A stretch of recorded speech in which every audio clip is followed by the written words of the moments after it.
Good morning, guys, and welcome out to Revolution. So this video is called Forgotten History Repeating, and this is an open discussion on Iran. Now, I don't usually do this type of thing where I'm just looking at the political sphere, but I also want to talk about Bible prophecy.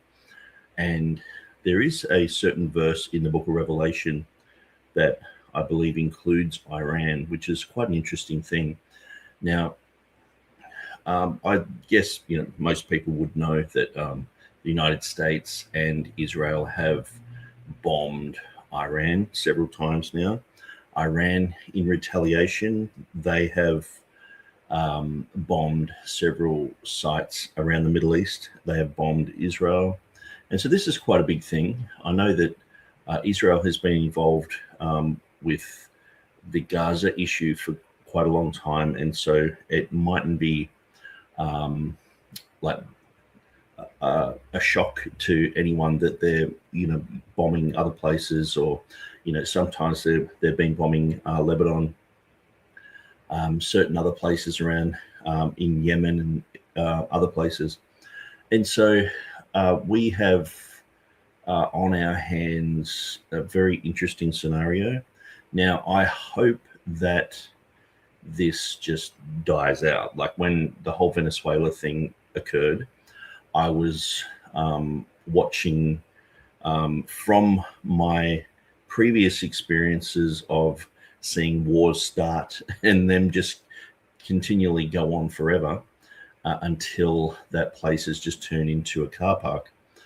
I guess, I was looking at the Venezuela thing thinking, this is just going to cause so many more problems. But then it ended quite quickly.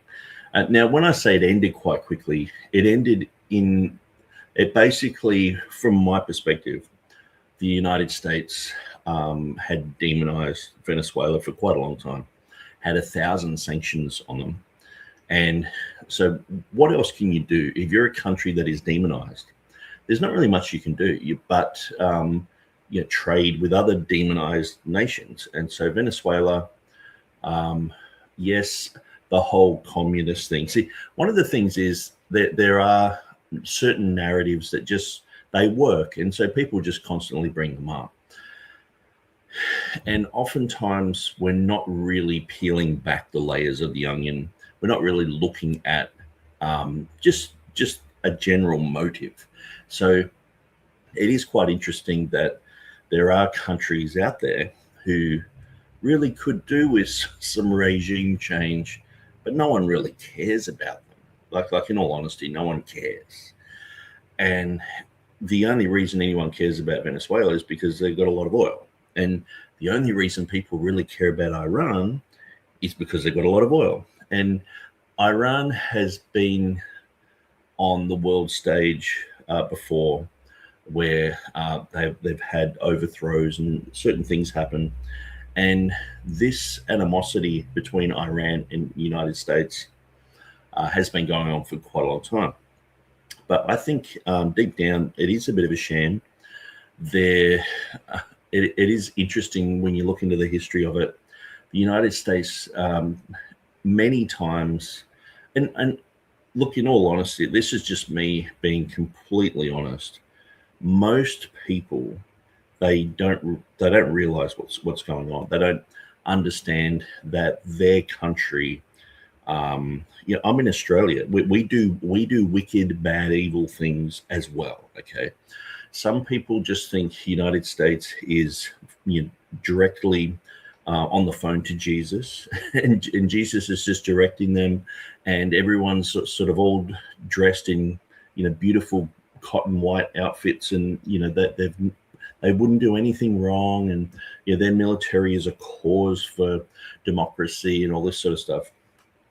But when you look into it, when you look into the oil issues, when you look into what's happened with when you look into the military industrial complex, when you look into the petrodollar recycling system, you can see that the United States is not really as innocent as a lot of people make the United States out to be.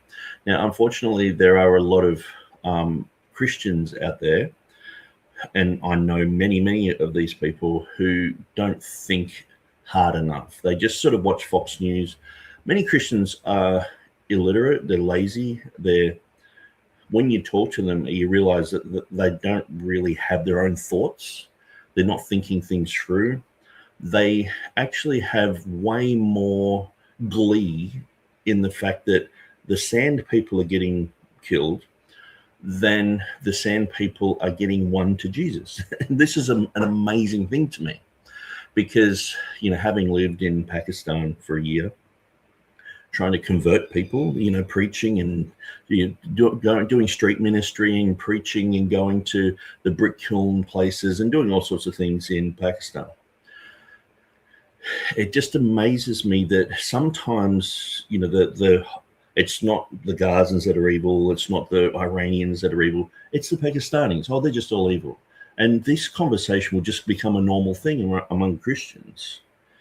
And I'm just there going, do you guys even hear yourself?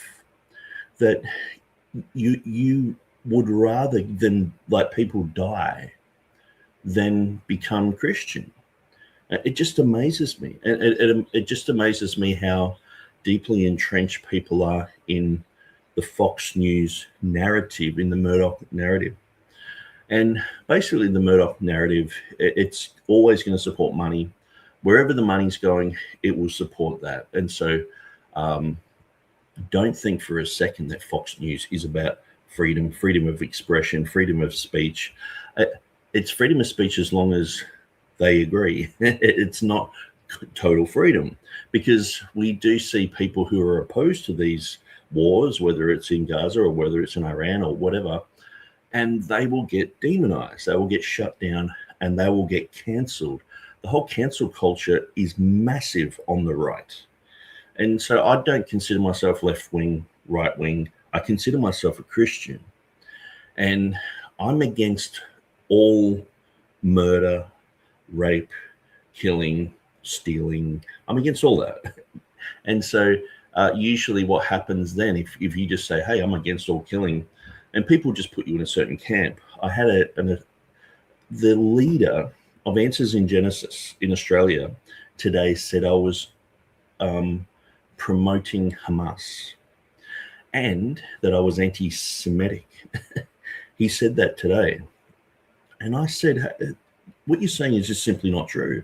So for the leader of an organization like that, for Answers in Genesis, I mean, I remember in 2008, Answers in Genesis, they ran some of my Easter articles that I wrote. And they linked to it, and they mentioned my name, and they gave me credit for the information. And it was basically saying Easter is not a pagan festival. And I was glad for it. I've always been, sort of thankful for the Answers in Genesis group, that they've done quite a lot of good stuff. There's some things I disagree with when it comes to the scriptures that they might use. But at the end of the day, I'm like, yeah, kudos to you guys. But here we have now, what we have in Australia is there's a heightened sense of the sand people, the brown people. They are so bad. We really need to stand up against them. We need to push them back.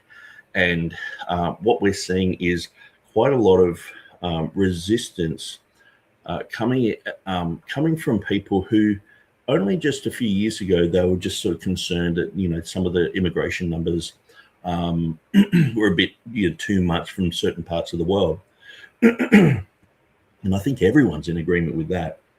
But what that's turned into is nationalism, We see people just demonizing others just simply because of where they're born and how they look.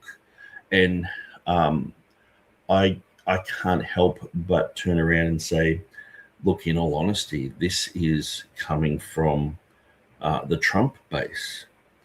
And I know that I've always been libertarian in a sense where I would agree with people like, say, someone like Ron Paul. And I would agree with, his views and things like that. Now, there's certain things that I don't agree with, but the vast majority of them, I've looked into them and gone, well, that's actually very interesting. I think that's good. Now, Trump seemed to run on that type of thing. The whole MAGA base, it was like, well, we're not going to get involved in unnecessary wars. We're not going to be doing regime change. we're not going to be doing these things. So I can sense that the MAGA base is, they're in two places. They're either in complete denial and they're just saying, trust the process and all this, or they're waking up to this and going, hang on, there's not much difference between this guy and Obama just lying to his fan base and then going and bombing a bunch of countries. He seems to just be doing the same sort of things, but just in a different way. And when I remember when Trump first got in, and people were like, he's just going to be the savior. And I was like, look, he might do things differently, and he might just simply point out a few, weird far left things, like the bizarre, you can't say woman's a woman, all that sort of stuff. He might just point out a few things like that. But at the end of the day, he backed the Clintons right up until he ran for presidency. To me, he's always been sort of on the left. And when you look at even Fox News, the Murdochs here in Australia, they've always been left who are fake right. And Trump even admitted this. He said, if I ever run for president, I'll run as a Republican. He said, because they just believe whatever's on Fox News. And they're so easily swayed. He comes out and says this type of thing.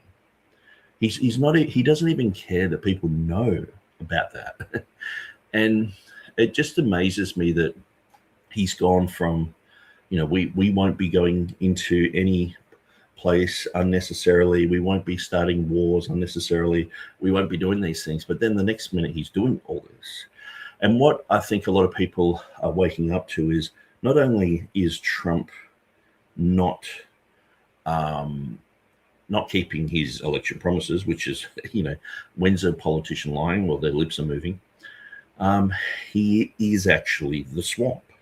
He's the swamp monster. He is the Jabba the Hutt and saying, I'm going to drain the swamp. And people are like, yes, we want you to drain the swamp. And then when you look at, Elon Musk got in, he got so far, people were like, yes, this is going to happen. They're actually going to audit the Federal Reserve. They're actually going to go through the Epstein files. They're actually going to go through these things. And what we see is just disappointment after disappointment. And, Trump's, how many people have ended up in jail who were involved in the COVID scandals? I mean, how many of those people are in jail? Can you name them? At the end of the day, what's happened is people they've woken up to the fact that no one's going to get arrested. These type of things are just that they should just be expected. At the next election, whoever gets in, whether they're Republican or Democrat, they're just going to use their presidential powers to start wars elsewhere. Just, war in Ukraine, war in wherever, Libya. Let's just bomb Libya. Let's just bomb Syria. Let's just go to these other places. And people are like, well, why are we doing this? What's happening here and there? And Trump is just continuing that. And I think people are sort of waking up to the fact that Trump just got to the stage where he knew that, he's not going to be impeached. He's not going to be overthrown. See, here in Australia, we have a lot of people will get to the point where they're no longer useful. Like they might have been useful to get the party in an election, but then they have a leadership challenge, and then there's a new leader. So that person just gets shoved to the side, and there's a new guy. But they always intended on having that guy. They were just waiting for the right moment just to put him in. So I guess it's a bit like what happened with Kamala Harris, just sort of, doing her, cameo appearance, just before she was ousted. But we want to talk about Iran, what's happening with Iran. And so apparently Trump just came out and said the Ayatollah is dead. Now, I don't think that he would say that willy-nilly. I think he most certainly thinks that the Ayatollah is dead. Whether that stops anything, I'm not sure. I do hope that it de-escalates, because one thing about this has been my mindset for, say, the last 20 years. When I watched the Iraq War, the unnecessary war with Iraq, I've just watched people get involved with that, and then people become uninvolved with that, and then you just stand back and look at all the corpses and the million dead civilians, and you're like, that was disgusting. And studying into that, and you start looking back at the first Gulf War, and you realize it was pretty much the same. The whole incubator story was a fake story to get people involved and to stir up support. And we see that with Iran, the whole protest thing, and people dancing in the street. It seems like if someone's dancing in the street somewhere, then they're happy to be bombed. They want I'm sure if someone bombed the White House, there would be some people in America who go, yeah, we don't want Trump, you know what I mean? And you just film them. But perhaps they are happy. It is pretty repressive in Iran. But one of the things is sanctions are an act of war. And we see that sometimes these sanctions can cause radicalization. What we've seen in Venezuela, the 1,000 sanctions they had on them, how could you ever prosper? And I know people will say, well, it's, just because they're communists, and watching the history of Venezuela and the people who have been involved there, the demonization of Venezuela, and also the fact that that when you're in that state of panic, and when you're in a state where you can't really trade, they should be one of the most wealthiest countries in the world with the amount of oil that they have. But obviously, the other side of the coin, the way that I see it, is that America just wants that oil. They want to steal that oil. They want to do it in a way that doesn't upset everyone there, because they have done that in the past, where they've just gone and upset everyone, and people even to this day will hate them. Now, I think a lot of people in Venezuela really know what's going on. They're not stupid people.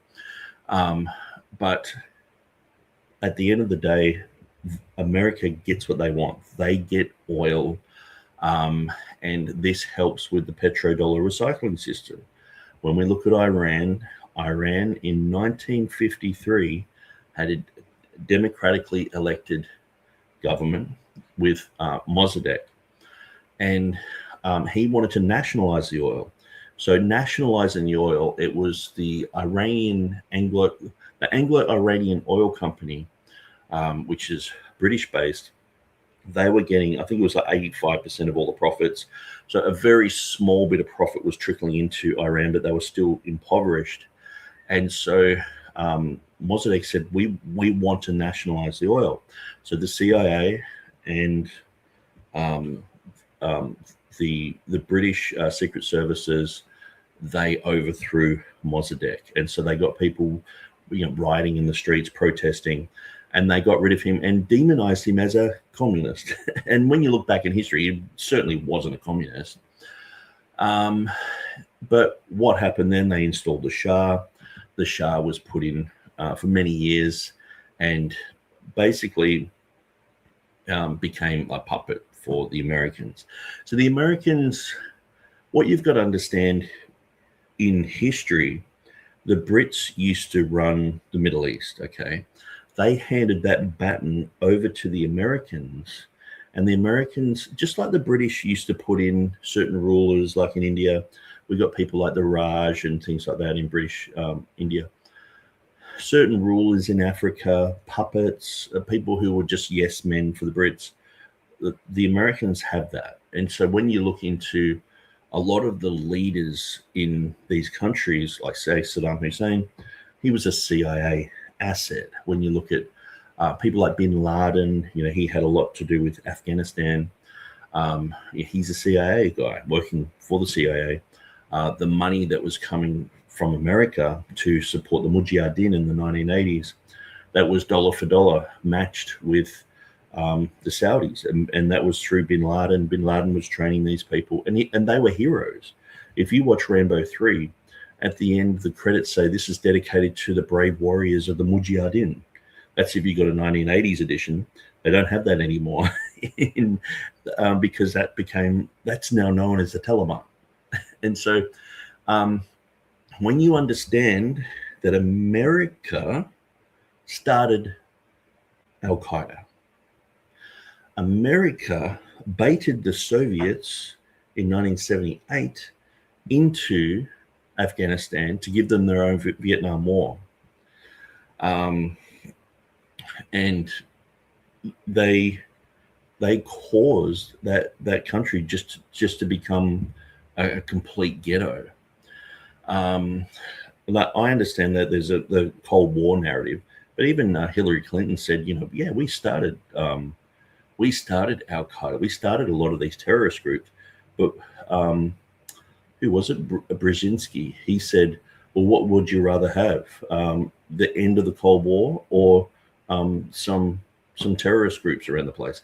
And so what you see happening in Iran, so we know that, say with Libya was destroyed by the United States. Now, NATO was involved with that, so it sort of looked like some other people were involved.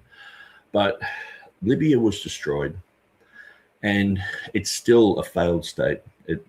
It's a horrible place to be. Now, all the wealth from Libya was given to al-Nusra, who were the Al-Qaeda branch of Syria, and they joined up with the Al-Qaeda branch in Iraq, which became ISIS. And so inadvertently, the Americans started ISIS. Okay, so when you study into these things, you realize that some of these terror groups are actually started by the Americans.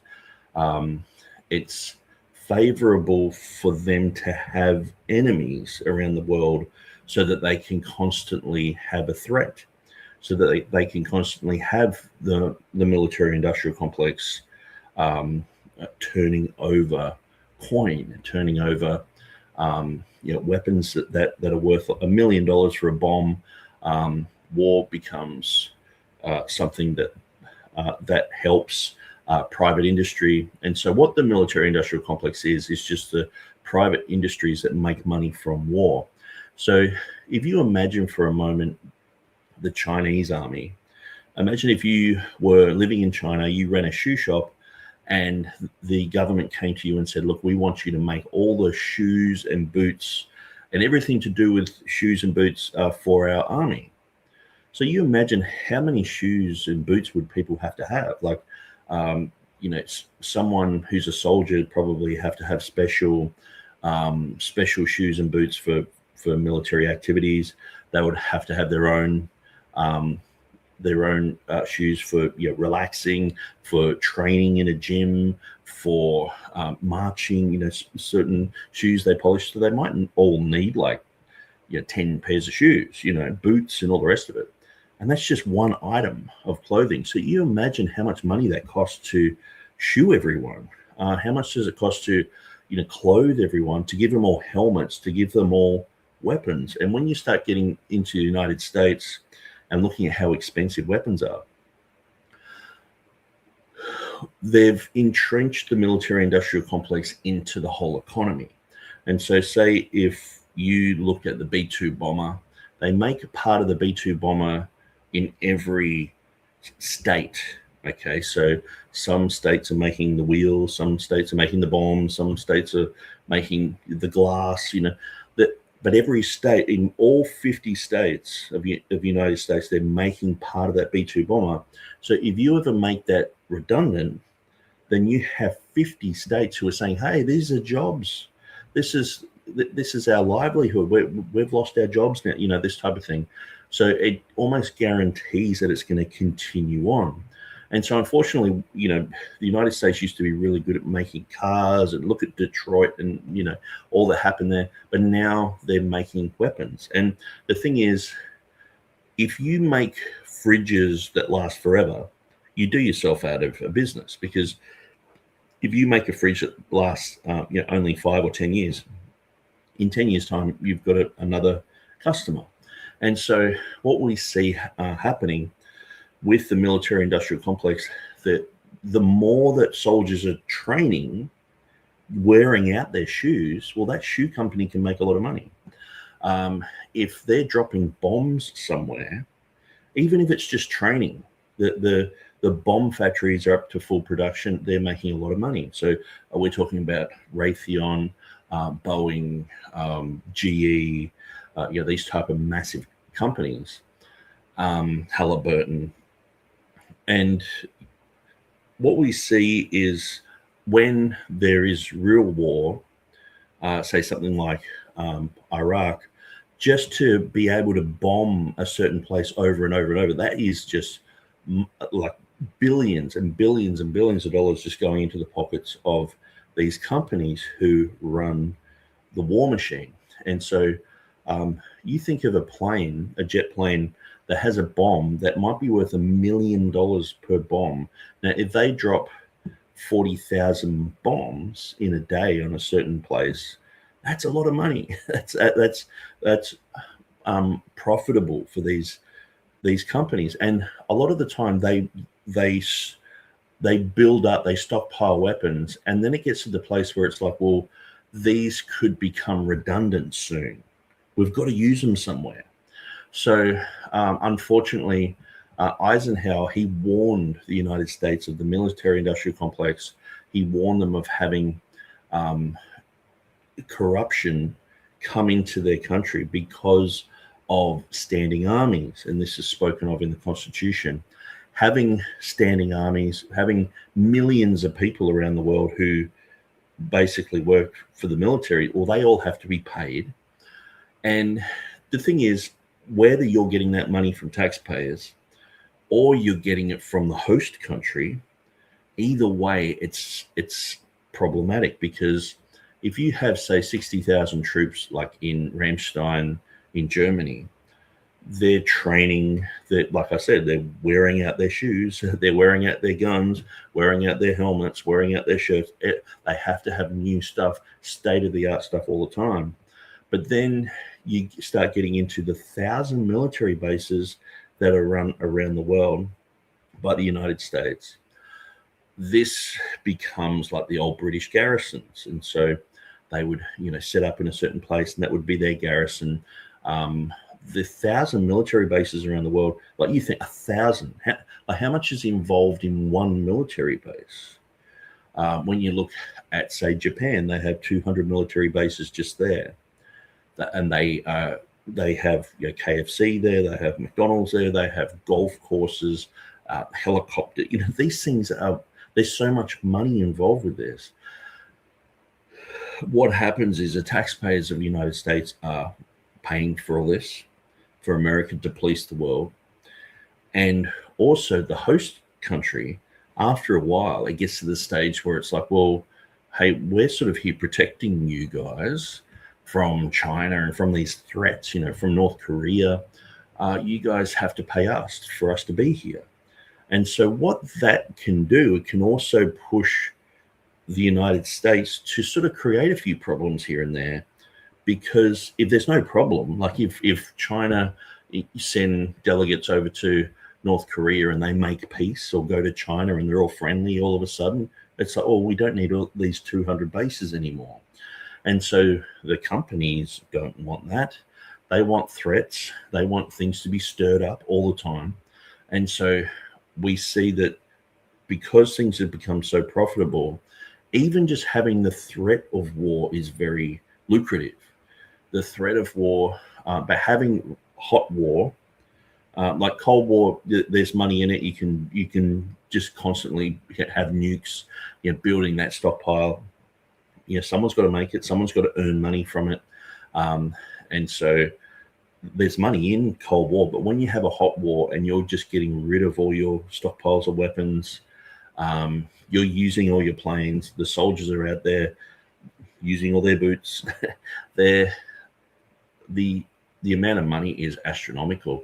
And we saw this in Iraq with the amount of new vehicles that Dick Cheney was getting, because he was CEO for Halliburton. And he was getting lots and lots of new vehicles. And there were reports of just car lots filled with new vehicles that were never used. They were just all lined up there. But the thing is, if they are getting, say, 100% off a sale, like just say you have to pay, $70,000 for a brand new car or whatever, then Halliburton's making whatever they're making on it, whether it's 20,000 or 50,000 or whatever profit to get it there. That they don't care if people use it or not. They don't care if it just rusts away. And this is the problem. There's so much waste in that.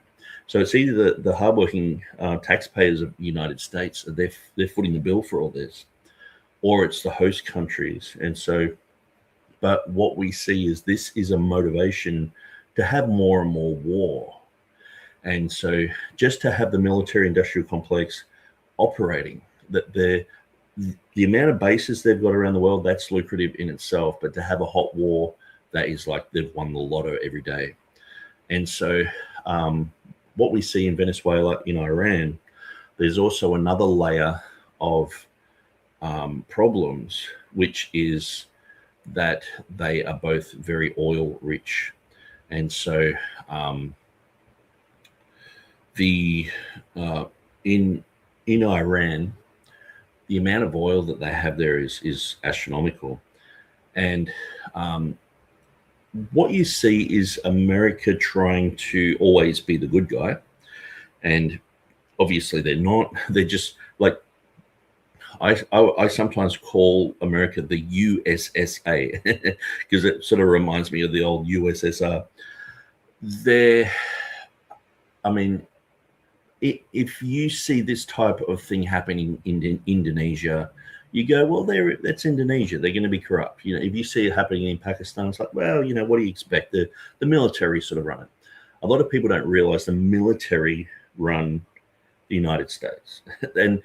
And the people, when you're voting for leaders, you might get a few things changed locally in the United States.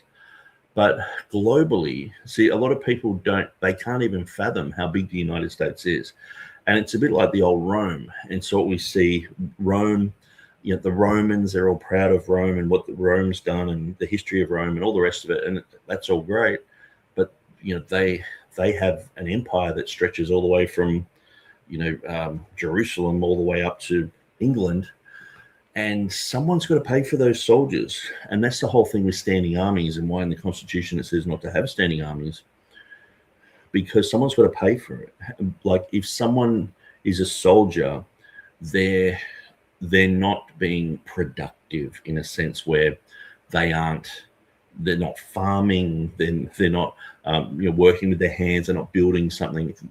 But they can be productive if they are stealing wealth. Okay. So what we see in the Middle East, amazingly, because of the flood of Noah, oil is in the Middle East. Okay. Now, oil is actually quite a common substance, but because it's so policed, it's not, and you can't really just go and refine it on your own property, sort of thing. You have to get, the government involved and all sorts of things. But Iran has a lot of it. Now, obviously, America they traded democracy in Iran for their oil. Okay.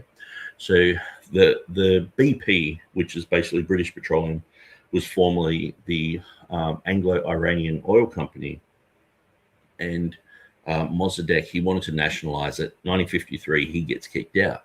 So then the Shah comes along. And so the Shah came along. He was an American puppet. The Americans loved him, even though he was a little bit critical here and there. I guess you can't just, you have to sort of say things, you bite the hand that feeds just a tiny bit, just, or else you just look like a puppet. But everyone knew he was a puppet anyway. And so Iran, with all the military that they built up there, it was American planes and weapons and all the rest of it. And so what you have in 1979 is the overthrow of the Shah. And now, why did people overthrow the Shah? Well, the Shah started to torture lots of people. He became quite oppressive in a different way than, say, the Ayatollah. But people wanted to have a revolution. They wanted to get rid of this guy because 1 in 10 people had been kidnapped and tortured, basically arrested for no good reason and torture. And so when you've got 10% of the population being like that, it doesn't take much for things to spill over and for there to be problems. Now, so the Ayatollah comes on the scene. Now, what a lot of people don't realize is the Ayatollah was CIA. And this sort of makes people go, oh, because people have this good guy, bad guy narrative. We're the good guys, they're the bad guys. We're for Jesus, they're for Allah, this type of thing. And so Khomeini, he was a CIA asset. Now, there was an interesting preacher here in Australia. He was part of the Sydney University, and he was the main teacher there of religion because he had formerly been a Muslim and he converted to Christianity. So he knew everything about the Quran and he knew everything about Christianity. But he lost his job. And he said he lost his job because of the Saudi influence on all the universities here in Australia. And so the Saudis had been funding the universities, getting people sacked and causing problems for people who were Christians or anyone who would speak against a certain religion. But what was interesting about this guy was he was instrumental in helping the Ayatollah Khomeini in 1979 to get into power. And so when I personally talked to him, I just asked him straight out. I said, was the Ayatollah CIA? He said, absolutely he was. And so that's coming straight from the horse's mouth. Now, when he shares his testimony, he has, there's pictures of him there with the Ayatollah when they had the revolution. Most of the pictures have him in it, standing next to the Ayatollah. He was deeply involved with the Ayatollah's life, with everything he was doing at that time. And so, but what we see for Iran is Iran all of a sudden has become an Islamic state. But what's interesting, people make out that the United States and Iran, all of a sudden, they're against each other, and this is a horrible thing because the United States, they're the good guys and Iran have just become the bad guys all of a sudden. And what they're not saying is, if you just look into the Iran-Contra affair, okay? So the Iran-Contra affair, if you don't understand what it is, to put it in simple terms, Iran and Iraq ended up having a 7-year war, okay? Because Saddam Hussein looked at the revolution that was happening in Iran and he realized that could spill over into his country.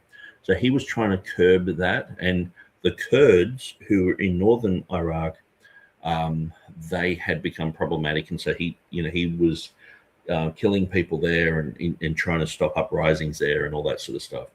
But what happened was the United States, in the form of Donald Rumsfeld, they went to the Iraqis. They went to Saddam Hussein, that famous picture of him shaking hands. And they said, whatever weapons you need, we will give you, we're on your side. But then they also went to the Ayatollah and said, whatever weapons you need, we will support you. Now, when Reagan was in power, this came to a head with the Iran-Contra affair, and Oliver North, he basically had to testify about how the United States, through him, had provided Iran with all this weaponry. Now, if they're enemies, why are they supporting each other? You know what I mean? It just doesn't make any sense. And why is Iran and Iraq? Why are both sides funded by the Americans? One openly and one secretly. But then the secret just became mainstream news. And so you had Ronald Reagan denying this on TV, and then a month later going, yeah, it did happen. And so they didn't cover it up for long. It's called the Iran-Contra affair because the money that they were making from the weapon sales into Iran was going to support the Contras in Nicaragua. And so that was another problem that was happening in South America, because the United States is sort of everywhere juggling all these problems, and half the time it's not juggling all these problems because we're the good guys and we just want democracy. It's how can we get the world's resources into our hands? That's why they're doing it. There are countries that don't have resources and they're not bothering with them. There are countries like Venezuela, like Iran, Iraq, other places, and they are very, very interested in those places. So the Iran-Contra affair happens. Everyone then knows that Saddam Hussein is getting funded by the Americans and the Iranians are getting funded by the Americans. Why? Why wouldn't America just say, hey, we're not going to support you guys? And it makes it seem like a farce, because why are they supporting the enemy? But it makes sense when you understand that America, they started Al-Qaeda. It's not even a secret. If you just type in, did America start Al-Qaeda? Even if you chat GPT it, I'm not sure how much they're programmed into chat GPT to cover up some of these things. But Hillary Clinton just admitted it. People high up are just saying this type of thing like it's just everyone knows sort of thing. But so what about recently? So, well, I guess I've got to go through the Iraq wars.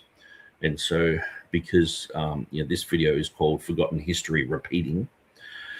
And so what we see is motive. We see the United States has a motive because of the military-industrial complex. There's lots of money to be made. To have a war somewhere, it's like, well, they've got to offload all their products somewhere, so then they can get new products, and you can't just have stockpiles of weapons just sitting around getting rusty and all the rest of it. And you want to use your planes, you want to keep your soldiers fresh, and so they sort of need to go to war. There's this huge push to go to war. So there are tons of companies who fund people to get into power. There's a ton of companies who are going to profit from war, so they're pushing for it. So that they will, if they see someone coming up through the ranks who has links to oil, links to big pharma, links to war, and it's in their benefit to support that guy, they will just throw money at their campaign and they'll become elected. And so that's what we see is oftentimes these political parties are just it's the big tech companies, it's military, Boeing, Halliburton, GE, big money banks, supporting someone to get to a certain place. And then oftentimes there's this illusion of a two-party system. And they try really hard to make out that, we're not the Democrats, we don't have blue hair, and we say a woman's a woman, and we're not into trans people being in the toilet and all this sort of stuff. And they try really hard to make out that there's a huge difference.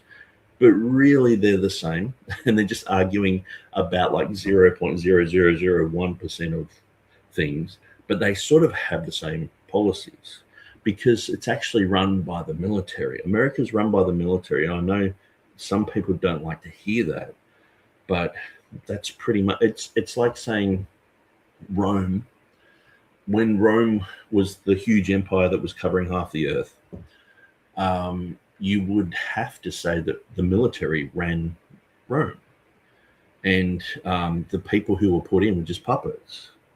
And that's sort of what we're seeing. And I know a lot of people really felt that MAGA was like this grassroots movement, and they're going to get rid of all this horrible corruption and all the rest of it. But it's a scam. And I guess the thing is too, I've seen this happen. George Bush came in on a non-interventionist policy, saying, we're not going to police the world anymore. We're not going to have unnecessary wars. We need to bring the troops back home, and we need to, stop this huge juggernaut of all these bases around the world. We need to come back. And then as soon as 9/11 happened, it was like, just put it straight into gear, and it was just like, kaboom, like he doubled everything, And then we see, people hopeful when what's his name, Obama, when he got in, hopeful that he will curb this whole horrible thing that's happening, and he promises that he would, but it doesn't happen, does it? It's the same type of thing. And then we see Trump, like everyone's like, yeah, we need this grassroots movement, and they even used genuine grassroots people and put them in power in certain places. But then this whole juggernaut's just taken over the whole thing, and it's like, it's not that long ago that Trump was saying we're not going to do regime change, and look at what he's doing. And so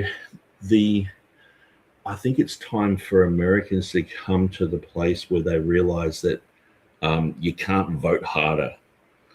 you just got to vote harder, like, I don't know, just write it really hard with the pen when you vote, or press the button hard, it's not going to change anything. And it's sort of like way too late. We're like 30 years too late.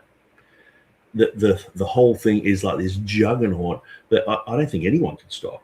It's just so big. It's like people in Rome going, I think I don't want people in England anymore. Let's stop that. It's like that, as if they have a say anymore in anything. They're doing what they're doing. The military are going to do what they're going to do. And they are just going to have the cha-cha girls get onto the stage and dance in front of people. And people think, wow, the Republicans are so much better than the Democrats. Democrats, they've lost their mind. But then, 4 years later, it's like the reverse. The Democrats are like, I wouldn't want to be a Republican. They're all warmongers. And then this thing just is, it doesn't change anything. The voting doesn't change anything. And this massive juggernaut is basically taking over the whole world.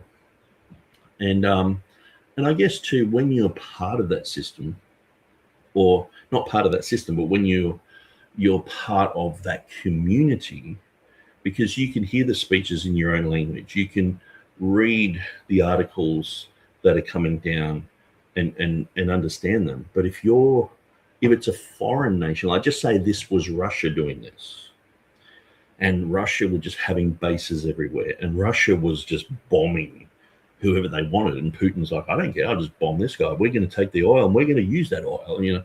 You would be afraid. And I guess that's the thing, because there is a familiarity with people looking at other, white people looking at other white people doing things. It doesn't seem as scary, but when you're on the other side of it, it's absolutely terrifying. Because to a lot of people, when you look at, say, Europe and World War II, to most people, World War II is like a civil war between European countries. Like Hitler's a white guy. He looks like us. He just speaks in German, but it's like they're like, I don't know, German, French, Belgium, English, Norwegian. They're all in the same area. Like if we saw that thing happen in Africa, we go, oh, Africans, you know what I mean? And that's how most other people think. Like they're just looking at this going, the Stalins of the world, the Hitlers of the world, they're from Europe. We have a huge history of doing war, Europeans in general. And what we're seeing with the United States has sort of got itself into a bit of a pickle but they knew exactly what they were doing by doing this. They have not only had the military-industrial complex overtake pretty much everything, so now everything is run by the military, but they've also caused their dollar to be the number one dollar, the one that everything is backed on, and also it has to be valued by oil. And so I'm going to explain that, but I'll just see if there's any comments. I know we don't have that many people watching this, but here we go. Top Priority Ministries is 100%, 1,000% fire. So he's enjoying this. Donnie knew he could eat beef jerky and pizza while drinking grape soda with Big E in the middle of Fifth Avenue, and his followers wouldn't do a thing about it. Yeah.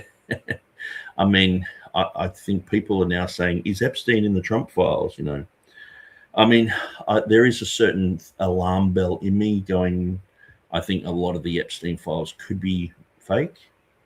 No, I know some of them are true, but if you were in power in the United States at the moment, wouldn't you slip a few redacted forms in about people you didn't like? Oh, you're the Trump files. You're in the Epstein files as well. So, and people are like, hey, I don't know the guy, but people who are true enemies of Trump and true enemies of the military and all that sort of stuff, they're in the files, you know. It does make you wonder. And the thing is too, like just think about this for a minute. Why on earth? If like, I remember when I was a teenager and going to get some drugs. Okay, you go down and see your drug dealer. You're not walking around the street going, "Hey, I'm going to get some drugs." You're hiding. You're like, is it safe to go there? Are there any cops around?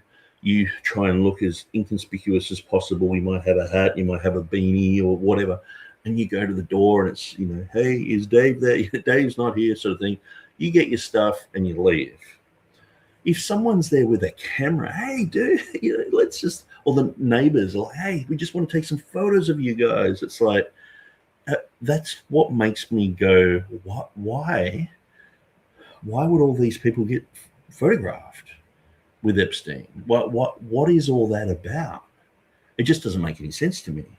When you're doing crime, you don't want people to know about that. Like, the last thing you want is a photo of it. But it seems like people in the royal family, people in high up in politics, they're all there, like the paparazzi's around. It just doesn't make sense to me.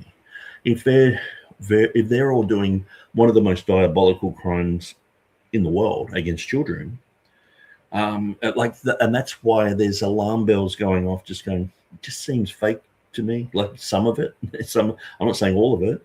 Usually, you know, the biggest lies have a bit of truth. It just makes me wonder, you know, and it's sort of like it's like the whole Trump assassination thing. I think that's going to be blown out of the water and proven to be a fake. I think he faked it. I mean, he got shot in the ear. Then the American flag is lowered, and he's like, yeah, you know, as if the Secret Service would even allow him to stand back up and cheer and US and all this stuff. They would have just grabbed him. No matter what his decision is to stand there and do whatever, they would have grabbed him and just taken him away. But they had all these weak people there. And if you zoom out, you can see footage of they're ushering in the photographers to come down the front and start taking photos while he's got blood pouring out of his ear, which if you look at his ear today, there's not even a scratch on his ear. And I'm just like, if you just type in Trump WWE, when he's on the world wrestling stage and he's there with with all these other stars and they're throwing chairs at each other and smashing each other, and he's just doing this fake sort of thing. Like, to me, it just seems like that. It doesn't seem real. When I watch it, I'm just like, how come, like, where's the drone footage of that? How come they didn't have drones when Charlie Kirk got killed? Like, what on earth? I was like when the Trump thing happened, straight away I was like, oh, they'll have drone footage. That they would be able to see exactly what happened.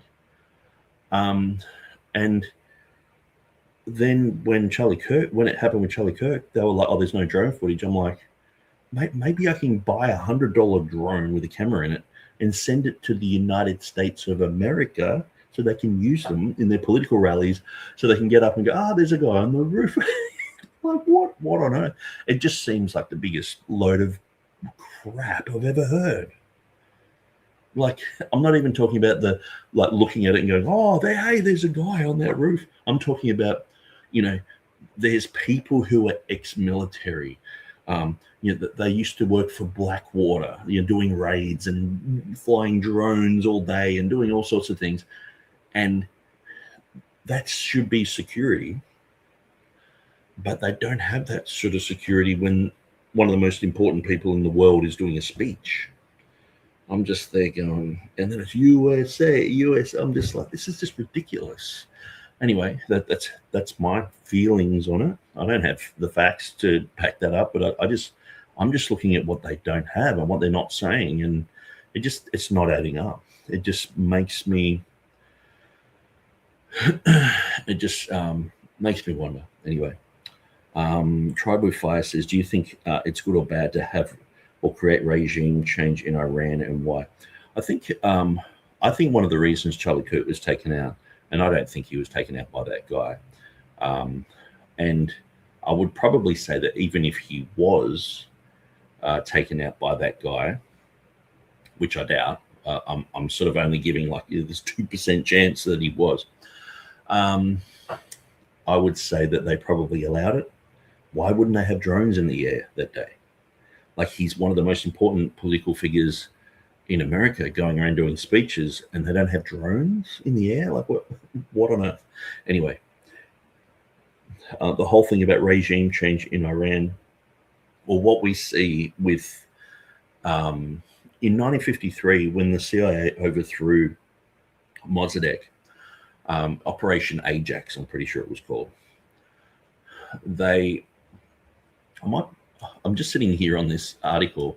Maybe I should just get a picture and we can stare at that instead. Here we go. Actually, it was better there. Operation Ajax, 1953, overthrow Mossadegh. What they did is they basically said, well, we want oil. We want to steal your oil. We don't really care about democracy. So, and that became a pattern around the world. And so every time the CIA, went into countries in Africa or went into Southeast Asia or wherever they went, them overthrowing a place, usually it comes up as like, we want democracy. We want these people to be able to have freedom, and we want them to have American freedoms and all this type of thing. But actually it just comes down to they want the oil, because Iran would have had freedom if they had remained a democracy, but they overthrew that democracy and destroyed it and introduced a dictator, introduced the Shah. So a lot of people will show, women in mini skirts and, looking like normal people from the 1950s and 60s and 70s, in Iran, and they'll say, and sorry if I say Iraq and Iran around the wrong way, I'm talking about Iran. Sometimes I get a bit of dyslexia and I say Iraq, but I mean Iran. And so they're like, see, they did have freedoms, but 10% of the population getting kidnapped and tortured is not freedom. It doesn't matter how you're dressing. There are some places in South America where the girls will wear bikinis all down the beach, and their government is like one of the most repressive regimes in the world. So you can't just judge by that, by how people, their clothing and all the rest of it. Now, there were certain people who had certain freedoms under the Shah. Okay. Now, it was definitely way better than what happened under the Ayatollah. But the whole thing of regime change, what's happened is America have proven that they don't really care about democracy around the world.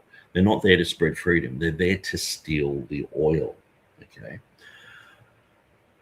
And so they also, by the the evidence in the Iran-Contra affair, they also don't care that 1 million people died in the 7-year war between Iraq and Iran, and they sponsored both sides of that war.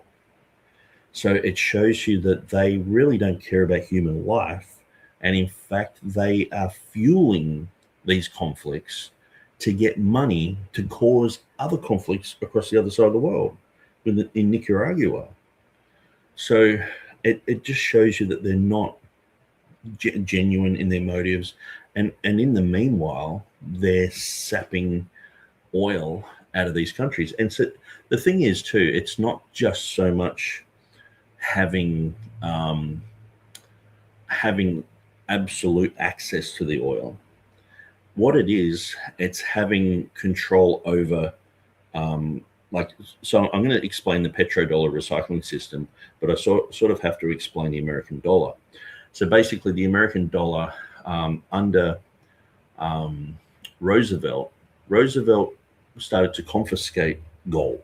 Okay, so Americans were told you have a certain amount of time to bring in your gold, and I think it was like $22 an ounce or something like that. I can't remember the figures, but then it went up to 35 pretty much straight away after they'd confiscated a lot of it. And that was the Bretton Woods Agreement that continued on until the early 1970s. And people's gold were in the United States was confiscated. Now, Fort Knox was apparently full of gold. There's a very interesting guy called Peter Beater. I've listened to all 80 of his tapes, and he was talking about how the gold is no longer there. When you listen to Ron Paul, he's like, I don't think the gold is there. Now, I'm not sure if they have it there and then they've moved it and then they're moving it back. And, there is, if you understand how the Federal Reserve System works, then you can understand how some of these gold systems work as well. But I'll sort of explain just with the dollar, and I'll try to keep it simple because it can get quite complicated. So basically, the United States, they owed France a lot of money, and usually they would pay that in gold. And so on the American dollar, on all the notes, it would say this is redeemable for gold. But they took that off. And so the average person couldn't just go in and get gold for like $100 note or whatever they had. But countries still could. But then it came to the stage where I think it was in the 1960s, France was getting a lot of gold from the United States, and they realized that what they could do was basically it's a way of pronouncing that they're bankrupt, and they're just saying we're no longer going to give you gold, but we're going to give you paper money. And so because it was sort of like, well, the paper money is backing the gold. The gold is backing the paper money. It's like, well, that's as good as the gold sort of thing. So what they did is they changed their whole Bretton Woods Agreement thing. And so now basically that was the end of that. And so it was constantly whittled away to the point now where they've got a piece of paper and they can just print this, and they've just got a money tree. So they can print this, and it's like, well, that's money. That's real money that we can just go to somewhere and give that to France, sort of thing. And the Federal Reserve, they are a private group. They're not the government, and it's owned by the private group of bankers in Europe. And if you look at the Bank for International Settlements, now I've noticed people are talking about this. I don't really listen to that much Owens or Carson. When they're talking about what's happening in Gaza and stuff like that, I might tune in, or the Charlie Kirk stuff, I might go, okay, I'll give it a hearing. But I have heard every now and then them talk about the Bank for International Settlements, and I was like, wow, because a guy taught me all about this maybe about 15 years ago. And he said, look, if you're looking at the Federal Reserve System in the United States, that's not the end of it. The Bank for International Settlements, they dictate to the Fed what their interest rates are. They dictate what the price of gold is twice a day. And so they're really the ones who have the power. That they have the power over the Federal Reserve. So it was pretty interesting to sort of discover that. But and so basically, the United States, by pinning all other currencies to itself, and then getting rid of the gold-backed currency, what values the money? Well, it's oil. Oil values it, because the OPEC agreement, there were, I think it was 14 countries who, like Venezuela, Iran, Iraq, Kuwait, they all had to sell oil in American dollars. And so what that did is it valued the American dollar, because if you're in Iran and you want to sell oil to China, well, China will pay you in American dollars. So that makes the American dollar strong, because instead of oil in a vault in Fort Knox valuing the currency, now the commodities in the ground value the currency. And so that keeps the American dollar strong. So when a country starts saying they're going to sell in euros or something like that, it can devalue the American currency. So I'm pretty sure it was Iraq. They were selling in euros. And then the day that George Bush said mission accomplished, that was the day that they started selling Iraqi oil back in American dollars again. But sometimes it doesn't matter if a country is actually producing oil or not, because to have an oil shortage, it just pushes prices up. It can actually create a huge demand. So basically America went from a gold-backed currency to a fiat currency, which is backed by oil in the ground in these countries. So that's why America is very interested in Venezuela, in Iran, in Iraq, in Saudi Arabia. Like all these countries that have oil, they're very interested in these, because that's like, to them, it's like Fort Knox. It's like there's gold bars there, and they're protective of them, So whether you have to, kill a whole bunch of people to maintain that, and to get the oil out and to get it sold in American dollars, that's just part and parcel of what they have to do now to keep their dollar floating. And so that's pretty simplistic, but so then we see the petrodollar recycling system. Countries are pressured to sell in American dollars. If they start to want to nationalize their commodities, oftentimes America will turn up and give them a little bit of freedom. And so they'll put sanctions on them and all sorts of things. And so all the currencies in the world, including Bitcoin, are tied to the American dollar. So if the American dollar crashes, a lot of the world will crash with it. There are some currencies, like say Pakistani. When I'm sending money to Pakistan, it's usually on par with the American dollar, in a sense where they are tied to the American dollar. That obviously it's probably only valued at like 5% of the American dollar, but it's when it goes up, American dollar goes up, Pakistani dollar goes up. When it goes down, Pakistani dollar goes down. And so that's a lot of currencies are sort of like that. They're tied to the American dollar. The foreign exchange system, they deal with trillions and trillions of dollars a day just getting transacted all around the world. And so back to the question, is regime change in Iran good or bad? I don't think it really matters who's in, whether they have people who are all wearing miniskirts and all having freedom and they're all loving each other, or if it's like it becomes like Saudi Arabia tomorrow. I don't think America really cares about the people there. I just don't. I think they more so care about the resources. It's all about the resources. I don't think they even care if those people are dead or alive. Like when you hear the rhetoric coming out of people like John McCain's mouth, like, bomb, bomb, bomb, bomb, bomb, Iran, bomb. But, it's like, yeah, let's bomb this place. When Iraq was getting bombed, people were just giddy with glee to see the place destroyed. And I think the thing is that there's also the Greater Israel, which a lot of people don't recognize or know about. But when you look at Israel at the moment, it's like, oh, it's only this thin little place. Why don't they just let them live there? Well, they also want to take over Lebanon. They want to take over half of Egypt, Saudi Arabia, half of Saudi Arabia, Iraq, Jordan, Syria. All this is the Greater Israel. So in the Bible, Israel basically was from the River Euphrates to the Nile. And so that's something that's just not talked about. And when you talk to people who are right into this stuff from Israel, they're like, yes, the Greater Israel. That's always been the plan.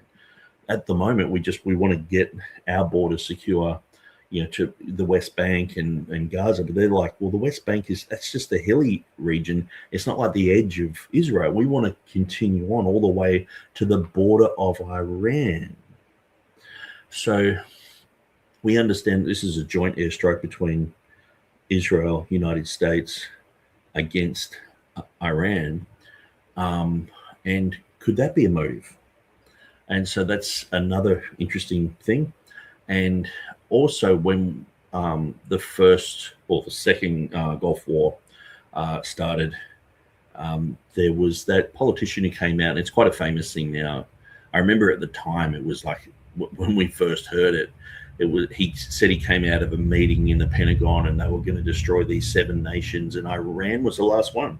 They've actually done it to all these nations, and Iran is the last one they've got to destroy. So it's been like a 20-year plan. Now, just going back in time a little bit, so we have the Ayatollah come in. We have the Iran-Iraq war that goes for 7 years. 1 million people die. They use chemical weapons. How did the Americans, or why did the Americans think that Saddam Hussein had chemical weapons? Well, because they sold them to him. The Americans sold chemical weapons to Saddam Hussein. So they thought that he still had them, but he had actually destroyed them. And so that's why when they went into Iraq, they're like, oh, there's no weapons of mass destruction. Well, they were pretty certain that they were there because they had the receipts. But so what we see happening then is all of a sudden, Saddam Hussein, he is trying to sell oil. Iran is selling oil, Kuwait is selling oil, and Iraq is selling oil. Now, there's a thing called slant drilling. In these countries, they have neutral zones. Some of the oil refinery areas are close to the borders and they're close to each other. Now, what Kuwait was doing was something called slant drilling, where they would drill on an angle and they would suck out the oil from the Iraqi side. So this is what Kuwait was doing. We don't hear about that, do we? We just hear the incubator stories. If you want to go down a conspiracy rabbit hole, type in incubator story, First Gulf War, and you'll get this ambassador's daughter, the U.S. ambassador's daughter, saying, I was in Kuwait and the soldiers came from Iraq, grabbed the babies out of the incubators in the hospital and threw them on the ground. And there are all these babies lying there dying. And the story was never proven. It was just completely untrue. And so what we see happen was Iraq told the United States, look, Kuwait slant drilling, they're also selling 14 times what they should sell, which is causing my economy to pretty much get crushed. I'm going to go in there. If they don't do something about this, I'm going to go in there. And the Americans were like, that's fine. Like, there was no indication that it was wrong. And he was open to telling, because they're allies. All of a sudden, oh, he's the devil. He's just completely demonized. And so, he's set all these oil wells in Kuwait on fire. It's like, well, you guys, you want to slant drill and you want to sell 14 times your quota. Here you go. And so that he went in there, did his thing. And as they were coming back, then you saw what was the Highway of Death. Now, I have tried to find the original Highway of Death movie, which was a helicopter footage of basically going over this certain road that goes from Kuwait to Baghdad. And it was, they estimate 100,000 people were killed, were torched by the Americans. The Americans just bombed everyone. Like it was like the highway of death was quite a big thing that happened. And so then we see, the first Gulf War, the toppling. That George Bush wanted to topple Saddam Hussein, didn't do it. But what they did is they put sanctions on them. So by 1996, so the Gulf War sort of began in 92. It never really finished, but I guess in 92 they say it's sort of finished. But America dropped 88,000 tons of bombs on Iraq. They were destroying their infrastructure. So 500,000 children had died. Okay. And Madeleine Albright was questioned about this, and they said to her, what about the 500,000 children who have died there? And that's just children, not let alone adults and all the rest of it. And they're dying from drinking bad water, having diarrhea, not having access to medicine, not having food, starving, horrible deaths. So 500,000 kids are dead in Iraq in 1996. And Madeleine Albright is questioned about this. She doesn't deny it. She goes, well, I think the price is worth it. Because the 60 Minutes reporter said, so look, that's a lot of kids. That's more kids that died in Hiroshima. Like, this is horrible. Do you think the price is worth it? And Madeleine Albright just goes, well, I think the price is worth it. So these sanctions are weapons of war and are killing people. And so when people talk about Venezuela and Iran and other countries that have sanctions on them, sometimes it's doing this type of horrible thing to them. So in Iraq, they had these sanctions. 500,000 kids died, 1996. But then you see 9/11 happen, which Iraq had nothing to do with. And they went in there anyway. And it's almost like they just don't care. It's so strange. It's like someone upsets them, and then like here in Australia, we just had a massacre. There were 16 people killed. There were a couple of radical Muslims who shot a bunch of Jewish guys down on the beach. Now that beach is known for Jewish. Like Bondi Beach is like a Jewish hub. Every second person's Jewish there. So if you just went down the main street shooting people, you'd probably shoot like 20 Jewish people.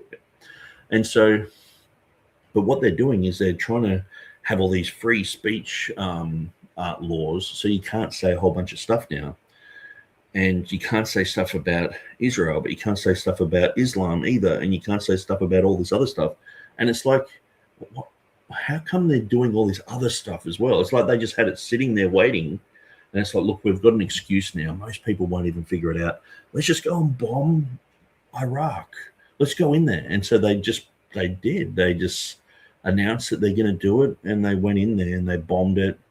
They got rid of Saddam, and they basically destroyed the country. The country is completely destroyed.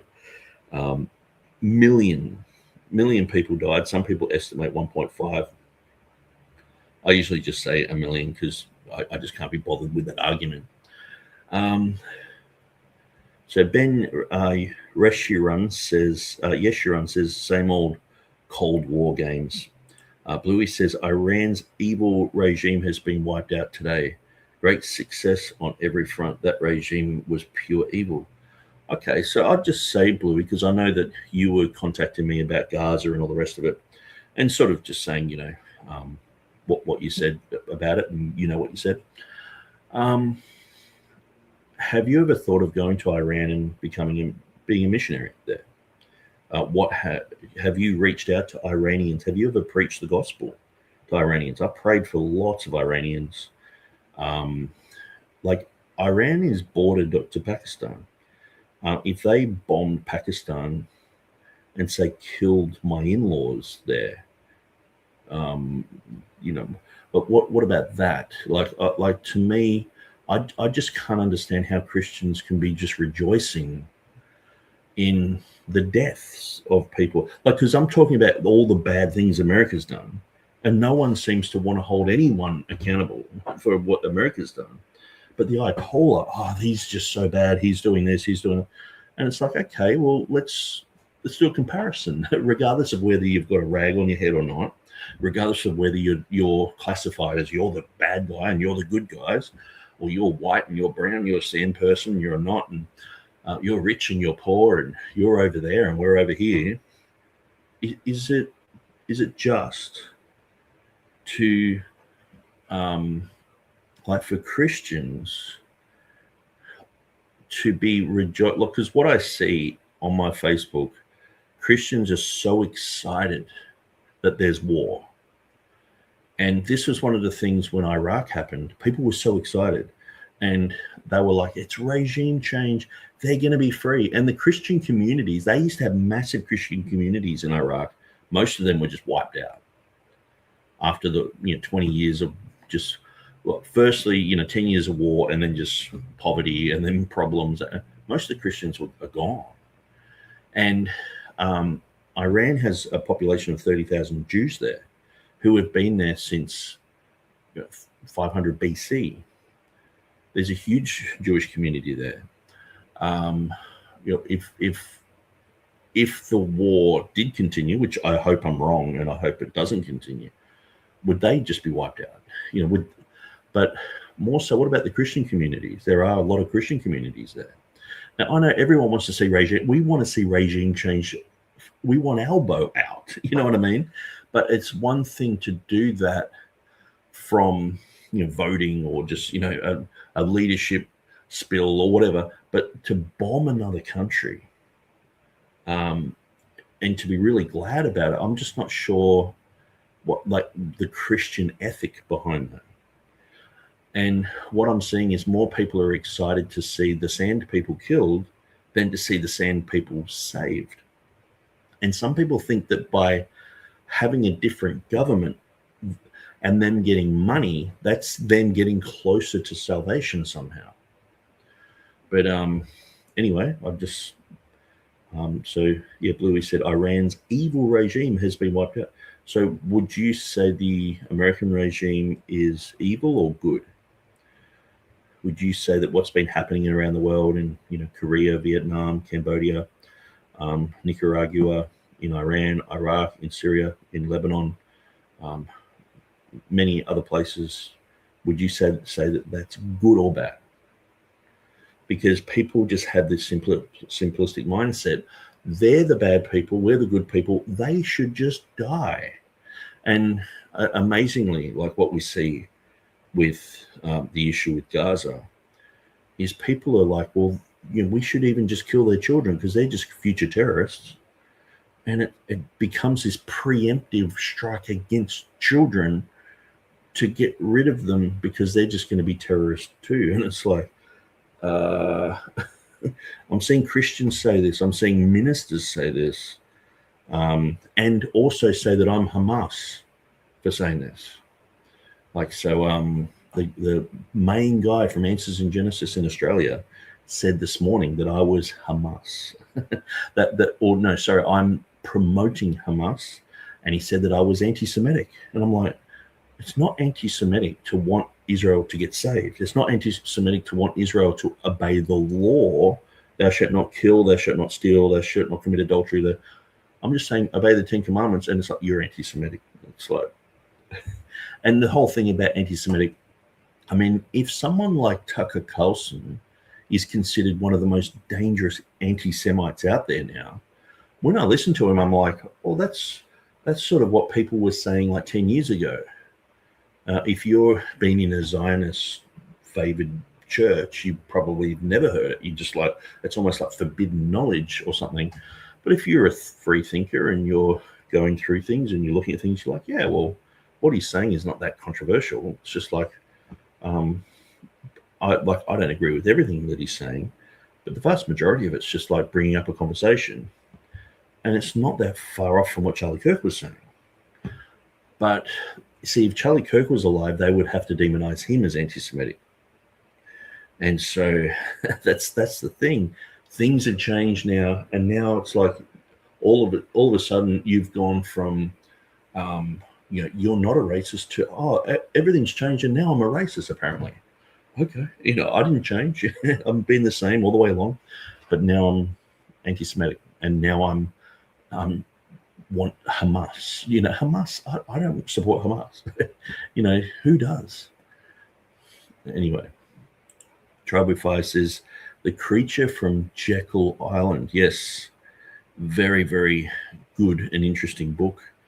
I think people need to understand that, and that sort of should be bog standard stuff. Like it's not even a controversy anymore. It's it is a controversy, but it's not even a conspiracy and all that. Like people just need to know about it, and people need to know about the petrodollar recycling system. That's how the world's run, and the military-industrial complex. Then when you see these things happen, you're like, yeah, well, perhaps there is other motives. I mean, there's also, because I sort of went through the dollar, the petrodollar, military-industrial complex, but there's also the whole thing of drugs. And when you look at the Golden Triangle that was in Vietnam, Laos, and Cambodia, they had the monopoly on heroin. Now, after the Vietnam War, where did that heroin monopoly go to? It went to Iran. 90% of the world's heroin was made in Iran under the Shah. Then where did it go? Afghanistan. And troops have come back from Afghanistan saying oftentimes we're just there protecting the opium fields, the poppy fields, because we're told that that's their only income and all the rest of it. And so we're there protecting the poppy fields, which is that they're protecting something that ends up being 90% of the world's heroin. So you've got to understand that when it comes to money, resources, whether it's legal, illegal, there are countries, United States and Australia. I'm not saying we're angels. Australia does a lot of bad things around the place. Every country does. And I think that's the thing. We've got to realize that we're all sinners. And when it comes to government, most people dislike the government. But sometimes what happens is the government dresses up like a cha-cha girl. You get all fluttery and you think, wow, she's hot. And you fall for it. And people are easily deceived. People come under the sway of public opinion, of groupthink, of politicians promising a whole bunch of stuff, and then they do the exact opposite, but you still want to support them because they're your football team, and even when they're losing you want to barrack for them. But I think we just got to be honest with what's really going on, and that's what I'm trying to do. Like, say, with a video like this, I'm not trying to say, hey, we want the Ayatollah there, or we want Trump there, or we need to turn it into a Elon Musk disco and sell all the land. I'm not saying anything what needs to happen, but I'm just saying this is the reality of what's happening. I'm not really saying, hey, I've got an answer for it. The answer for it is Jesus. For the Christian, the answer should be, let's preach to these people. Let's love these people. Even the Ayatollah can get saved. Now, a friend of mine, when he was in Jordan, he was looking at a picture of the pastor he was staying with Yasser Arafat. And he said, oh, did you know Yasser Arafat? And he said, I prayed a sinner's prayer with him a week before he died. How's that? A pastor in Jordan prayed the sinner's prayer with Yasser Arafat a week before he died. And there is power in the gospel. So this is what we should be focusing on, instead of just going Fox News and, let's just bomb these other people. Because who else? Imagine if you don't know anything about Mongolia. Okay, I doubt anyone in who's watching this knows anything about Mongolia. But if the United States tomorrow said Mongolia are so bad, they're so evil, they could probably point out 50 things wrong with it, put sanctions on it, and then in 5 years we're bombing those people over there. And some Christians go along with it, and they're excited about it, and they want to bomb Mongolia too. And it's like, just, man, these are humans. Jesus said, go into all the world, preach the gospel to all creation. Not go into all the world and just hope that your particular country that you like bombs them. I just can't understand it. And especially having lived in Pakistan for a year, where I'm looking at the faces of shopkeepers, of people riding their bikes through the street, of, we're going out and we're doing street preaching and things like that, face to face with people. And it's like, I'm looking at these people and I love them. I care for them. I don't want them to be bombed. It's the worst thing that can happen. It's like going out and giving everyone a vaccine. It's like, don't wish this upon other people. It doesn't work. Like, what's it done for Iraq? What's it done for Libya? Has it brought Libya closer to Jesus, or has it just caused lots of misery? And they now hate, because most of these countries see the West as Christian nations, but really it's 95% fake Christian, and a lot of them are more so warmongers. The Christians just want to bomb someone and kill someone somewhere, which is a real shame. Jimmy Coates says, to your knowledge, are the reports of the revival in Iran true? If so, do you see an opportunity for Christianity to thrive if the Islamist regime is overthrown? Well, living in Pakistan, there are so many Christians there. Like, I know per head of per capita, it's still, if you do a census, it's 98% Muslim, okay, and 2% Christian. But if you were to do a true study here in Australia of how many Christians there are, it would probably be the same. It would be religious, weird, Mormons, Jehovah's Witnesses, Catholics, and then atheists, and then others. And then you would only really have like 2 or 3% who are actually genuine Christians. Like even Ken Ham from Answers in Genesis said it, I think he said it was 0.5% in Australia. So the thing is, under some of these things, see people just, all they do is see radical things about Islam, and they think that that's just how a country is. Like when you go to, say, Indonesia, like remember when I first went there, it was quite radical, but now they've had a huge revival in Indonesia. Lots of people have become Christians, and these countries usually want to suppress those type of reports. But what we're seeing is there is huge revival happening. Like, and the Christians are way more genuine in some of these places than in the West. In the West, people can, you don't, like, you wouldn't just go out pretending to be a Christian in one of these countries. You have to be the real deal. Now, there's a guy who did a Bible translation for the Trinitarian Bible Societies. I can't remember his name just off the top of my head, but he would be interesting to talk to because he has his finger on the pulse with all that. But when you look at, say, Iraq, when they did regime change there and they turned it into a car park, 1 million people died. The Christian communities died. That they were just decimated. Now, I know there are some good people who are on the front line there preaching and doing stuff and helping, and lots of American missionaries go there. But look at Libya. Libya is just turned into a car park, a failed state. It's taken over by just goons. And so this is one of the things too, having something that's not ideal, like having the Ayatollah running this country, sometimes if you get rid of something like that, what can replace it can be 10 times as bad. I say if you were to go into Pakistan and overthrow the leadership there, I think it would just turn into chaos, and it would destroy the country. And so that's what happened in Iraq. They got rid of Saddam, and then it's just next thing you know, you got ISIS, you got all these other stuff. But I don't think America really, cares whether people live or die. They're just crunching the numbers, and it's like, hey, ChatGPT, what should we do? It's like, we want to maintain our private corporations. We don't really care if even America gets weakened or whatever. We want to prosper personally, and we want Boeing and GE and Halliburton to prosper. What shall we do? Well, bomb Iran and do this. And it's like they're just following that type of structure. Where Christians shouldn't get too caught up in that, because it's almost like saying, like when the Raj was in British India and they're just, slaughtering people there, millions of people there. It's like saying, yeah, get them, get the Indians, just kill them. It's not a good look, and it's sort of, Christians many times just need to stay out of the whole war thing.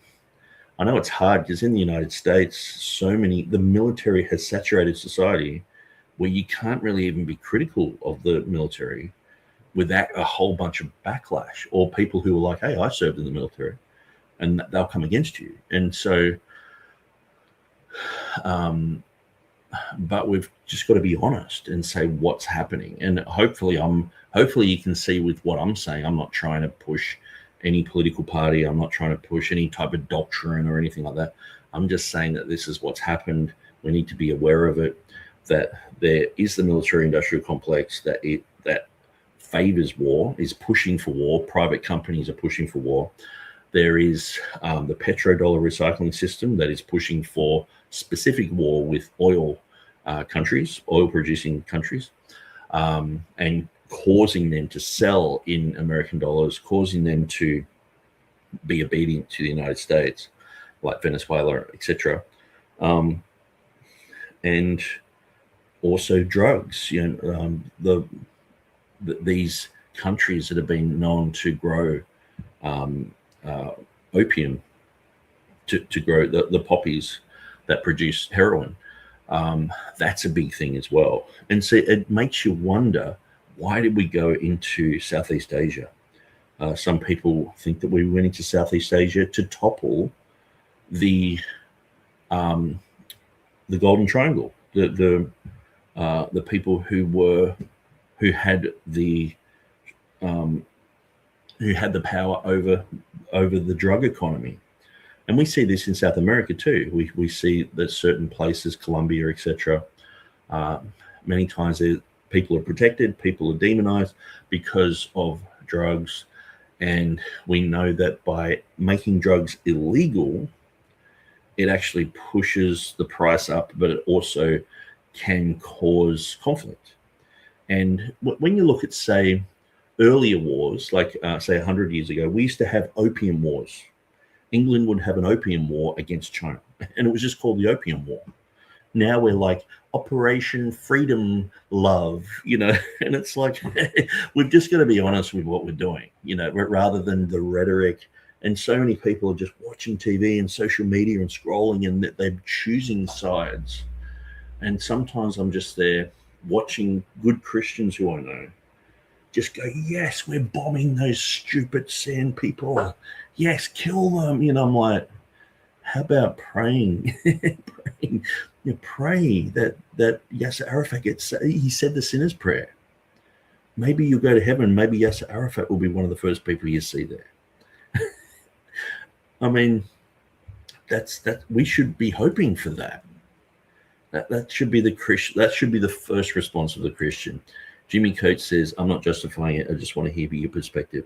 So yeah, I don't think that any type of foreign intervention, especially from a so-called Christian country, would help in Iran. I mean, look at Europe. Europe's got heaps of freedom to be Christian, and they're becoming atheists. What helps the gospel is just preachers going there and preaching hard things. And we see in Iraq the Christian movement fizzed. Now, I'm not sure what it's like today because I've got older information, but lots of them were left, lots of them were displaced, lots of them were killed, and their communities just scattered. And so it just caused lots of problems. And when you've got people just driving through with tanks just running over your car because you can't get out of the way quick enough, it's people become bitter towards Christianity because they think that these soldiers come from a Christian country. And the thing is, most of the Middle East think that. You've got to understand that they see themselves as like, oh, we're an Islamic country. They're the Christians then. They've got the Christian countries. And we do say that. America's Christian country, England, Australia, we're all Christian countries. So when they come here, they're shocked. and just the the godlessness and the weirdness, and they're like, oh, I thought these guys were Christians, and so when you have that mentality, when their army comes over and they kill your family, you think you're going to turn to Jesus? it just doesn't. Yeah. Anyway, but yeah, you said you're not justifying. I just want to hear your perspective, but that's my perspective. Pastor Brett says, I ministered to a young couple from Iran. They live in Canada today. Maureen showed me more about Iran than I ever thought possible. Islam is the most oppressive religion in the world. Yeah, and so absolutely, it's there are lots of problems with it. Brett says you should open up your StreamYard. There's much to say, and it's hard to type because of the limited amount of words. Yes, and so I'll get to the bottom of these comments, and I'll see if you're still there, because that's like 15 minutes ago. You might have bailed. And so Brett's saying, the reality is that 9/11 did happen. Where were you when those buildings came down? You have a one-sided perspective. Did you know that Iranian people want us to help them? Okay, so I guess it's like the reality is 9/11 did happen. Yeah, but Iraq had nothing to do with 9/11. So it's a bit like if someone came to your house and punch you in the face, and you go into your next door neighbor and bashing them up, and they're like, what have I got to do with this?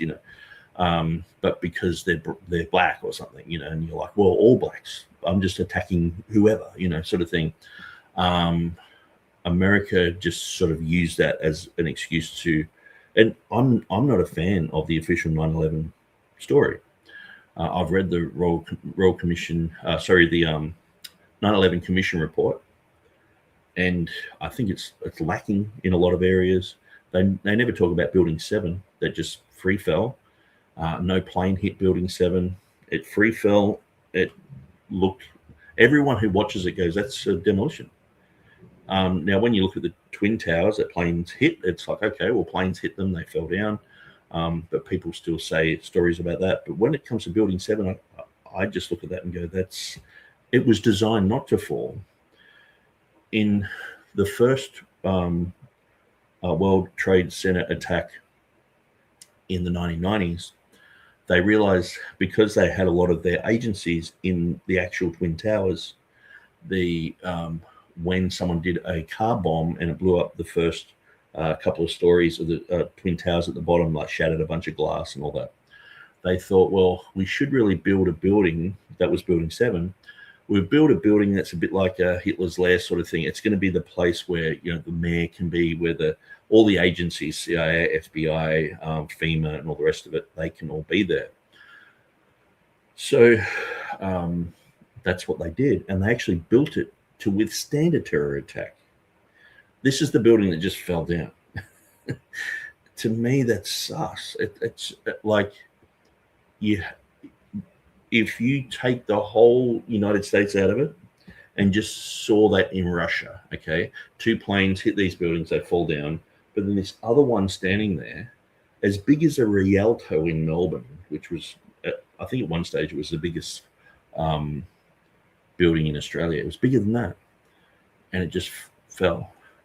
8 hours after the Twin Towers fell, this building just fell. No plane hit it, because the plane that was supposed to hit it never arrived. And so they're like, well, what do we do? There's going to be no third plane.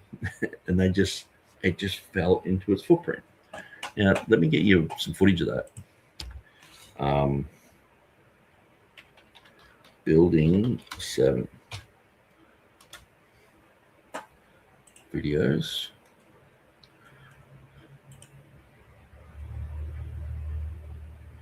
Okay.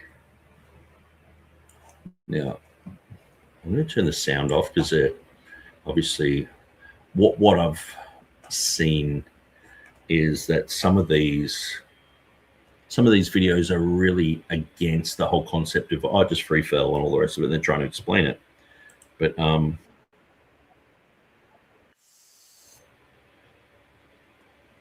yeah, U.S. Department of Commerce. We have to explain this away. What's this?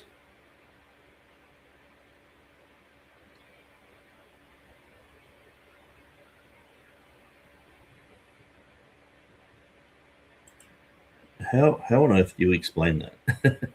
Just watch it again.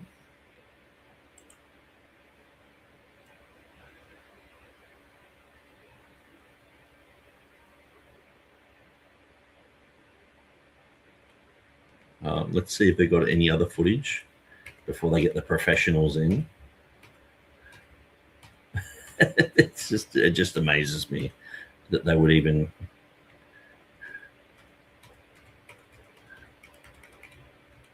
So anyway, that's one of the videos.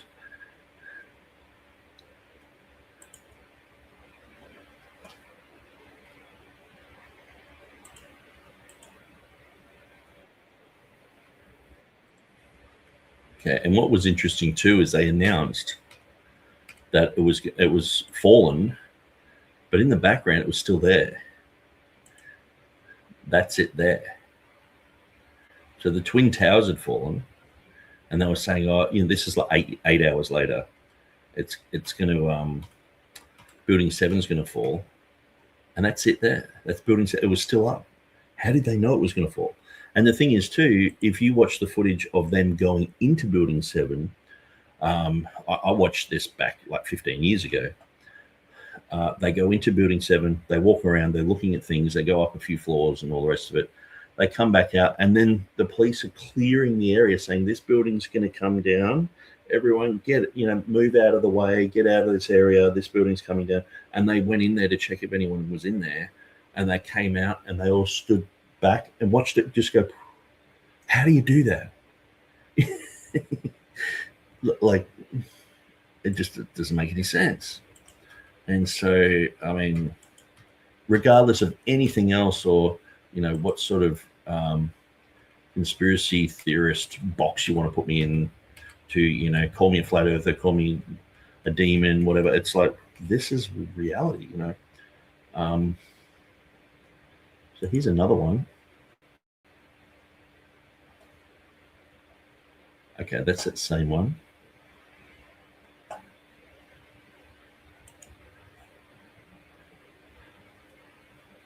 Here's another one. And they built it not to fall. They built it to withstand a terror attack. So the thing is, ultimately, at the end of the day, I think that the American government was probably involved with this. How could you not be? And whether that makes me lose respect or whatever. I know, like, say someone like Ron Paul, I agree with a lot of things that he says. He's like, well, I don't agree with the official 9/11 narrative and all the rest of it. But he hasn't come out and said the stuff that I just said, because I think he knows he would just become so unpopular. He wouldn't have a voice any longer. But I don't really care. I'm just saying exactly what I think and what my reality is. And so Brett's saying the reality is that 9/11 did happen. Yes. And I don't think that it was like the whole thing of finding a passport in the rubble of this Saudi Arabian guy. It's like, what? The buildings came down, and so you're asking, where were you when those buildings came down? Well, I'm here in Australia, but I can still look at the footage and look at claims, and for a long time I just believed the official narrative. Oh, this is terrorism. This is a bunch of people from Saudi Arabia, and they got upset, and they've attacked America. But now I wouldn't say that at all. I would say that America killed about 2,800 of their own people, and not the whole of America, but a small special interest group, CIA, FBI, whoever, were involved with that, or just military ops. They brought the buildings down, they killed those people, and that's given them perpetual victimhood, so that then they can carry on the mission of empire with the support of the world, because having the support of the world is important for them. And so you have a one-sided perspective.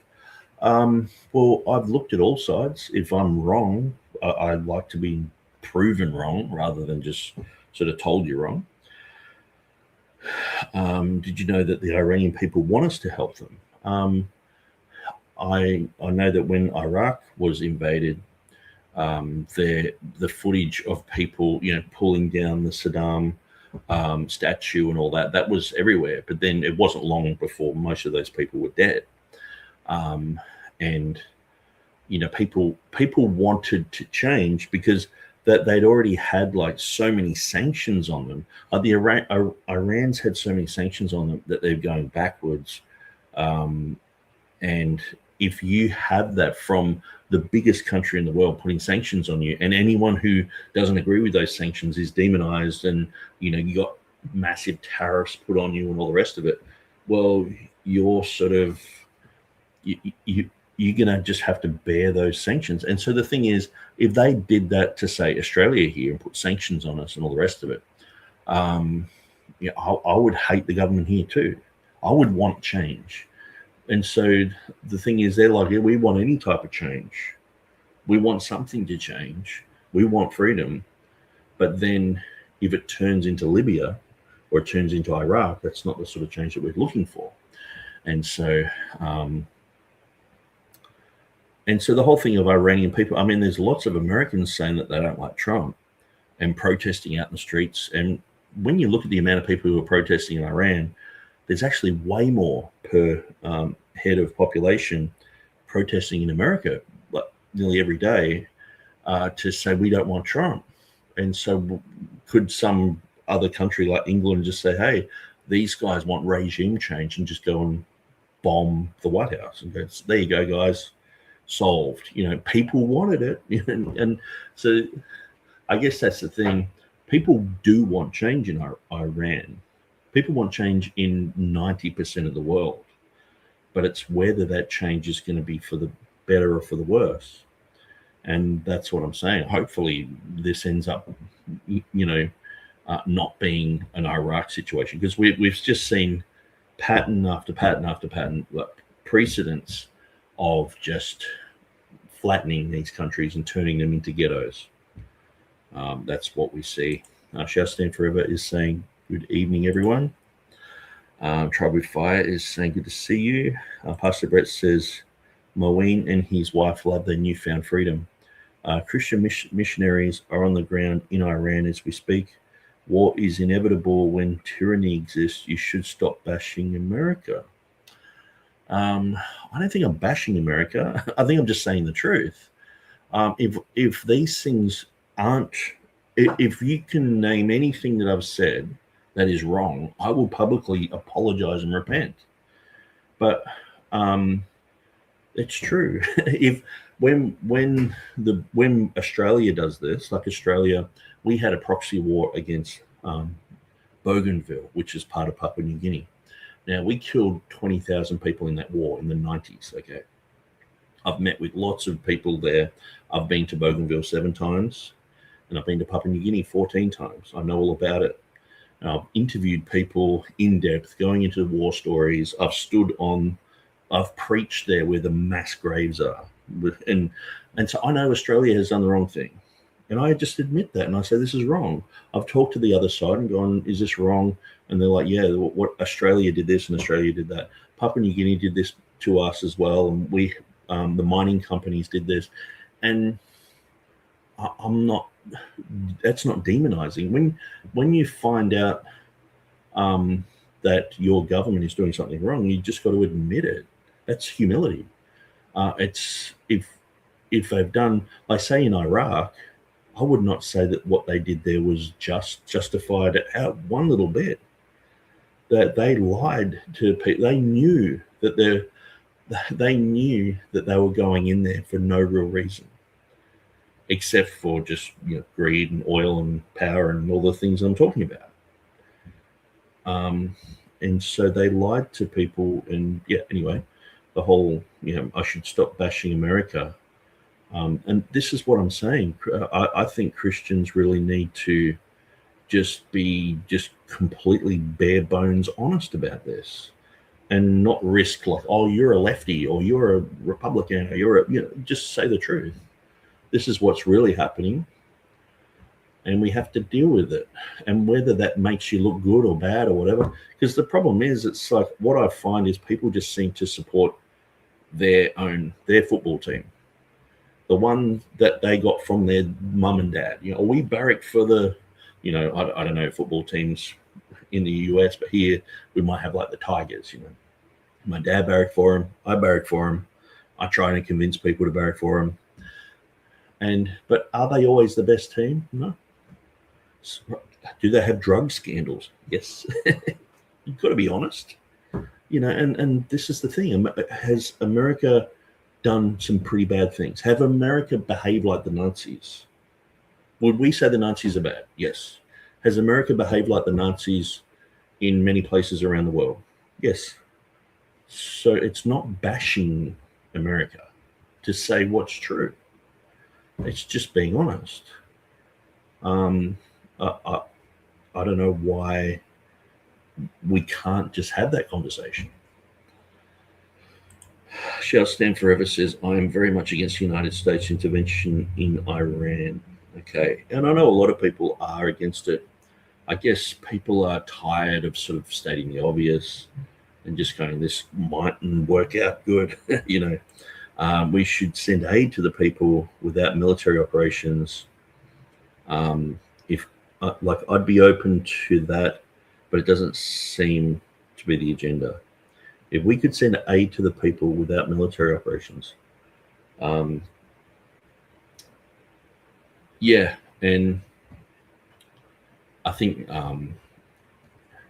the thing is they have so many sanctions on them by the United States that unless those sanctions are lifted, they will just continue to stay impoverished. And the thing is, like, a lot of even Christians, pastors, people who I know, they will say that they hope that Iran just gets blown up. Let's just turn it into a car park. They don't care. Which to me is quite an amazing thing to say. Oftentimes they're not saying let's send missionaries there, let's go there and preach and all the rest of it. But the sanctions are crippling these people. And so Iran, I mean, realistically, if I was to ask people what Iran has actually done, like say to its neighbors, you couldn't really name anything off the top of your head, could you? Like you couldn't say, well, they killed a bunch of people in Pakistan, or they went into Afghanistan and slaughtered a bunch of people, or they did this and they did that. But you could with America, even just in this region. You can go, okay, Iraq, 1 million people. Over here, Afghanistan, 1 million people. And horrible wars. Pakistan, overthrowing the government, destroying the economy, all that. Then we're looking at, Libya, destroyed.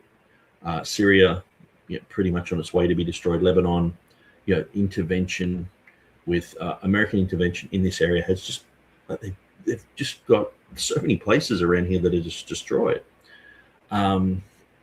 So apparently it's like, okay, Iran are bad to their own people, but the Shah tortured 10% of his population, and that's what they want to bring it back to. And so it's like, and that was American approved. So when it's American approved, it's like, well, only 1 in 10 of us are going to get tortured and probably disappeared. So anyway, and the thing is, there's the trust factor. Oh, we trust the United States now. Oh, why didn't the United States do the right thing when they were, way more Christian, way more ethical, way more nice in the 1950s? 1953, when they overtook Iran and got rid of Mossadegh, they got rid of democracy. They threw democracy out the window and said, we don't want that. We want to control this. And so they've controlled it. And so, yeah. Pastor Brett says, shall stand forever. Iranian people are begging President Trump to intervene. I have been involved with ministry to Iran for more than a decade. We are supporting Israel and standing against evil. Okay. Well, my understanding is that Israel can be just as evil as anyone else. They can, like look at Gaza, 70,000 people dead, the place is turned into a car park. Lots and lots and lots of civilians died. I don't think that that's a noble thing. I think it's a tragedy.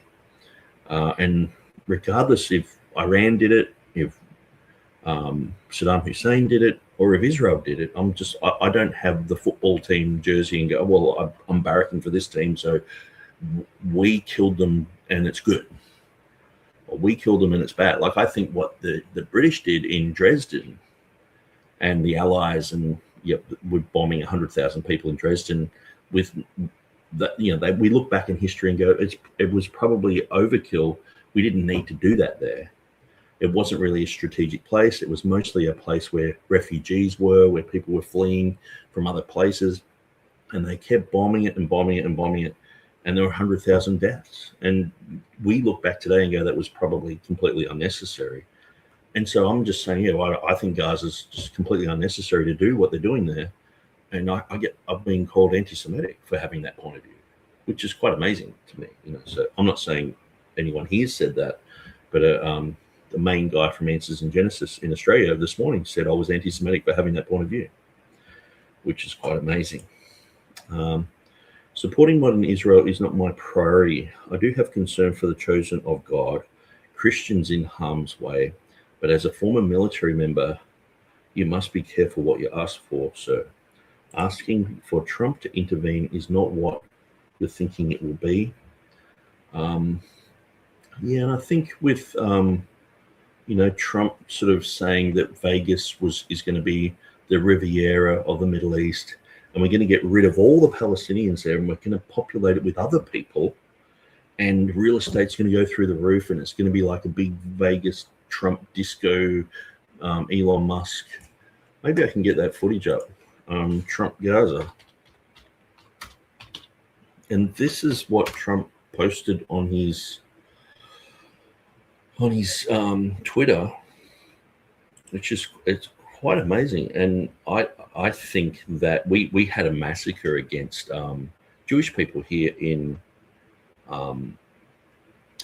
Australia, and I think this type of video is actually stirring the pot and causing people to be like, man, we're not going to put up with this rubbish. And one of them was shot dead, and the other his son is still alive here in Australia.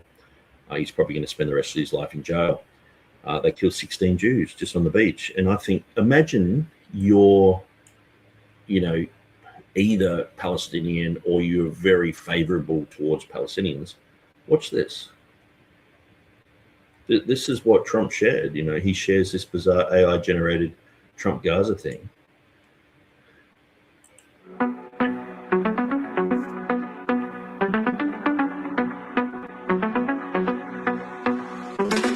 Tunnels coming to set you free, bringing light for all to see. No more tunnels, no more fear. Trump Gaza is finally here. Trump Gaza shining bright, golden future, a brand new light. Feast and dance, the deal is done. Trump Gaza #1. Trump Gaza shining bright, golden future, a brand new light. Feast and dance, the deal is done. Trump Gaza #1. We have an opportunity to do something that could be phenomenal. And I don't want to be cute. I don't want to be a wise guy, but the Riviera of the Middle East, this could be something that could be so bad. This could be so magnificent. And then when he was asked, how they're going to do it, he said, well, we're just going to get rid of everyone there and replace them. It's like, well, that's like, people are like, oh, it's a genocide and everything. And he's just explained, if you get rid of a whole bunch of people and put other people there, that's exactly what a genocide is. And it's like, he's saying it from his mouth. Like, I don't know if people just don't want to see it, but Tribal Fly says both towers also fell in their own footprint. Yeah. So usually what I try and do with any type of thing,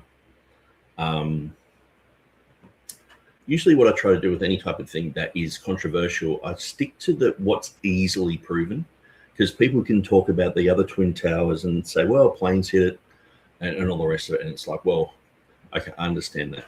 But when you look at Building 7, that's you have to have a certain amount of cognitive dissonance to just say that it just like it just fell from a fire when they designed it to not fall. And so Pastor Brett says, I've got to fly, Nick. You should stick to your defense of the King James Version. Political conversations always cause trouble. It hasn't caused me any trouble, and I don't think anyone else here is troubled. I've always had this type of stance, and I'll defend the King James, but I'll also defend human life. I'm a pacifist. I don't believe that we should be killing people. I don't support governments that are killing anyone. I'm not into terrorism. I'm not into... I'm just not into what's happening here. And also the thing is, I'm just explaining what's happening. It's what I'm saying is not really even that controversial. It's pretty well known. And so maybe it's because I've sort of come against Trump a bit. I'm Australian. I mean, we just look at Trump as sort of like, who's that guy who runs the wrestling?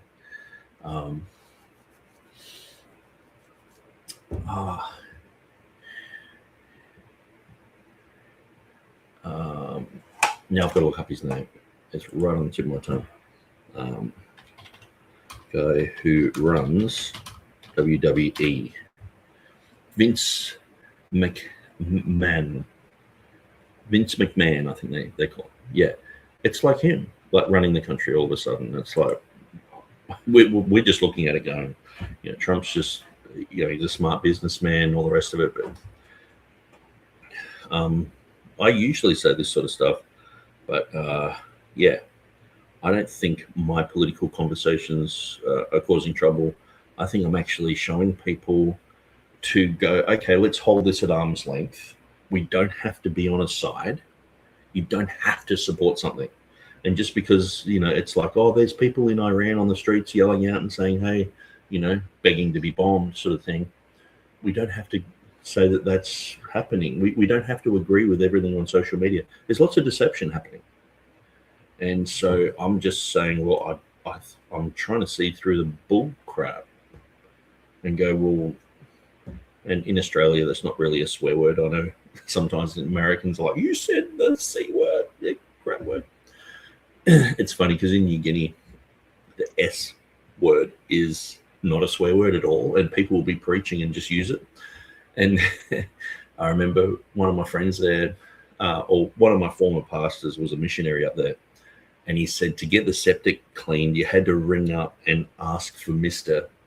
S-H-I-T. You had to ask for him. And he said it was just the whole family were just standing around the phone just laughing before they would call him. Like, and then he would turn up with it written on the truck, you know, Mr. And yeah, it's funny, you know, how in some places swearing, you know, we say the C-R-A-P word frequently here. It's like saying the word poo or something. It's not even a swear word, you know. Anyway, I'm offending people left, right, and center. Shall Stand Forever says, yeah, when I got out of the military in 2005, I started to examine 9/11, and I can't in good conscience believe the official narrative we've been given. That doesn't mean I think I know all the answers.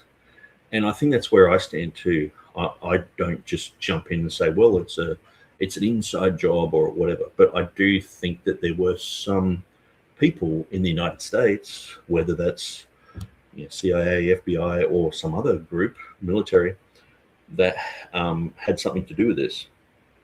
And I have the same type of thing. And that doesn't necessarily mean that, you know, someone will do a video and say, oh, it's an inside job, and, you know, all the rest of it. I'm like, oh, who?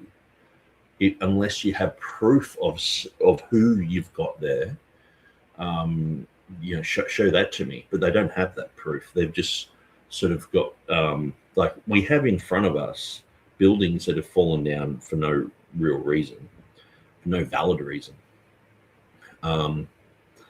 And, you know, sometimes we see similar type of buildings in Europe catch fire and burn and burn until it's just a steel skeleton, and it didn't fall. And I remember they had to change the Wikipedia page because no steel building had ever fallen down from just fire. But then they actually had to change the science on Wikipedia to say, well, it has happened, 9/11. Yeah, and look, it is a tragedy. And I think the thing is the cognitive dissonance, people seeing this in front of their eyes and going, yeah, it's not making sense. But then trying to just be honest with yourself. This is what I always try to do, is stop deceiving yourself. The Bible says you can deceive yourself. There are many who are deceivers. This is in the churches, let alone out in the world, let alone, Facebook and Twitter and all the propaganda and stuff. You don't think that they have thousands of people who are just pushing a narrative right now for Iran, so we accept it, so we beg for it. And yeah, it seems like Shall Stand Forever, we have a very similar perspective on this. And I think, but the thing is too, I'm not saying that America haven't done good. I'm just pointing out the problems. It's like having, if you've got an abusive father, it doesn't mean he was always like that, or he was not kind at times, or whatever. But you've got to point out the abuse. And the thing is too, we might point that out, but do you want to be like Billy down the road, who has a sexually abusive father? You know what I mean? It's like, do we want China to rule us? Or do we want Islam to rule us? Or do we want Russia to rule? It's like, well, I actually probably prefer the Americans, but we've at least got to be honest with ourselves and go, we've got problems. And I think this is the whole thing of just acknowledging that you're a sinner. Yes, I've lied. Yes, I've stolen. The Ray Comfort thing. You're being honest with yourself, saying, yes, I've lied. Yes, I've stolen. Yes, I've done these bad things, and I've broken the commandments of God. I'm a sinner. And I think having that type of attitude with just everything, your football team isn't just the best. They're not all, butter wouldn't melt in their mouth. They're all the best. They're just so good. Or your church is just the best. You gotta be able to look at the ugly and go, yeah, there's this, and it's in everything. Everything is tainted by sin. And how much more so when there's politics? Politics is just one of the greasiest, horrible things. And, military and scandals and, all the rest of it. Shall Stand Forever says, Pastor Brett, we should be able to talk things out, though. Yeah, and I think that too. This has been my view for probably 20 years now. So I think, Shall Stand Forever said he got back from the military about 2005. I think a lot of people woke up around that time. And I think it was actually people like Ron Paul. There were certain politicians who had a very big voice at that time, and the internet was just exploding. And it was like a voice of clarity. It was like, yeah, what he's saying is really making sense. And I would say Ron Paul loves America more than Trump, more than half of these other guys, because he actually wants things to be real, and he doesn't want to steal their money. He doesn't want to. I would say even myself, like I love the whole concept of America, Constitution, freedom of speech, and all like a lot of people love that, but we don't want to see it destroyed. And so to say, hey, this is taking like even Eisenhower said, the military-industrial complex, it'll destroy America if we don't bridle it. And he was right. It's destroying America. And so I'm pointing that out, and it's like, I'm anti-American. It's like, no, I'm actually pro-America. I'm pro-freedom. I'm pro-freedom of speech. I'm pro-gospel. I'm pro-everything. Shall Stand Forever says, as Christians, and yes, we might disagree, but we need to challenge each other to prove things. Well, I think the thing is too, like I always try and listen to contrary voices, whether it's on the Bible issue. I'll listen to Bart Ehrman, for 3 days straight, and go, okay, that's what he's trying to say. It's this thing, it's that thing, and trying to get to the bottom of it. And I don't think I'm ignorant on these issues, and I think that's what can cause people to balk at what I'm saying, because how can you deny what I'm saying? It's like this sort of stuff is now being just said. Like, even if you tune into what Charlie Kirk was saying, he was saying all this sort of stuff. If you just type in petrodollar recycling system, the whole petrodollar thing comes up. Federal Reserve things, you just read Ron Paul, he'll talk about that all day. Talk about the military-industrial complex, comes up. Talk about 9/11 and what happened on that day, and look at both sides and just weigh it up. And so yeah, Nick doesn't do this too often, so I think it's healthy. Yeah. So Pastor Brett says, is this about Iran or Iraq? It sounds like you're bashing the USA. I'm not sure why. I've pretty much explained myself. If you watch the documentary Control Room, even the pulling down of that statue in Iraq was staged. And even in 1953 in Iran, the whole concept of Mossadegh and him being, there's this organic sort of uprising and people getting rid of him. There was CIA backed. The CIA were paying people. This is not, it's not unknown. If you read, like, say, I know this is probably CIA propaganda anyway, but Legacy of Ashes, the history of the CIA, which I've read, the Operation Ajax is like one of the first major operations that they did in 1953 after the creation of the CIA. And basically they're like, well, this is going to be our pattern. And that's the pattern that they used all the way through South America and many other places. And so and maybe I can get Ron Paul to explain this.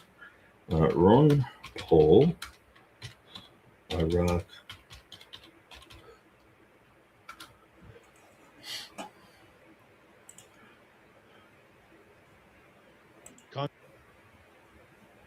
Congressman Paul, was the war a good idea, worth?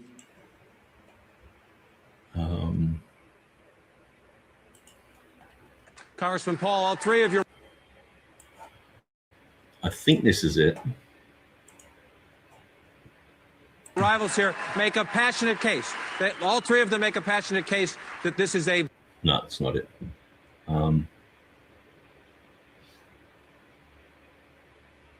Yeah, maybe it's this one. Let's go to you, Speaker Gingrich.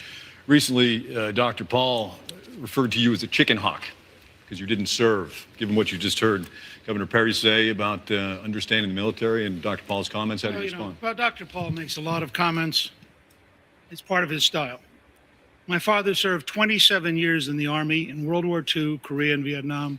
I grew up in a military family moving around the world.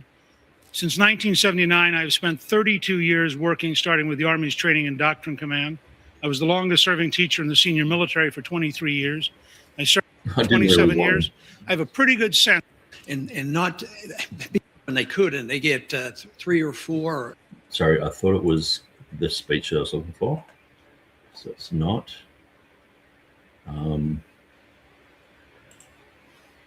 Congressman Paul, You all don't three of find your Ron Paul rivals in here. the Epstein files. Congressman do you? Paul, was the war a good idea? Hang on, Ron Paul.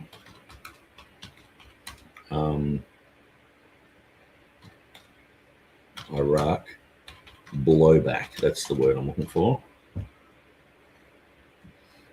Yeah. Congressman Paul, I believe you are the only man on the stage who opposes the war in Iraq, who would bring the troops home as quickly as almost immediately, sir.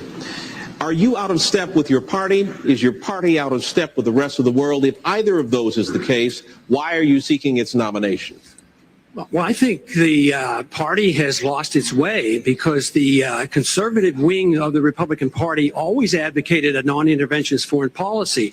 Senator Robert Taft didn't even want to be in NATO. George Bush won the election in the year 2000 campaigning on a humble foreign policy, no nation building, no policing of the world.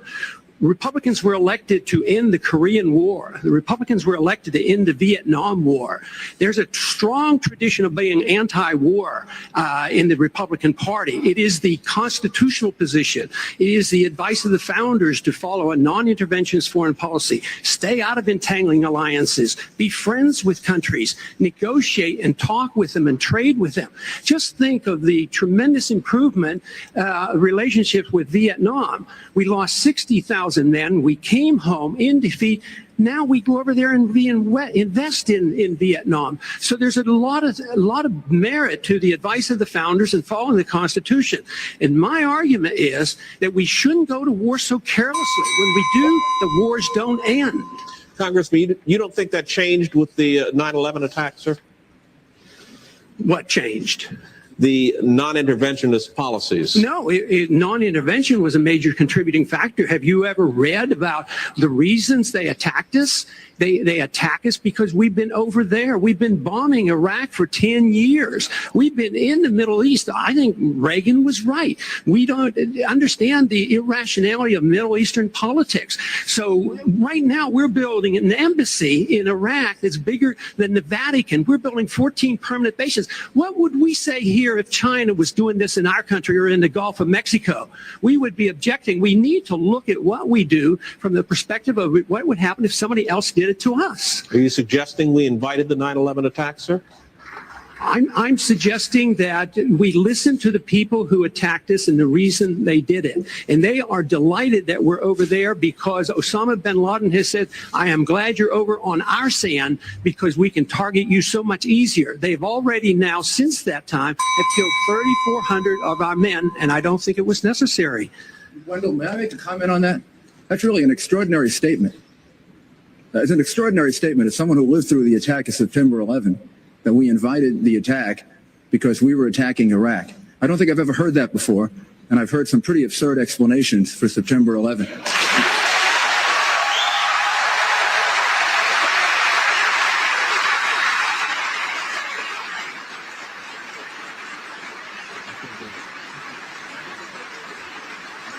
And I would ask the congressman to withdraw that comment and tell us that he didn't really mean that. Congressman? I believe very sincerely that the CIA is correct when they teach and talk about blowback. When we went into Iran in 1953 and installed the Shah, yes, there was blowback. The reaction to that was the taking of our hostages, and that persists. And if we ignore that at our own risk. That if we think that we can do what we want around the world and not incite hatred, then we have a problem. They don't come here to attack us because we're rich and we're free. They come and they attack us because we're over there. I mean, what would we think if we were if other foreign countries were doing that to us? Can I have 30 seconds, please? No, wait a second. We'll all get 30 seconds. They are coming. We all want 30 seconds to talk about this. Wendell, go ahead. I think I want to turn to Senator McCain and change the subject, if I will. I don't think we're going to solve this tonight, gentlemen. An internet question for you, Senator Royce from Philadelphia.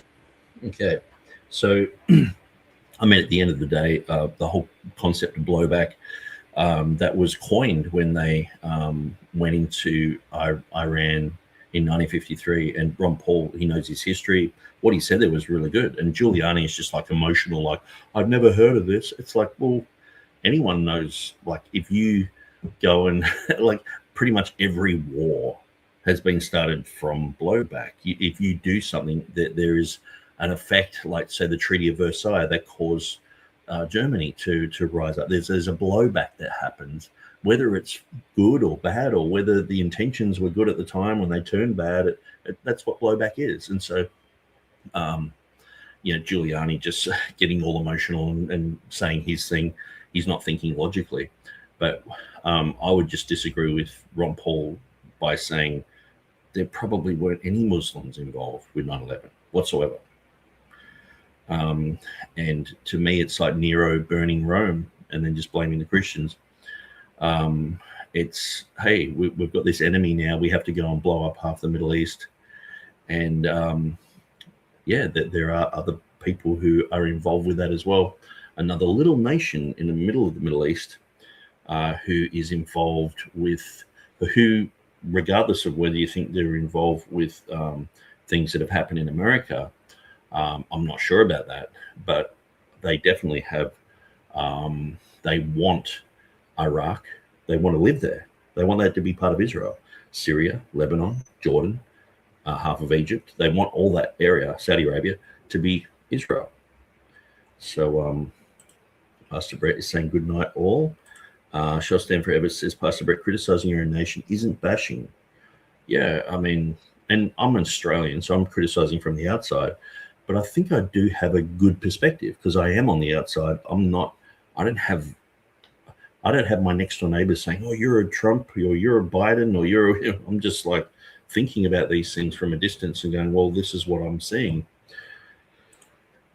And most of these are just actually principles that I have that when I see these principles violated, I'm like, well, that's not a good thing,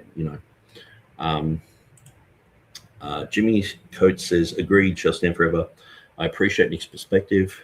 We should definitely prove all things and hold fast to that which is good.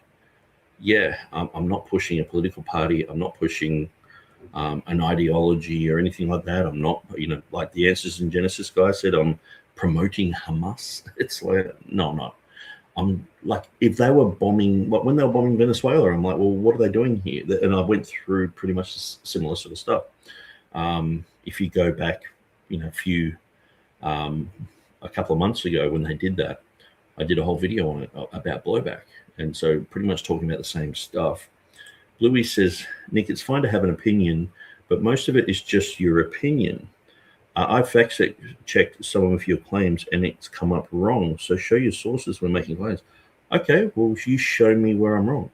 That's because you've said that I'm wrong before when you're talking about Gaza, and it seemed like you didn't know anything about Gaza, and it actually, I sort of caught you out copying and pasting AI because it was like, it was too neat. All your comments were just too neat.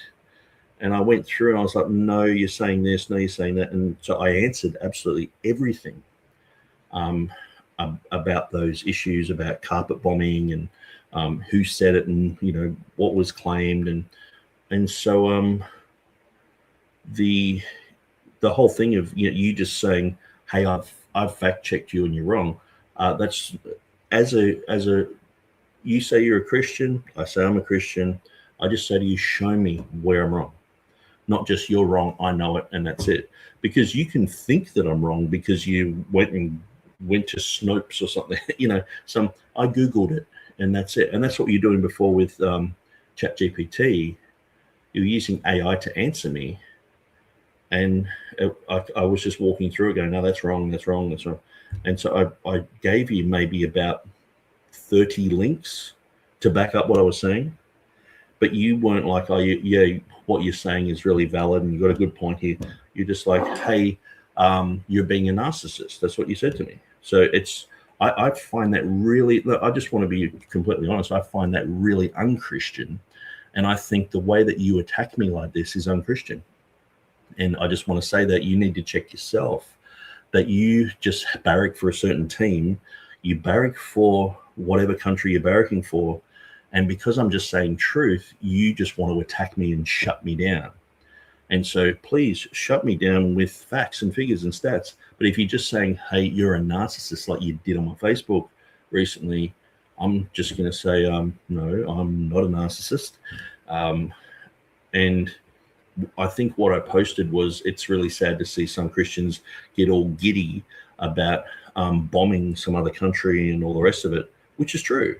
I get upset when I see Christians really happy that other people are going to die because there's some military somewhere, regardless of if it's Roman soldiers going through and just killing a bunch of people, or if it's India-Pakistan conflict and a whole bunch of people die, or if it's the Mau Mau's, you're killing a bunch of people. I get upset with all killings.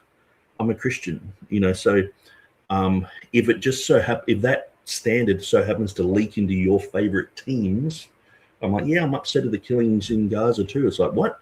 You're a this and you're a that. And it's like, you haven't really proven anything to me. So,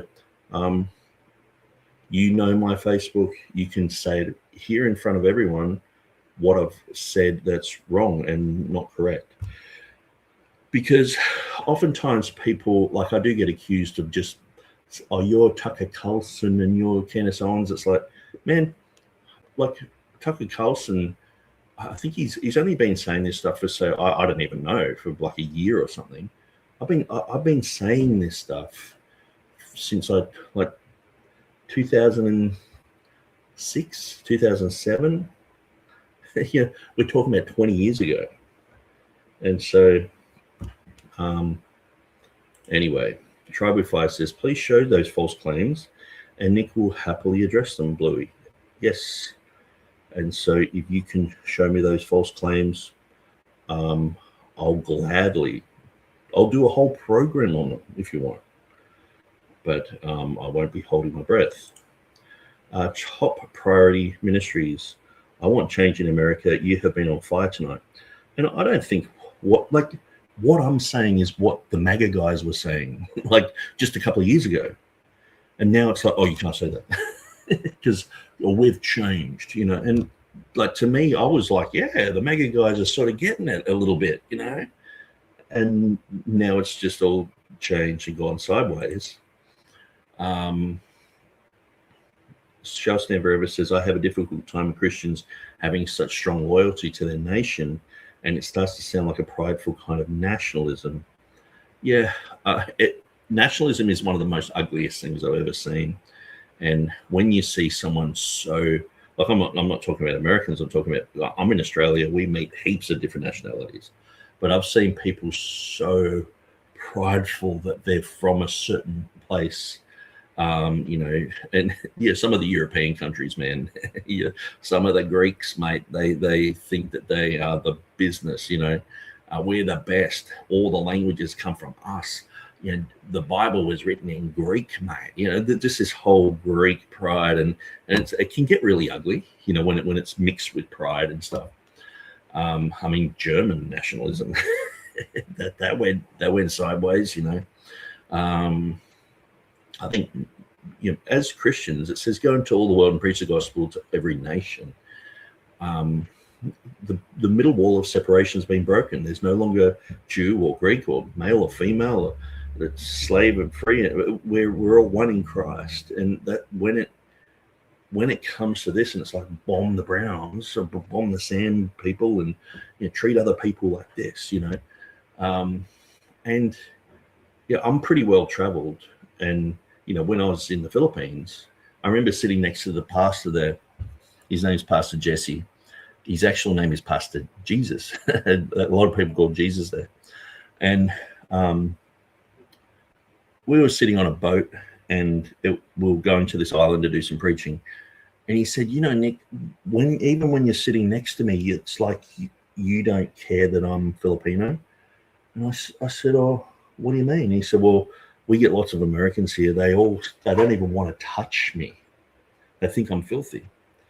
I said, really? Like, you know, and he's just telling me, you know, he's got no reason to say this or anything. And I'm like, I said, well, I guess when I grew up, we had like Filipino, Chinese, Japanese, you know, Lebanese, lots of different cultures. And so we all grew up in the same type of school together.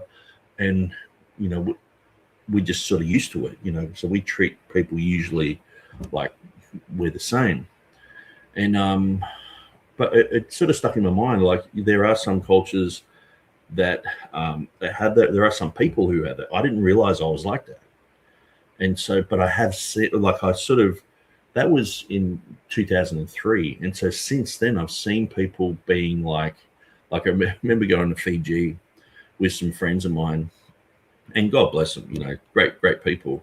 But every time they prayed for someone or shook their hand, they got out the alcohol squirter thing and were going like this. And I was like, can't you just do it at the end of the night? You know, it was like, oh, I've got to get rid of the horrible germs from these black people sort of thing. It was like they were members of the Klan or something. It was like, guys, it's really embarrassing when you do that. But I didn't say anything. But you do get people acting differently, you know. And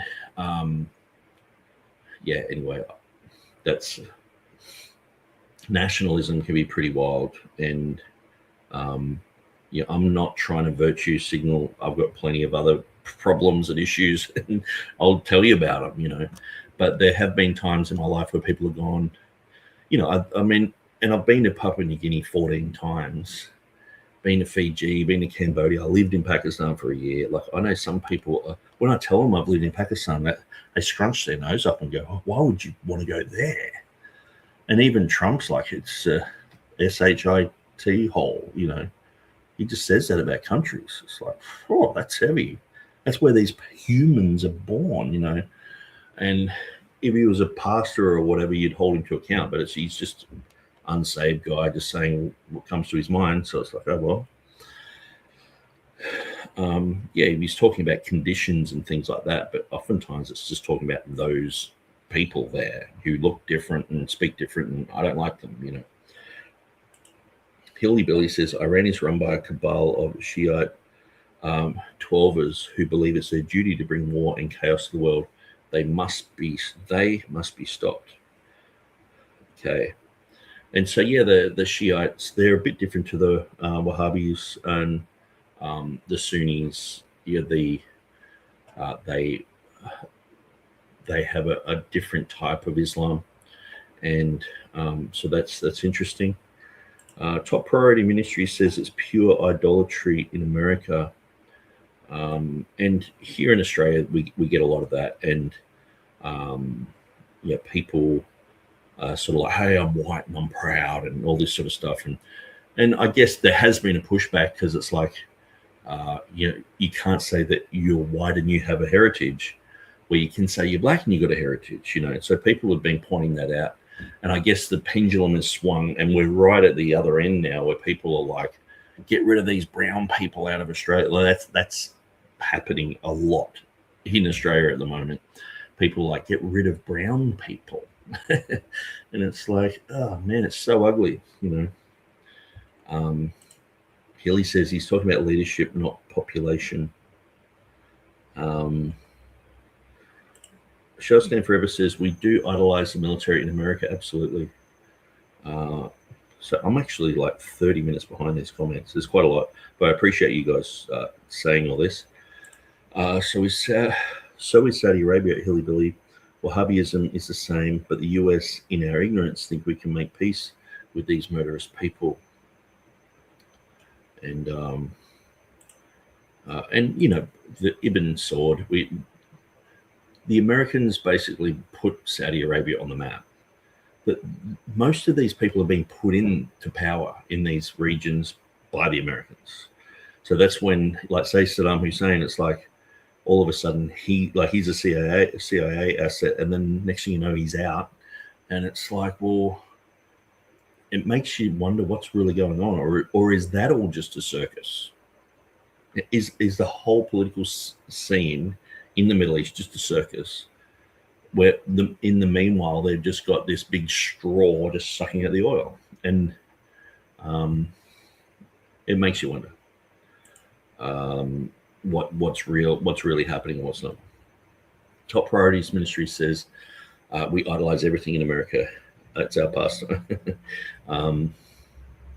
Louis says, why don't you set up an actual open discussion so others can join and have a dialogue?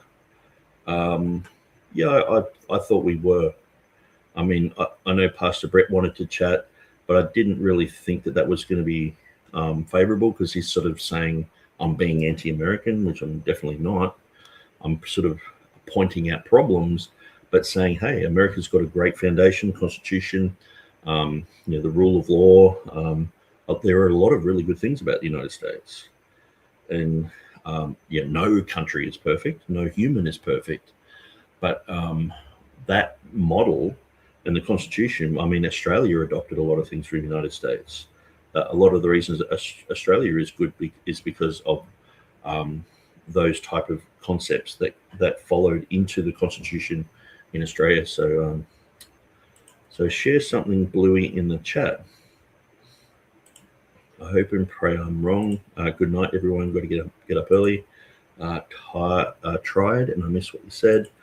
Top priorities ministries. Haha, Nick, you should cover everything the Holy Spirit directs you to speak of. Praise God for you. Yeah, I don't like being muzzled.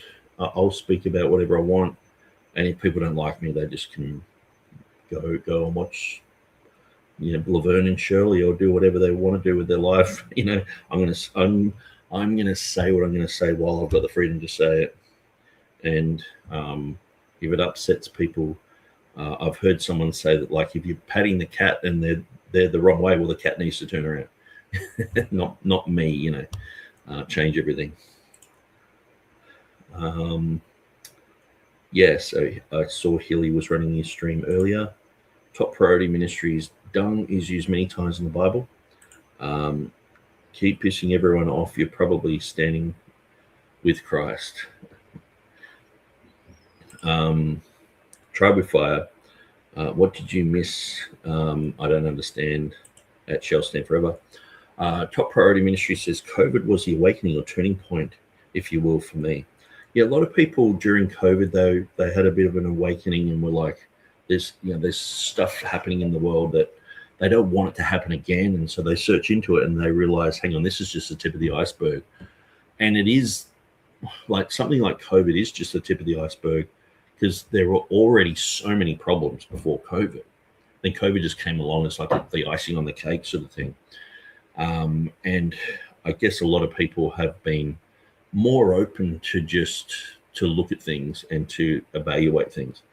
I'm surprised how many people here in Australia and in the US have started to criticize the government of Israel, which, 15 years ago when I started looking into these things myself, and I was like, actually it's not good to do this. It's not, when it says thou shalt not kill, it should, don't these guys believe in the Torah and everything? They should be practicing this type of thing. And the more that I looked at it, the more I was like, man, well, they're just a secular nation. They're just, they corrupt like Australia is and America is. And, we've all got different levels and types of corruption. Every nation does. But I'm surprised to see how much is happening today. But also the labels, like, I'm anti-Semitic apparently. And it's like, you've got to be joking. Like you failed to tell all my Jewish friends that. the people who I'm learning Hebrew language off, but I had a Jewish guy living with me for a year and a half just before I got married. Like, he would just laugh at that. He would say all this as well. He taught me lots of this stuff. And so it's like, you're anti-Semitic. It just seems like such an infantile thing to label someone as. But anyway, you hope you're wrong about something.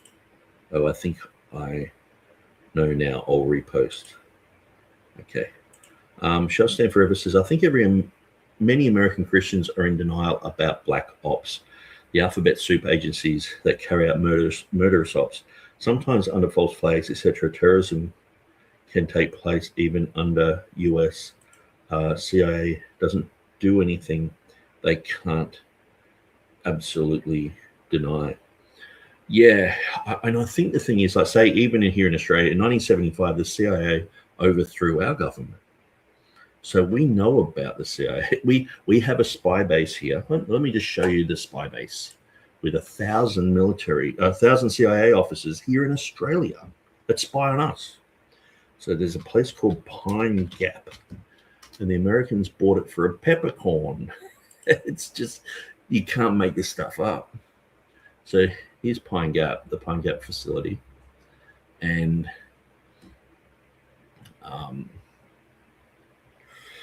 the facilities of the base consist of a massive computer complex with 38 randoms, protecting radio dishes, and operates with over 800 employees. Former NSA employee David Rosenberg indicated that the chief of the facility was a senior CIA officer at the time of service there. So yeah, we've got this spy base here. Whenever they have like a Iraq war, bombing in Cambodia, etc. Pine Gap was used by the US to kill Al Qaeda and the Taliban soldiers with drones, so that they're operating all this stuff in the middle of Australia. And the Gough Whitlam, he was our prime minister, alleged CIA involvement with the Whitlam dismissal. So they got rid of our government. They overthrew our government here in Australia. So this is Wikipedia, guys. You know what I mean? And what I'm saying is not even controversial anymore. It was controversial 10, 15 years ago. I used to say this stuff and people used to go, man, you're going way too down the rabbit hole. You know, you're going to end up nuts. And it's all, now this is just mainstream. And someone like Tucker Carlson's just saying, yeah, 9/11, I think it's, you know, there's problems there. And it's like, yeah, that's what I've been saying. It's like, well, we should really be careful of other governments, like even the Israeli government. It's like, yeah, that's what I've been saying. You know, they've sort of caught up about 15 years later. I'm looking for peppercorn. Maybe Pine Gap. Peppercorn.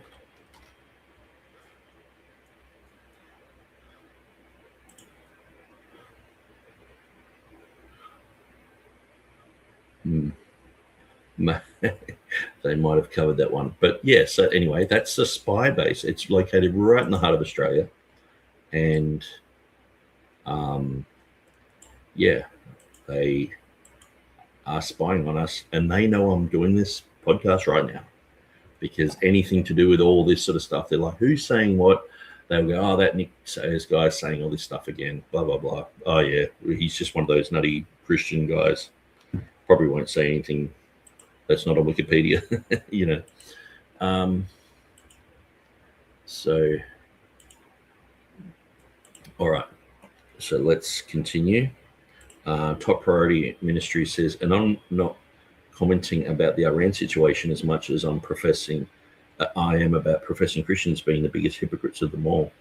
And I think there is a certain thing where 95% of Christians who I meet are not Christians. So you expect them to have all sorts of weird ideas. But it sort of saddens me that some people who I'm like, man, they're a good Christian and all the rest of it, and what comes out of their mouth is just like nationalism or, you know, kill the Browns, you know, sort of thing. It's like, no, love them. Love your enemy. Do good to those who hate you. Pray for those who despitefully use and persecute you. Benny said, God will judge all these nations in pride. Yeah. Tribe with Fire says, I gave Newt $400 for his campaign. He sent me a gavel. What an idiot I was. But, you know, at the time, you think you're doing the right thing, you know. Shall stand forever. Yeah, Ron Paul made too much sense regarding foreign policy. He was just, when I heard Ron Paul talk, I was like, man, this is a breath of fresh air. And even though I disagree with some of the 9/11 stuff, I'm like, man, I read all of his books, the Ron Paul Revolution, the School Revolution, and the Fed. I got all of his books and just went through them.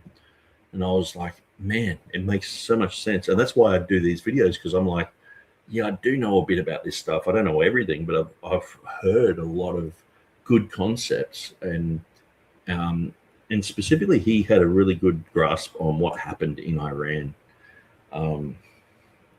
Tribe with Firefox News equals propaganda at its best, or rather worst. Yes. Bluey says Hezbollah, Hamas, Houthis, all supported by the Iran regime. Okay. Probably.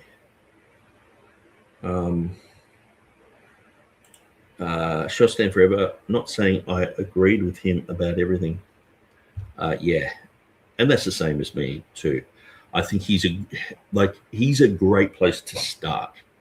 If you can just get all of his stuff under your belt, then you're like, okay, well, I'm going to have my own view on this and that. But some of his views on drugs, like just legalize everything. It was like, huh? You can't do that, you know. But when you think about it, it goes all the way to modern warfare. Countries go to war over drugs. if you just actually legalize everything, then there's no money involved in it anymore.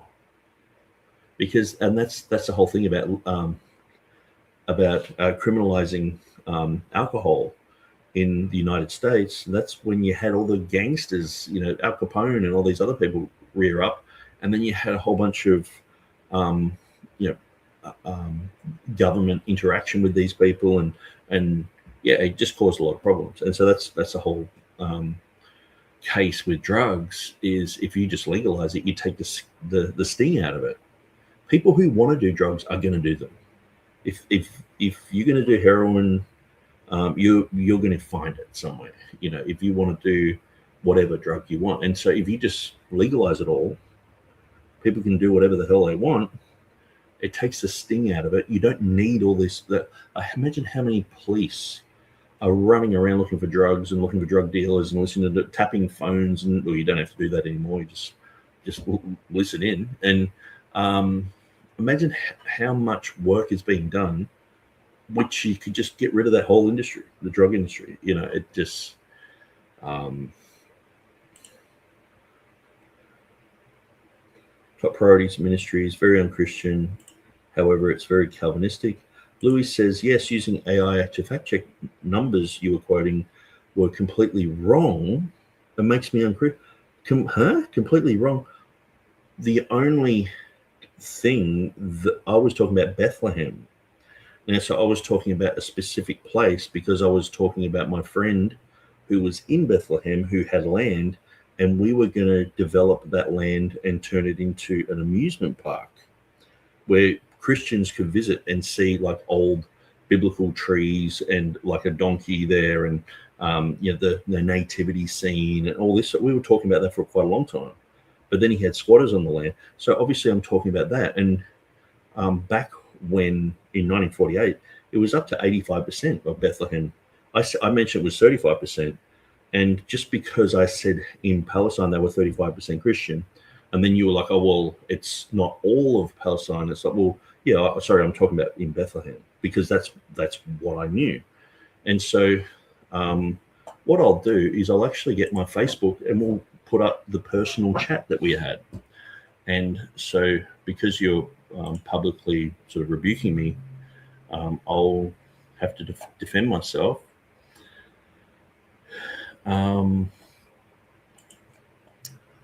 Okay, where are we?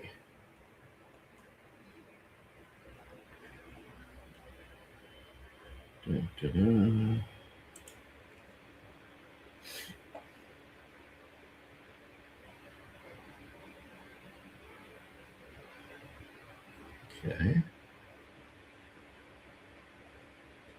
Open in Messenger.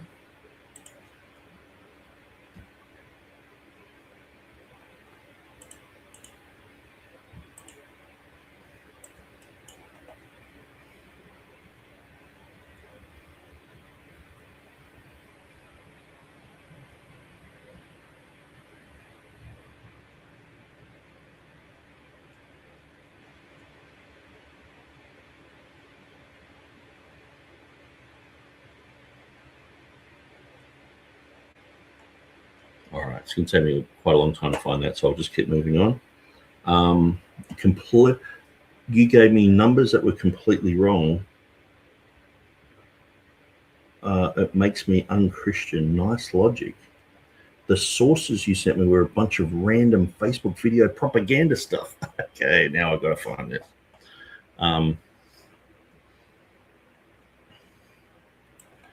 Okay.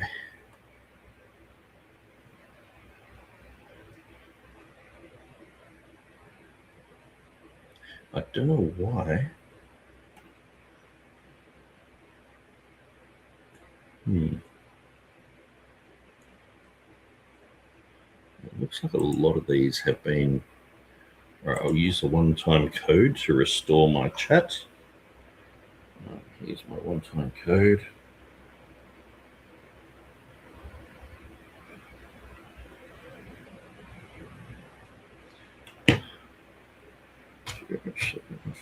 Five, 3, 3, 1.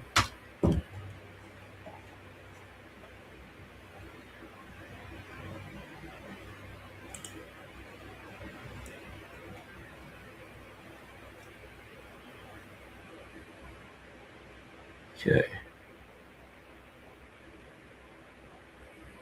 All right, so we'll look at these, just random Facebook things. I mean, where do you want me to find things? Just like what platform is respectable? If it's a video on Facebook or it's a video on YouTube, what's the deal?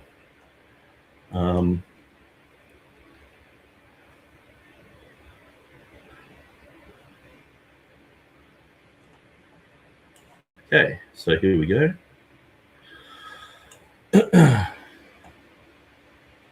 Yeah, I hate it when it does that.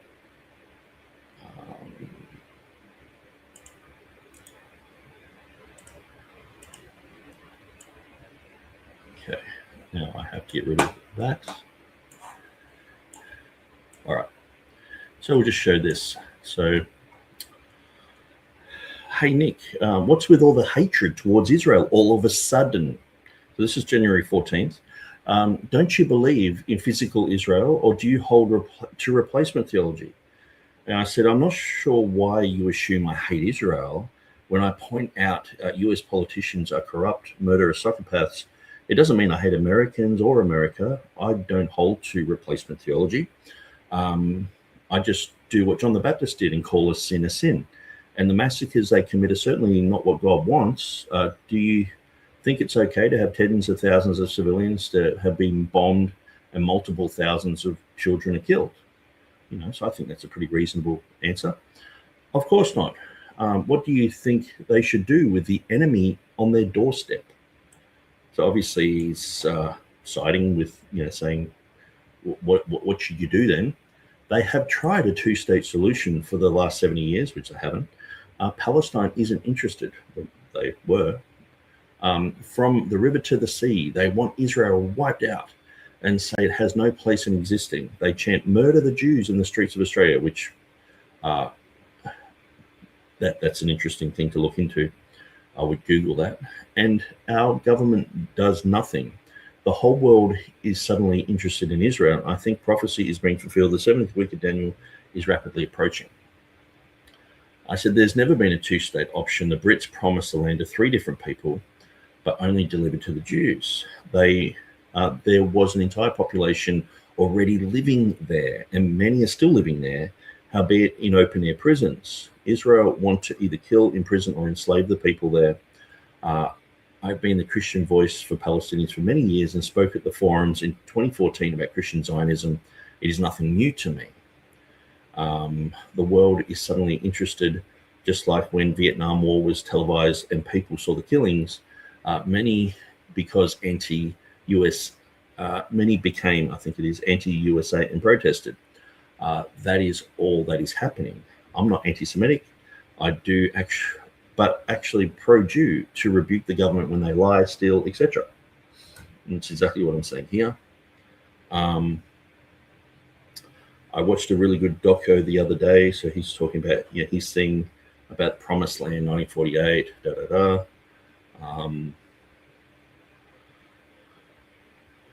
don't understand why you support the 50,000 or so Christian Palestinians living in Israel in the West Bank, but not the 180,000+ Christians that are living in Israel. So anyway, it's to do with Chuck Missler in a video promoted. So I said, look, this is what you said. I watched a really good documentary the other day and went through all of the times a two-state solution was proposed, and they ultimately fell through ever since the Jews were given back their land in 1948. I said, I'll watch anything on the topic, sure. But the issue is the Brits promised the land to 3 groups, the Palestinians, the Jordanians, and the Jews, but only one group had the backing of the West to take over and destroy the Palestinians. Palestine was 35% Christian in the 1980s. So that's the stat that he's saying that I've made a mistake on. Now, the actual count in Bethlehem that I heard the other day was 85%. So I think that was on the Tucker Carlson thing. They were talking about those numbers. But they were still killed and bombed. And so one of the reasons why I bring up that and talk about Bethlehem was because a friend of mine, Palestinian friend of mine, we were working together to build certain things on his land. Now, he had no right of return. He had left, but all his family was still there. But now there's settlers on the land, so he can't do anything with it. It's been stolen from him.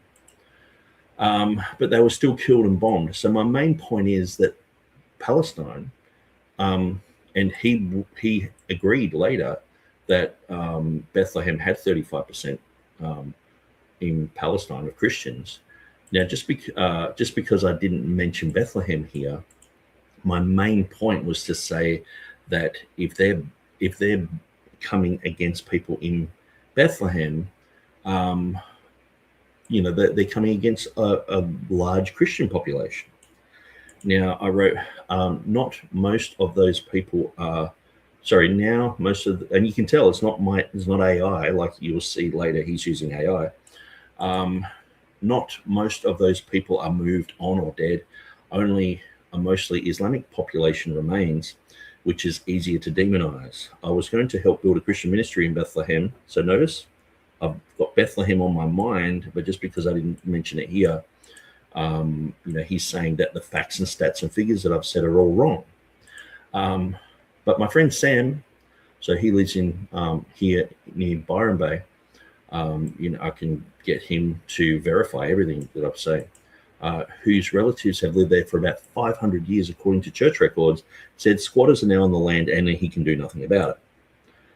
And so I mightn't have mentioned Bethlehem here, but I did here.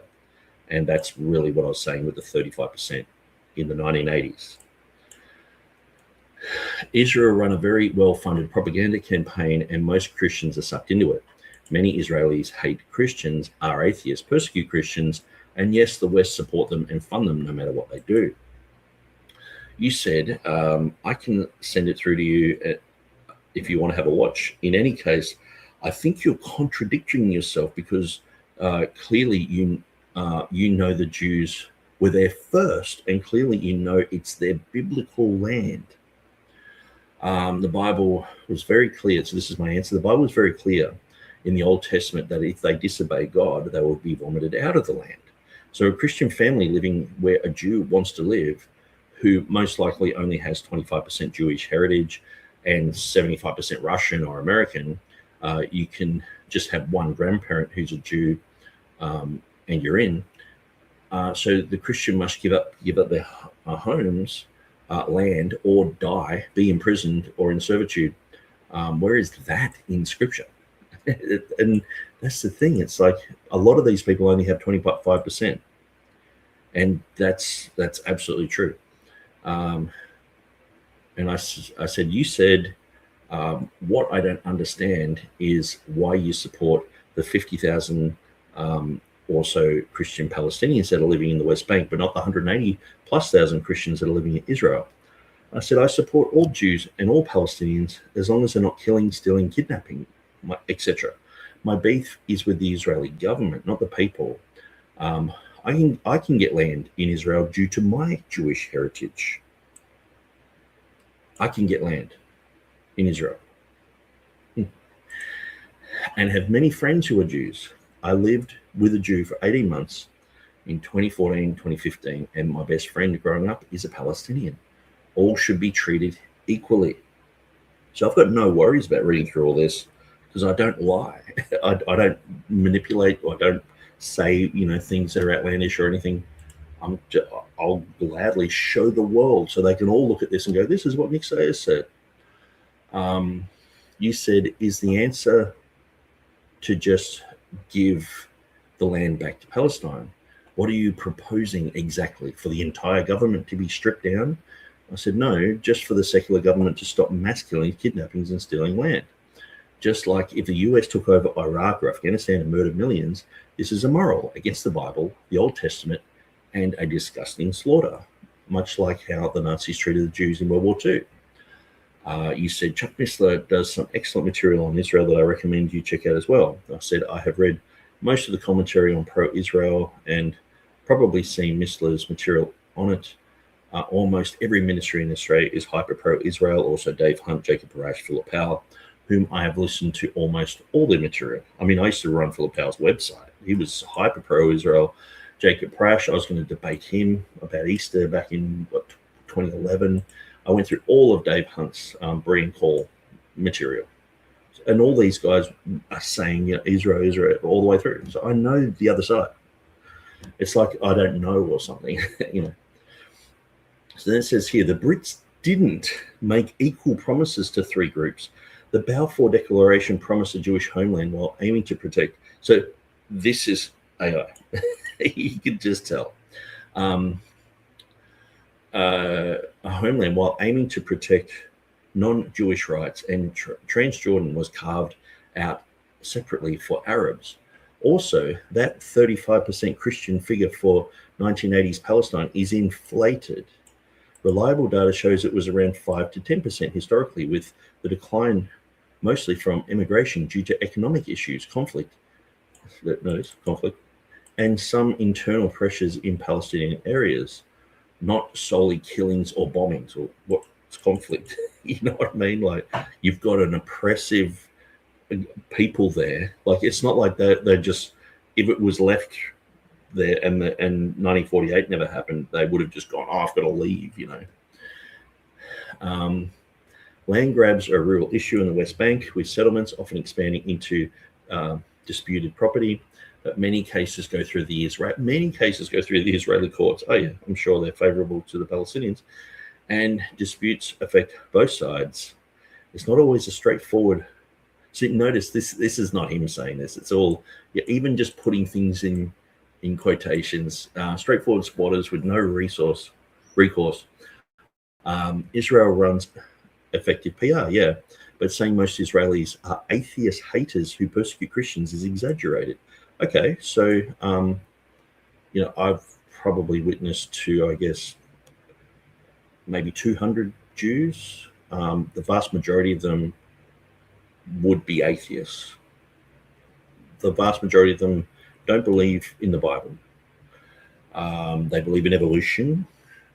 Tel Aviv is the homosexual capital of the world, with their Mardi Gras. And so I have talked to lots and lots and lots of Jews, and I know their perspectives. And to me, they come across as atheists. And when you're in Israel, and when you talk to Christians who are in Israel, they are persecuted by Israelis. So Israelis are not favorable to Christians. And this is all just come out like Tucker Carlson, I think he's talking about all that. Yeah. I mean, I went down that rabbit hole like 15 years ago. It's like, to me, this sort of stuff is not even, it hasn't even been disputed. Like, the thing is, if you want to become a citizen in Israel, and you say you're a messianic Jew, there can be problems there. They're not favorable to people moving there. And it's like, I'm a Bible-believing, born-again Christian. It says about 75% of Israeli Jews are secular. Okay, so that means 25% aren't. So most of them are secular. Okay, which would mean atheist, agnostic, But the state legally protects Christian citizens. Oh, wow, okay. Around 185,000 now. And holy sites. Incidents like harassment by extremists happen, but they're not widespread. Okay, so I just completely disagree with all this.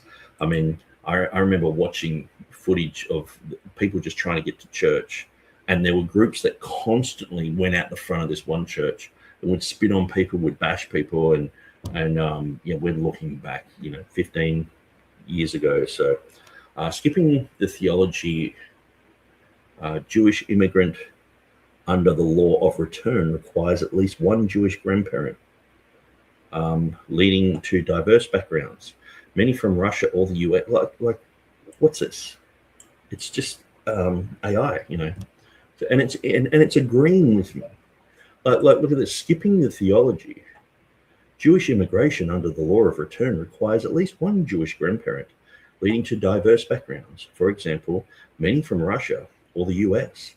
But genetic studies show most Jews share Middle Eastern ancestry, not just 25% Jewish. Forcing people out based on ethnicity isn't defensible factually or legally under international norms.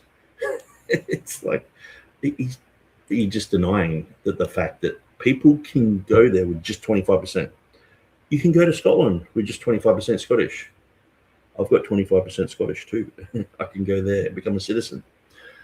Totally valid to criticize governments without hating groups. Israel's actions face scrutiny for settlements and military ops, but threats like rocket attacks and terrorism are part of the cycle too. Casualties are on both sides, So anyway, so I just start showing these videos, and so what I'll do,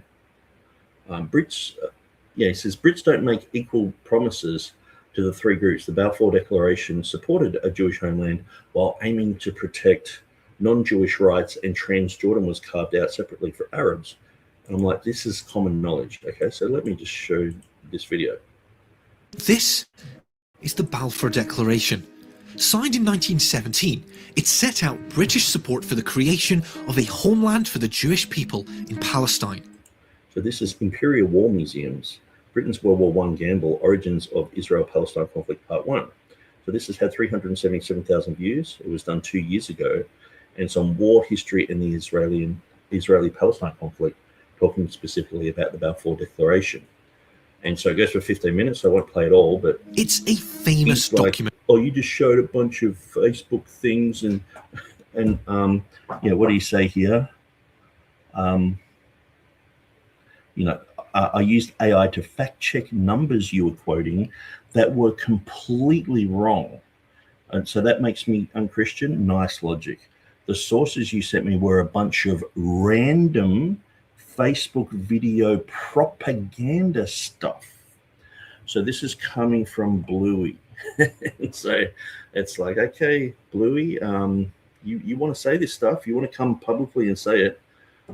Is this just random propaganda stuff? This looks quite professionally done. Imperial War Museums, they've got 812,000 subscribers. Does it look like just some random stuff? That's the first video I showed. And so, yeah, they talk about Japan, talk about all sorts of different things. Looks like they have a lot of interesting things to say. So where else would you recommend I get this information from? So anyway, in that video, they talk about basically how they promised to three groups, exactly what you want to argue against. And so let's jump here. Also, that 35% figure for 1980s Palestine is inflated. Reliable data shows it was about 5 to 10%. And then I said I should have been more specific, as Bethlehem was where we were going to do the ministry. And then I've written, it is only about 16% today, most left due to Israel. It was about 40% in 1998. So I said it was 35% in the 1980s. Okay, so that's the figure that I had. I've had it for like 15 years. And in the context, I'm talking about the guy in Bethlehem. I'm talking about that Palestinians have left. Their numbers have dwindled. Then you said land grabs are the real issue in the West Bank with settlements, So I've read through that when I just read that before. So I answered and said, it just depends who you talk to. Simply chat to any Palestinian living in Australia. Google squatters in the West Bank. There is a lot of info about this, but this is denied by Israel. Okay, so then he talks about this other thing. It's like you haven't even tried to educate yourself with what's occurring. There are vids everywhere. Obviously, the more religious targeted more. And then so that's when I've showed these, I guess, random Facebook things. So let's open them. I hate this new view thing. Get rid of that.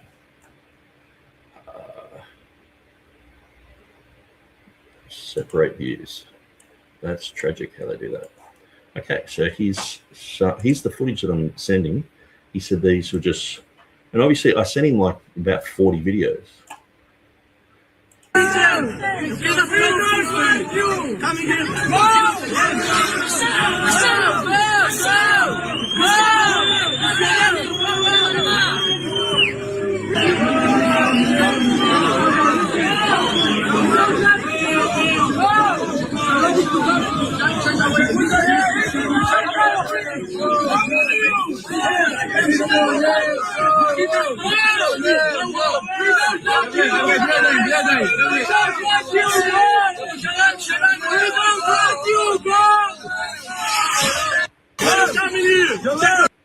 Okay, so yeah, a bunch of random videos. Where else are you going to find this material?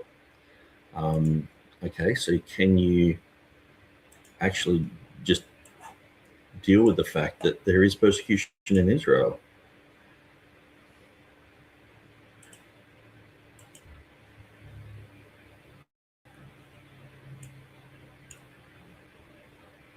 Man, I'm hating this whole join thing. Anyway, so this is what Tucker Carlson... Spitting toward nuns. Jewish men and children spitting. Including children were filmed spitting on Christian worshipers. Recently, Israeli Channel 13 reporter Yossi Eli went undercover as a priest for a day. Dressed in a robe, he walked through the old city with Franciscan Father Alberto. In the first 5 minutes, he was spat at 5 times. Do you know anyone who's been spit on? Any Christians who've been spit on? Me? You've been spit on? Of course, yeah. What do you mean, of course? That's disgusting. Yeah, well, but that's the least of it. That's the least of it. But again, I'm saying this as a perspective, from the perspective of someone who lives in a majority Christian country that's paying for all of this. Okay, so that's the second video. I'll just show a couple more just to give you the gist of the where I'm getting videos from. And you've got to take notice that this is a private chat, and he's like, well, what's the proof of this? And I'm like, well, okay, well, maybe he'll look at some video footage of this. So I'll just show some video footage. These guys are spitting. And so obviously these people are nominal Christians, being nuns, but they're the obvious ones. Like if you're just a born-again Christian walking around, you're not going to, unless you had a Jesus t-shirt or whatever, you know, they're not going to know. But these guys are spitting on the nuns.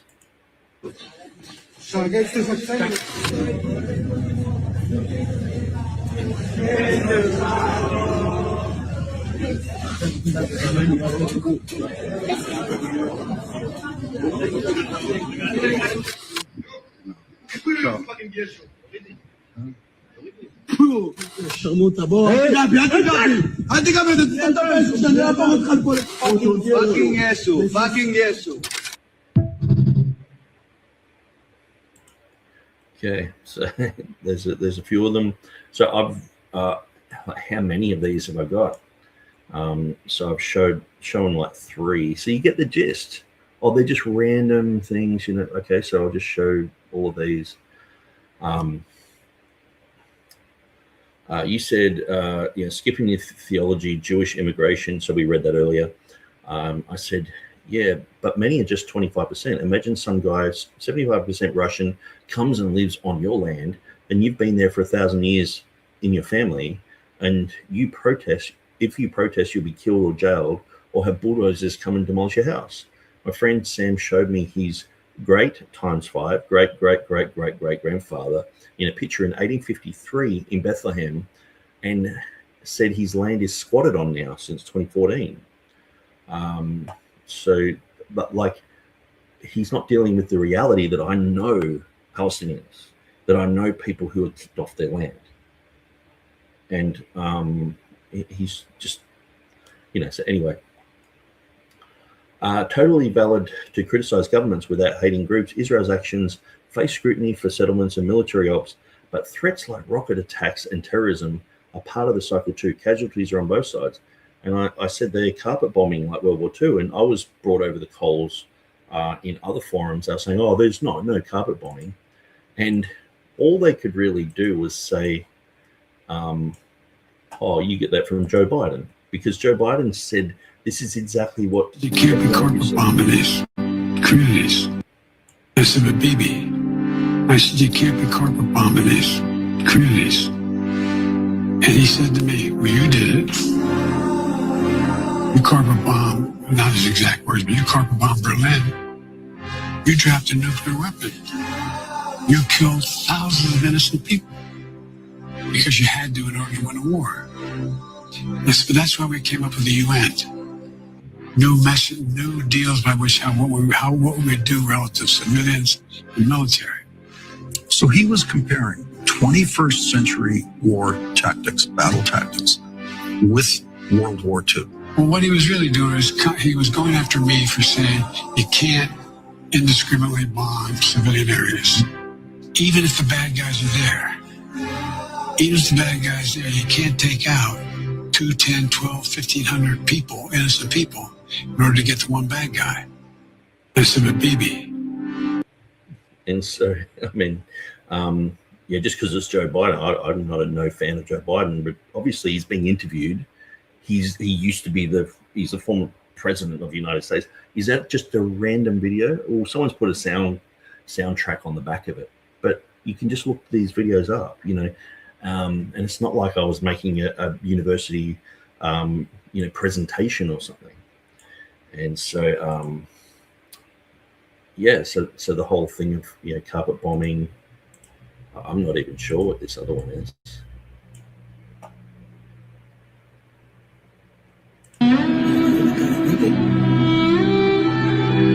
We make the best weapons in the world, and we've got a lot of them, and we've given a lot to Israel, frankly. You used them well.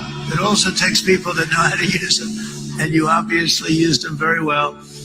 But so many that Israel became strong and powerful, which ultimately led to peace. The world is loving Israel again, and I said to people, you know, the world is big and it's strong. But there was getting to be a period of time over the last few months, you know, the world wanted peace and Israel wanted peace. Everybody did. Everybody did. And what a victory it's been, right? What a victory it's been. If you would have gone on for 3, 4 more years, keep fighting, it was getting bad. It was getting heated. The timing of this is brilliant. And I said, Bibi, you're going to be remembered for this far more than if you kept this thing going, kill.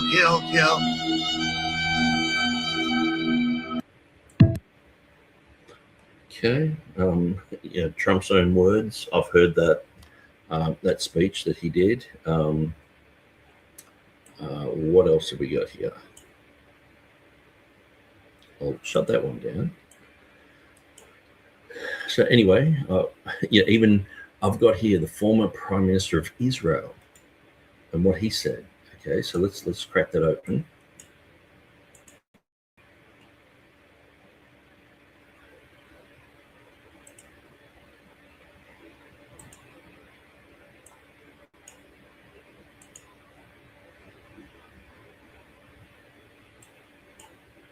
Look, I once was asked some 30 years ago what I have been doing if I were a Palestinian.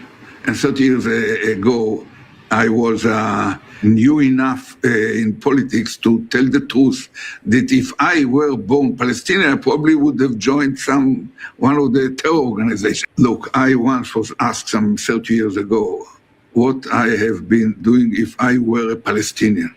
And 30 years ago, I was new enough in politics to tell the truth that if I were born Palestinian, I probably would have joined one of the terror organizations. I mean, he's a former prime minister. So when he's saying I'm sending him just random clips and all this stuff, okay, so I'm sending him like former prime minister of America, the current president, the former prime minister of Israel. Like, is this just random stuff? Like, let's read through how he's slandering me here. And he said clearly, yes, using AI to fact check numbers you were quoting that were completely wrong makes me unchristian. Nice logic. The sources you sent me were a bunch of random Facebook propaganda stuff. And the thing is, I went to a lot of trouble to go through and say, you know, I'm saying here, yeah, the former prime minister of Israel said if someone took his home and land, he would do exactly what some Palestinians do. And I've got the video. The plan is to overtake Iran, Iraq, Jordan, and Egypt. So, you know, here's the next clip. You would like all of the land from the river to the sea to be Israeli Jewish, yeah? I want all the land from the Euphrates to the Nile. What do you mean? Why hide the I'm just curious what history? I'm curious what you intend to do with all the Palestinians who currently live there. Joshua said, those who accept our sovereignty, our government, will stay. Those who fight, will fight them. And those who do not accept our sovereignty, our government, they will go to other places. There is a clear formula. So I do not have to there is a invent. clear formula. It's actually and so like there's I'm showing lots of clips. Are these just a bunch of random? You know what I mean? Like I'm pretty clear the plan is to take over Iran, Iraq, Jordan, and Egypt. Why doesn't he just deal with the facts that I'm showing? And so anyway, I put all that there. Oh, he's deleted a message here. So I said, is that an AI response? Because the reason I said it was an AI response, because it went and talked about a whole bunch of stuff we weren't talking about. He said, okay, so he's actually deleted. I don't know if he's just deleted that because he's embarrassed by it or he did that earlier. It's my thoughts confirmed with AI. I like to confirm details that I'm unaware with so that I know I'm not just being biased. I think I might have actually saved this chat with photos because it got pretty rad. So, okay, just me now. So he's admitting that these responses were AI generated. He was just copying and pasting my thing into AI and copying the answer back. And so at the end of the day, brother, I care about you and I care about the Christians in the Middle East. I see Israel as God's chosen land and people, even though I don't agree with what they're doing. So he's saying he doesn't agree with what they're doing. Well, that's all I'm saying. I don't agree with what they're doing, and I know that they don't recognize him, Jesus, at the moment as a nation. My interest is in what Scripture says in eschatology. I believe what we are being plunged into is a time period in which the Bible says more than any other time in history. I don't know exactly what Israel's role will be, but we do know certain events that will go down there. I'm very cautious about making certain claims and mixing information as well. Okay, that's fine. You've given your opinion. I just wrote chat. I think it's GPT will usually give pro-Israel answers. Google seems more unbiased, and he says, well, that was Google. I use Gemini, haha. So can Israel ever do anything wrong? Like if they kill 1,000 people in Pakistan, is it okay because they're chosen? And he says, oh, of course I don't agree with that. I'm not saying they're infallible. They may be corrupted. I'm just saying that it's not all them. It's clearly both sides' fault. And I said, so what exactly do I need to repent of? And where exactly am I in error? And how can I make it good? Because it's like when people go, oh, you should do this and you should do that. It's like, okay, you just list the things that I need to repent of and I'll find the Bible passages for them and I'll repent of it. And he said, you don't need to repent of anything. I'm just saying both sides are responsible for their actions. It's not one-sided, and your posts and comments lean one-sided. I've also had lots of Christian friends who have gone to Israel and had an excellent time and loved it. Can't say the same for going to the West Bank. I said, so if one of your friends was kidnapped in Israel and the terrorist was in a hospital, do you think Israel will blow up the entire hospital to kill one terrorist? If not, why can they do that in Gaza? And it says here, because the terrorists purposely build their military bunkers under civilian structures like hospitals to act as a shield. Do you think October 6th was an inside job or Hamas terrorist attack? I said it was a Hamas terrorist attack. I think Israel knew it was happening and delayed their response, and many question their delay. The overall picture seems easy for me to believe that like the USA with the American Indians or the Brits with the Australian Aborigines, they're trying to get rid of the area of these people and either kill them, demonize them, or make them subservient. He said, so Israel just let it happen, even though they could prevent it because they wanted to incite war with Hamas. And I said, even Charlie Kirk thought that was the case, as many do in Israel. And then he said, that's a good point, and I totally agree with him here. So he's actually, like, he's coming around. But then now he's jumping on my YouTube saying, I'm just, it's a bunch of random things, and I'm sort of demonizing him or whatever, because because I didn't say Bethlehem was the 35% thing. But I did later on in the same paragraph, because that wasn't the main point. The main point, because I was in my mind, I was thinking about the Bethlehem thing. I've written the 35%, and then I got to that story. And so he's thrown in ChatGPT, and it says, no, the facts and stats of this and that. And it's like, oh, well, I'm talking about Bethlehem. So I cleared it up. It's not like I was deliberately being misleading or deceptive or anything like that. But he still doesn't deal with that. He still didn't answer the fact, why on earth are people attacking Bethlehem as just, they're all Islamists, extremists, and all the rest of it, when there's lots and lots of Christians living there. And so then he showed me some random thing. How come he can show a random thing and I can't? YouTube. So I know you've vocally supported Israel a lot in the past. Yep. And I'd just like to ask, have your views changed at all since the October 7th events? Yes and no. I mean, have they changed? I want to be very clear. What are my views? I've been to Israel twice. I love Israel. I love Israel, the place. I love Israel as it protects access to biblical archaeology. I'm not an unapologetic defender of the government of Israel, and I want to make sure that's clear.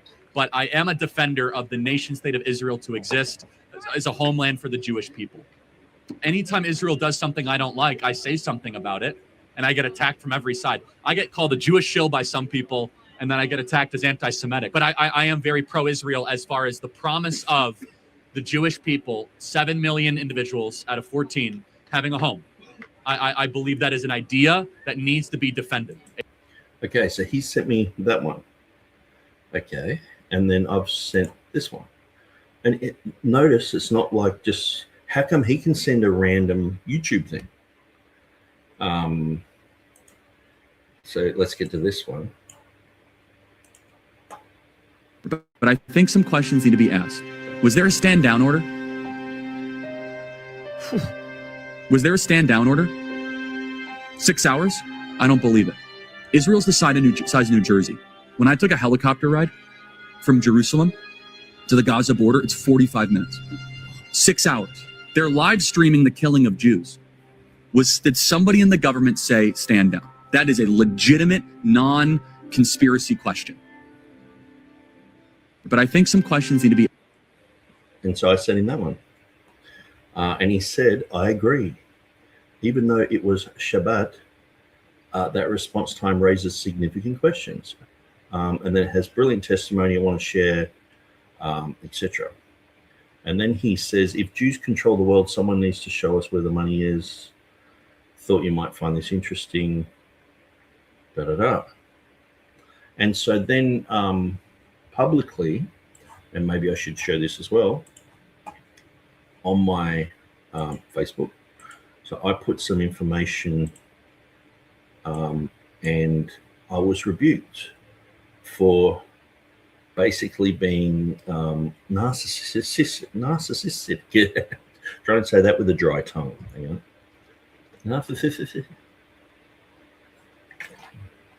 Narcissistic. Okay.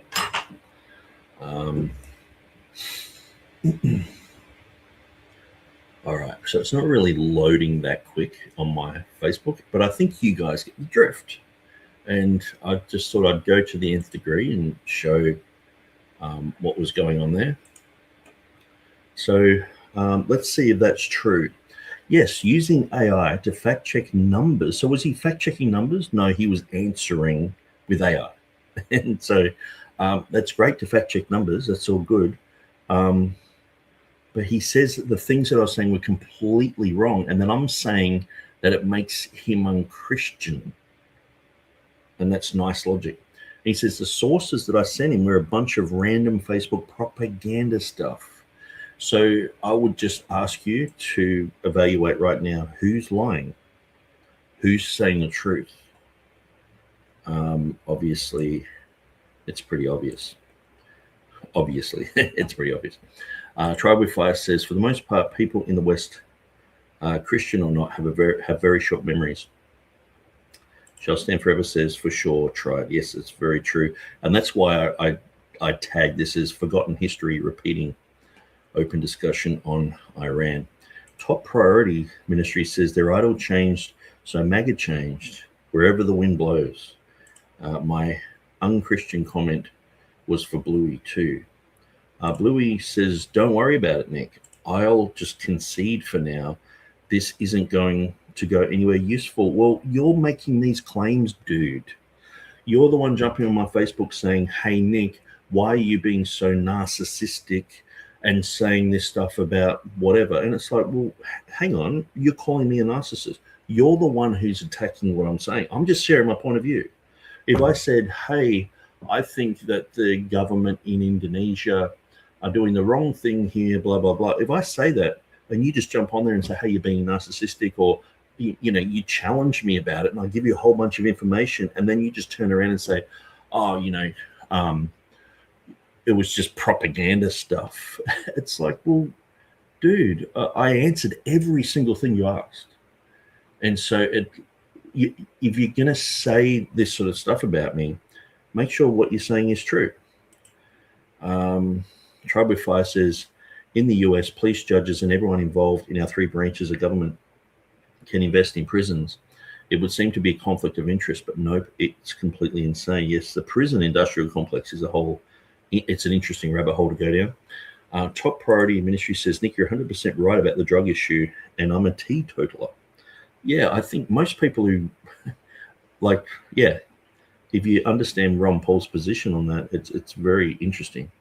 I use AI all the time, but I put ChatGPT in front of it. Oh, that's a very good thing to say.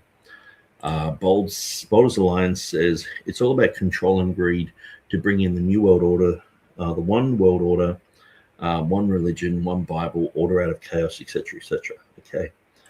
Bluey says, yawn. If you don't want to actually talk, I'm happy to talk. Do an open mic. Okay. Jump on then. If you're still there, I'll gladly talk. The Jews sound like just the Calvinists. I want to know the full truth of October 7th as well. But it doesn't. So I don't know what there really is to talk about, Bluey, because I just went through our whole chat. Anyone who went through that can see that I answered every single one of your questions. I wasn't just giving you a bunch of random propaganda. I was giving you stuff from presidents, from prime ministers, from, clips. What do you want me to show you? What do you want? How can I give you information, that same type of information, but it's acceptable to you? I'm showing you these short clips so I'm not wasting your time. I don't want to give you a 2-hour documentary. And the whole Chuck Missler thing, man, I watched all of Chuck Missler's stuff 15 years ago. You know what I mean? It's old. His Nephilim stuff is weird, Yes, he's got some interesting things to say, but his stuff is it's pretty dated. But that's what you were showing to me, and it's like, well, okay, well,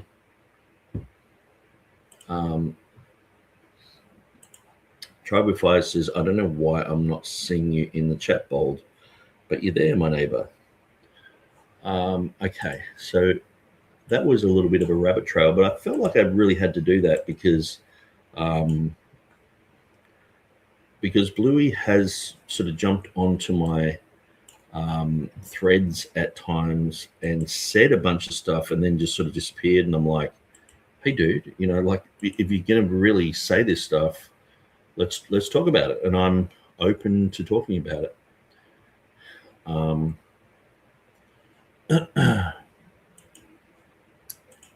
And so actually, maybe I can find that conversation.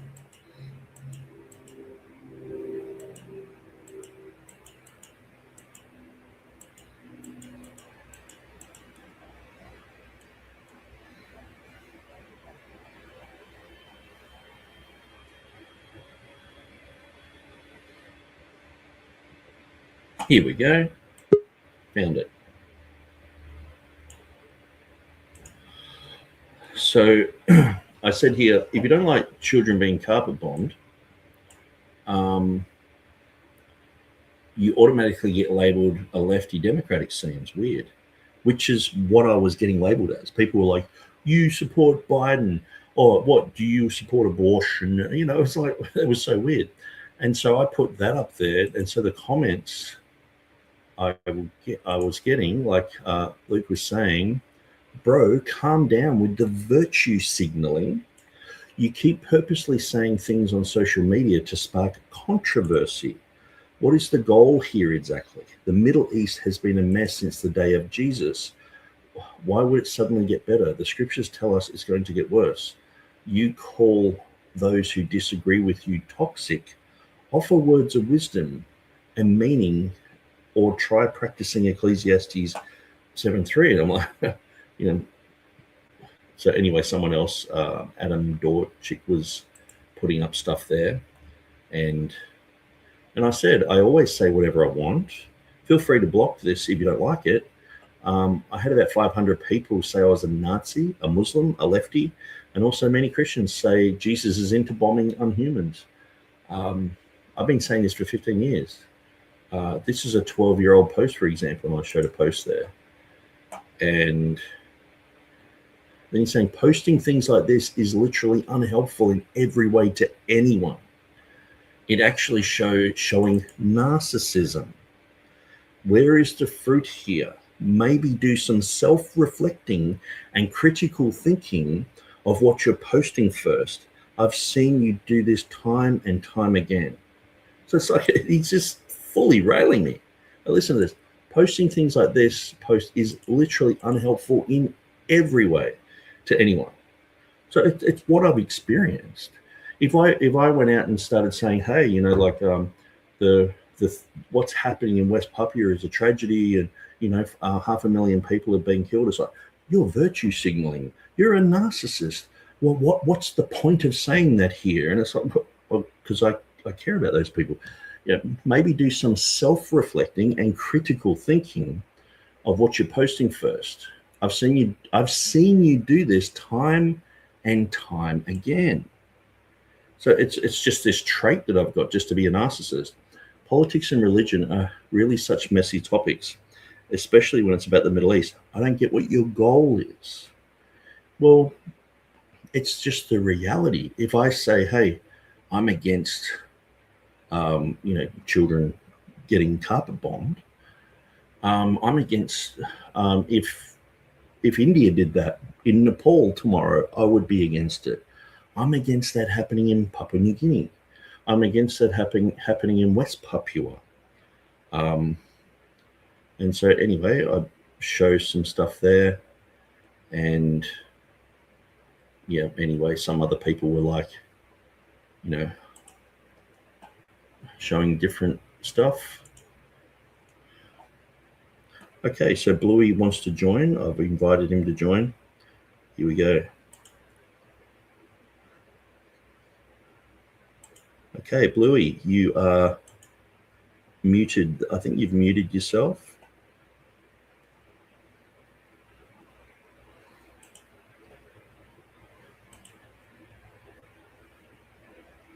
So I can't hear your mic.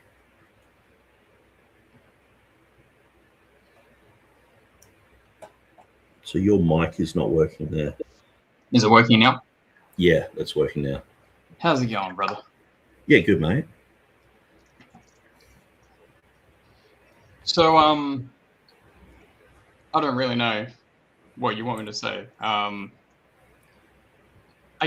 think a lot of the discussions are us talking past one another, because I actually think we agree on a lot. So, I think, you know, there's a lot in these topics to go through, because they're very deep and very complex topics. My only real point was, I've just noticed that a lot of the things that you have been sharing are very one-sided, and you only were representing sort of the Israel is evil and bad, but not representing sort of the other side of that. And I was actually saying that I agree that both sides are bad. I actually said that like multiple times. Both sides are bad. So, like, and so, that, yeah. So if I put up a picture of like Hamas doing something, you'd be fine with everything else I've said. Well, I mean, represent the whole part of it. When it comes to the carpet bombing stuff, obviously, and I said that I don't agree with destroying the entire state, but I also recognize the fact that Gaza was run by Hamas. They elected Hamas. The people living there were choosing to run or choosing to live under a terrorist organization as their government. So people in Gaza, what choice did they have? What could they do about that situation? What do you think they could have done? Well, that they can't leave. If they leave, they're never allowed back into Palestine. They have no right of return. And who's going to take them? Yeah, no, it's a mess. There's no good answer to it, but it was always something that was going to be brewing, and all they had to do was give back those hostages, and that would have been the end of it. And, that's war. It's ugly. Yeah, but at the end of the day, like you can see, like, say someone like in World War II, historians look back at Dresden and say it was unnecessarily bombed. There were just mostly civilians in Dresden. About 100,000 people died. It was unnecessary, and we shouldn't have done it. And so people are looking at Gaza saying, like 70,000 people being killed there is it's overkill. It's way over.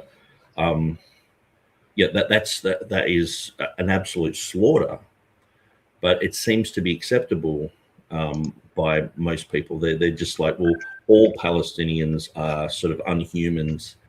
They're the sand people. They're Muslims. They're whatever, and they probably deserve that. And even their children should be probably destroyed, because they're going to grow up and be future terrorists as well, as some of the ministers in Israel have said about the situation.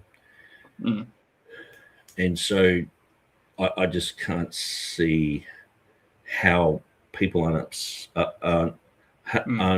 upset about that. Or and the thing is too, like, what about before this thing happened in 2023? Like the things that I was protesting about were happening in 2011, and that was due to it's been proven as false information, but the Israelis killed 4 people on a beach, and they were just young boys, and they killed them. And so this caused retaliation, and it got to the point where they were, rockets were being fired and all the rest of it. But I was protesting about that, because the thing is, life over there is not equal. They're saying they're a democracy. They're saying that they are the only place in the Middle East that offers democracy. But clearly, you're a second-class citizen if you're a Palestinian, and you're probably not even fit to live in a lot of circumstances. And you can be kidnapped, you can be tortured, you can be disappeared. This is happening. Squatters can just come on your land and just grab your house, and that's happening everywhere. I mean, you just have to. I mean, there's. Have you been to Israel? No. Okay, so my friend Susie lived there for like 5 years. She's Christian, and I'm very tempted to actually kind of get her to chime in, because she actually married a Jewish guy, and he's a Messianic Jew.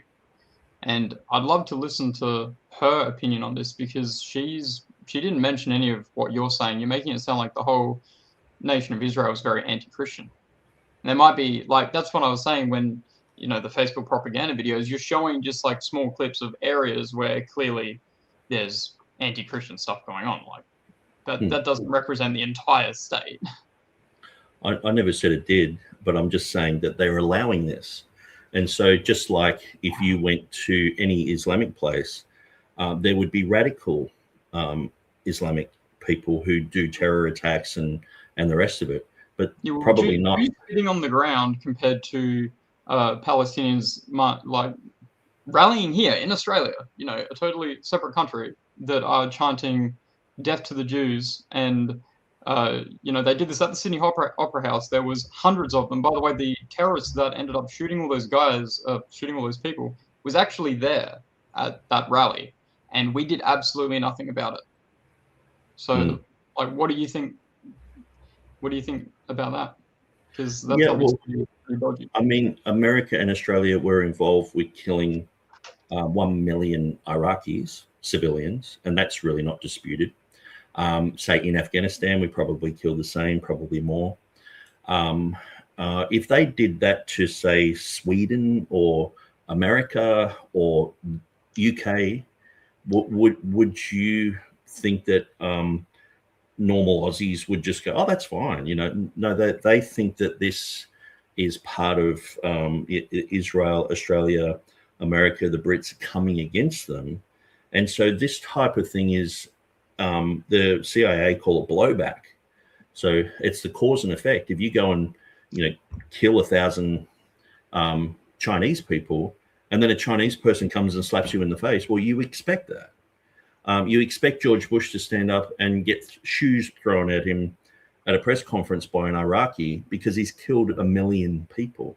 So you expect someone who is radicalized in Islamic terrorism to go and shoot a bunch of Jews, just like what was happening with Americans in the Iraq War, in the heat of the Iraq War. So many Americans were getting kidnapped, were warned not to go to certain places, were getting killed, were involved with terror things because of the Iraq War, not because everyone just hates Americans.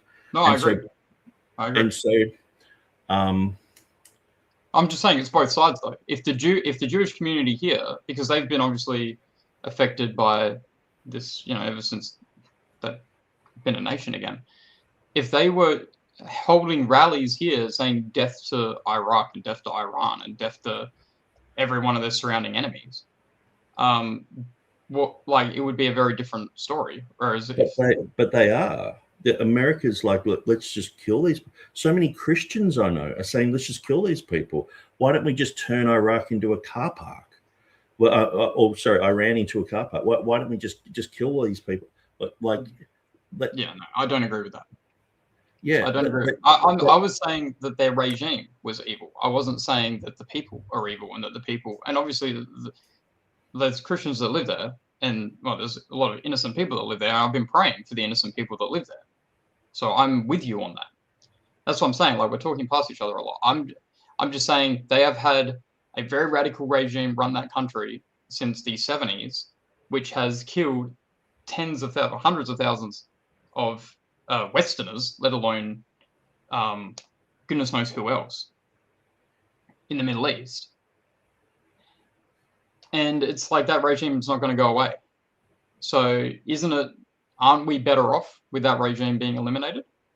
So you're for what Trump's doing to bomb the place and regime change and all that? I'm for taking out the leadership that's clearly evil. Okay, so how did that work with Iraq, Libya? Well, it worked pretty well with Germany. Okay. But so say more recent times and more countries that aren't European. So they got rid of Saddam Hussein, and then was that a success story?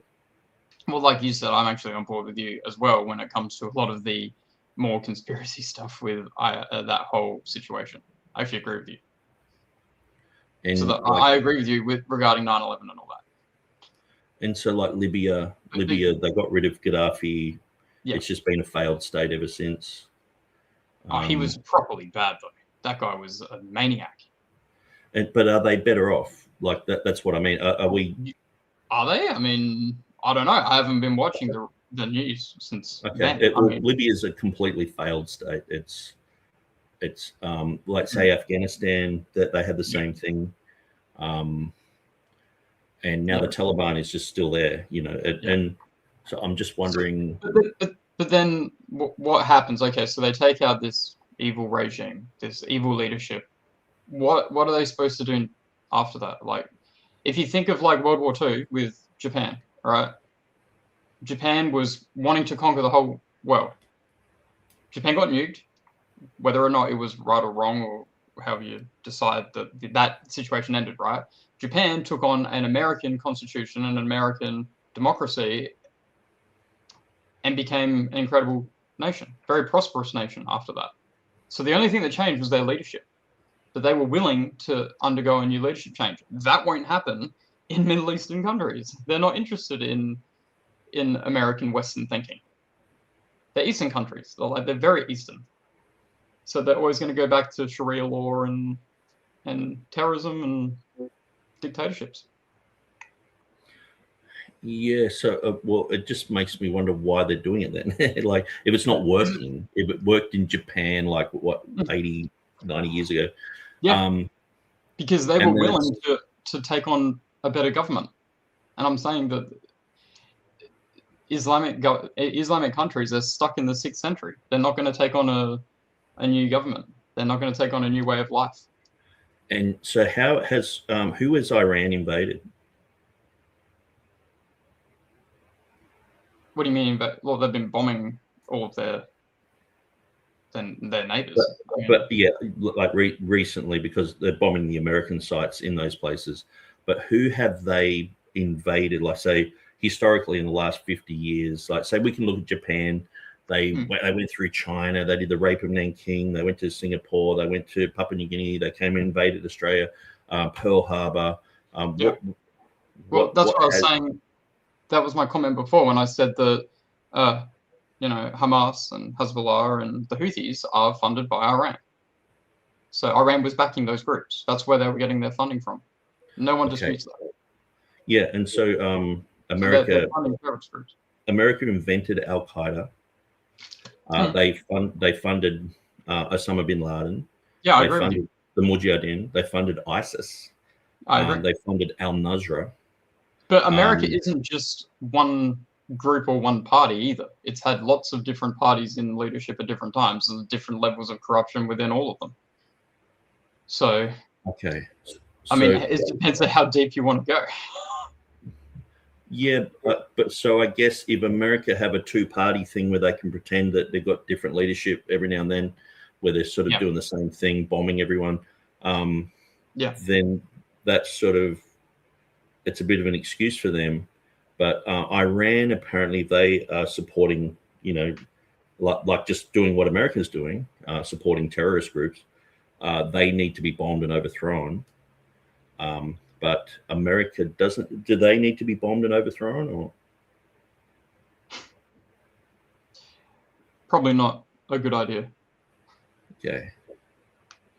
Because all I'm doing is pointing out the hypocrisy of it, and really, I think this is surface level. The issue is really the oil and the military-industrial complex, and the drugs, the heroin. Well, doesn't most of the oil come from the UAE and Qatar? Iran is one of the biggest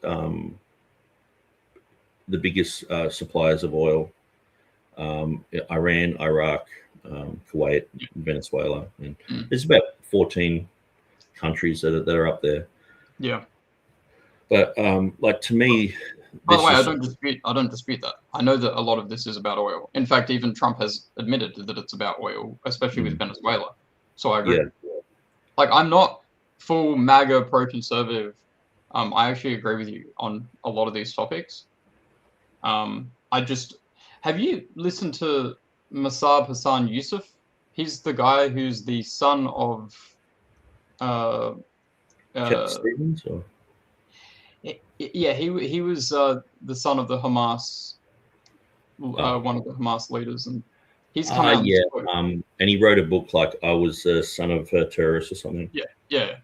So he's actually come out Sorry, go on. I haven't read it. I mean, probably up until 15 years ago, I probably had maybe 40 books about, they were all pro-Israel, talking about Israel coming into the land and it's their land and all the rest of it. And I guess until the reality of what that means comes into play, it's like a very lofty ideal. It's like, oh, they're the we've got this nostalgia with the Old Testament, we've got this nostalgia with the Jews of the Bible, so we're like, well, these are the Jews, and so we should support them. But what about if they do a murder, if they do a rape, if they do a killing? Should they just be just as criticized as anyone else? And all I'm doing is holding them to the same standard I would America or Australia. I'm just saying, hey, you're bombing all these people. Like, there's a handful of terrorists there, but you're bombing the whole place and turn it into a car lot, and it's that's wrong, you know. And now, if they were doing it probably 100 years ago, no one would care. But now we're more alert, and we do care, and we tend to think that these things are unjust. The only thing I will say is I will say, like, with the US strategic strikes, they have been very, very clean with them. Like, they've been like this whole, oh, we're going to war with Iran thing. It lasted a day, you know. So they're very strategic, and they're very careful about minimizing casualties where they can. I'm not saying the same happened for Gaza. Obviously, Gaza was a total mess, and there was a lot of innocent civilians that shouldn't have had to die there. But I hold Hamas responsible, not Israel, when Hamas could have let the hostages go at any time. I don't know what the civilians are supposed to do. Maybe they could have used more covert ops to take out Hamas rather than bombing the place to the ground. Maybe that's a better solution. But going back to the Mossad Hassan guy, I do recommend you watch some of his stuff, because he's actually been very, very pro wiping out Gaza, essentially, from a very, you know, what would you say that is, like, sort of pro-Israel standard. So I just recommend you just watch some of his stuff, because he's come out a lot speaking against it. He lived there. He lived in Gaza. He was, you know, basically the next in line to take over the leadership in Hamas. And he went completely the opposite route and says, no, this is a purely evil organization that needs to be wiped out. So, and I can't just say Israel has been always evil to them. I mean, they supplied them water and food, or water and electricity for, what, like 20 years or something. Didn't expect anything back. Like, anyway, it's a complex mess. I think if Israel really wanted to destroy them, they could have destroyed them at any time. If they really wanted to just wipe them out, they had the means to do that. Like, yeah, you know, if they really wanted to, they could have. But I think that's going to happen. Like Trump said, it's going to happen. He's usually, like, it seems like he does keep his word with these things. He's like, I'm going to go to Venezuela. He did it. I'm going to evacuate Gaza, put those people elsewhere, and fill Gaza with other people, and we're going to turn it into the Riviera of the Middle East. Yeah.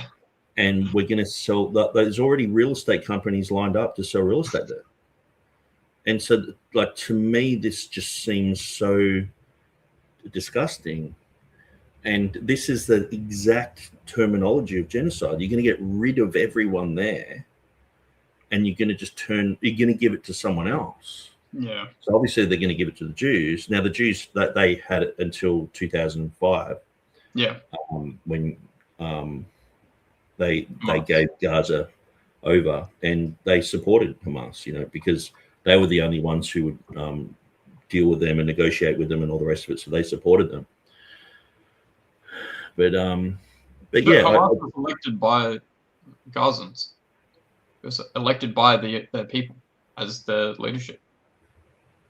Yeah, and so, and the thing is, it's like, if you were in, like, the Warsaw Ghetto in World War II, and you had an uprising against the Nazis, who you considered that your main enemy, you would you would do whatever it takes to get out of that situation. People in Gaza have been like, oh, I get that. It's like an open air prison there. Yeah. And I would just encourage you to look at more actual footage of people on the ground. There are guys who they're in the settlements. They're living with the Palestinians, like American guys and Russian guys, etc., and they're just filming it and documenting. Sometimes there'll be 20 squatters just come up the hill and just start massacring everyone. Sometimes they'll just burn their houses, and this is happening everywhere. Yeah. And this has happened to a good friend of mine, Sam. And so we were gonna develop on his land in Bethlehem, and we had lots of plans. We were talking about it for a long time. And then he turned around one day and just said, "Sorry, Nick, the squatters are on the land." And I said, "Well, what does that mean?" He said, "Well, once the squatters are on the land, there's nothing you can do about it." He said, "Because if you attack on them, that the military will just come and kill you." And he said, so all his land, they have proof they've been on that land for 500 years. Church records going back. He's a Christian guy. So that these Jewish settlers can kick him off his land or kick his family off the land and now own it. And there's nothing he can do. Yeah, that's crap. And he's a personal friend of mine. I could get him on. And that's one thing I'd just say. Do you know any Palestinians? Have you heard their stories? Because I know tons. I can put you on to Rehab. She's actually over there at the moment. I know lots of people who are in and out of Gaza all the time. You can talk to these guys and get on the ground information, chatting to them. They'll show you documentaries that they've made. Some of them are reporters. And these are people who I know from Byron Bay and hanging around the Byron Bay forums.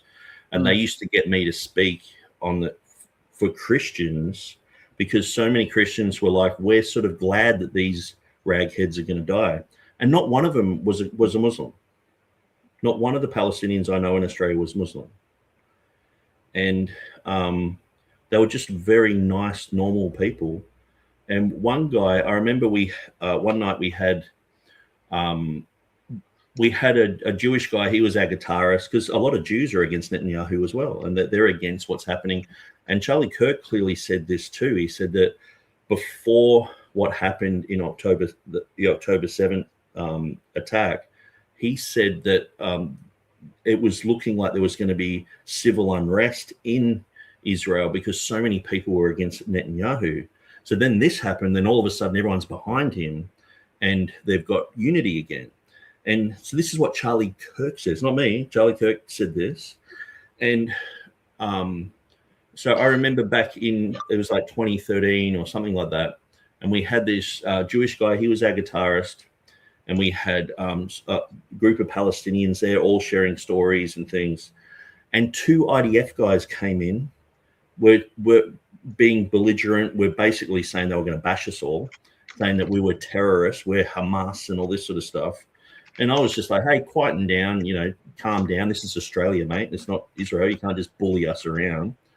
And one guy, he turned around and said, hey, look, I understand that you guys, you had problems in Europe. You got persecuted, and it was a terrible time for you guys. And you guys are in shock and trauma over that. And he said, you guys killed my entire family. He said, all my family got killed by Israeli Defense Forces. He said, I choose to forgive you. I choose not to hate you. And I actually hope that you guys go well in your life. And he said, that's where you guys need to hope that we are better too. You need to forgive your enemies.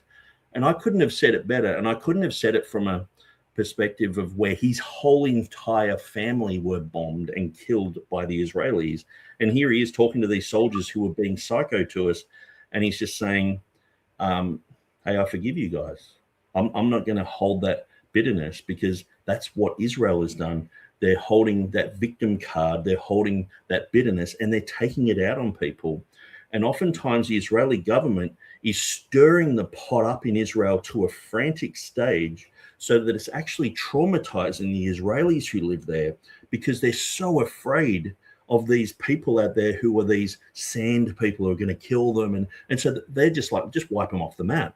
And interviews with Israelis, you see lots of people just saying stuff like, these. We've got another person in the chat, so I might just let them.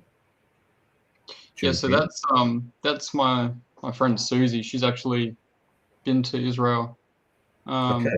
So I'd be keen to see what she's got to say. Oh, hi guys. I am just here to kind of listen in for the moment. Okay, no worries. Yeah, sorry, Nick, do you want to just keep going on what you were saying? Yeah, sure. Sorry to interrupt.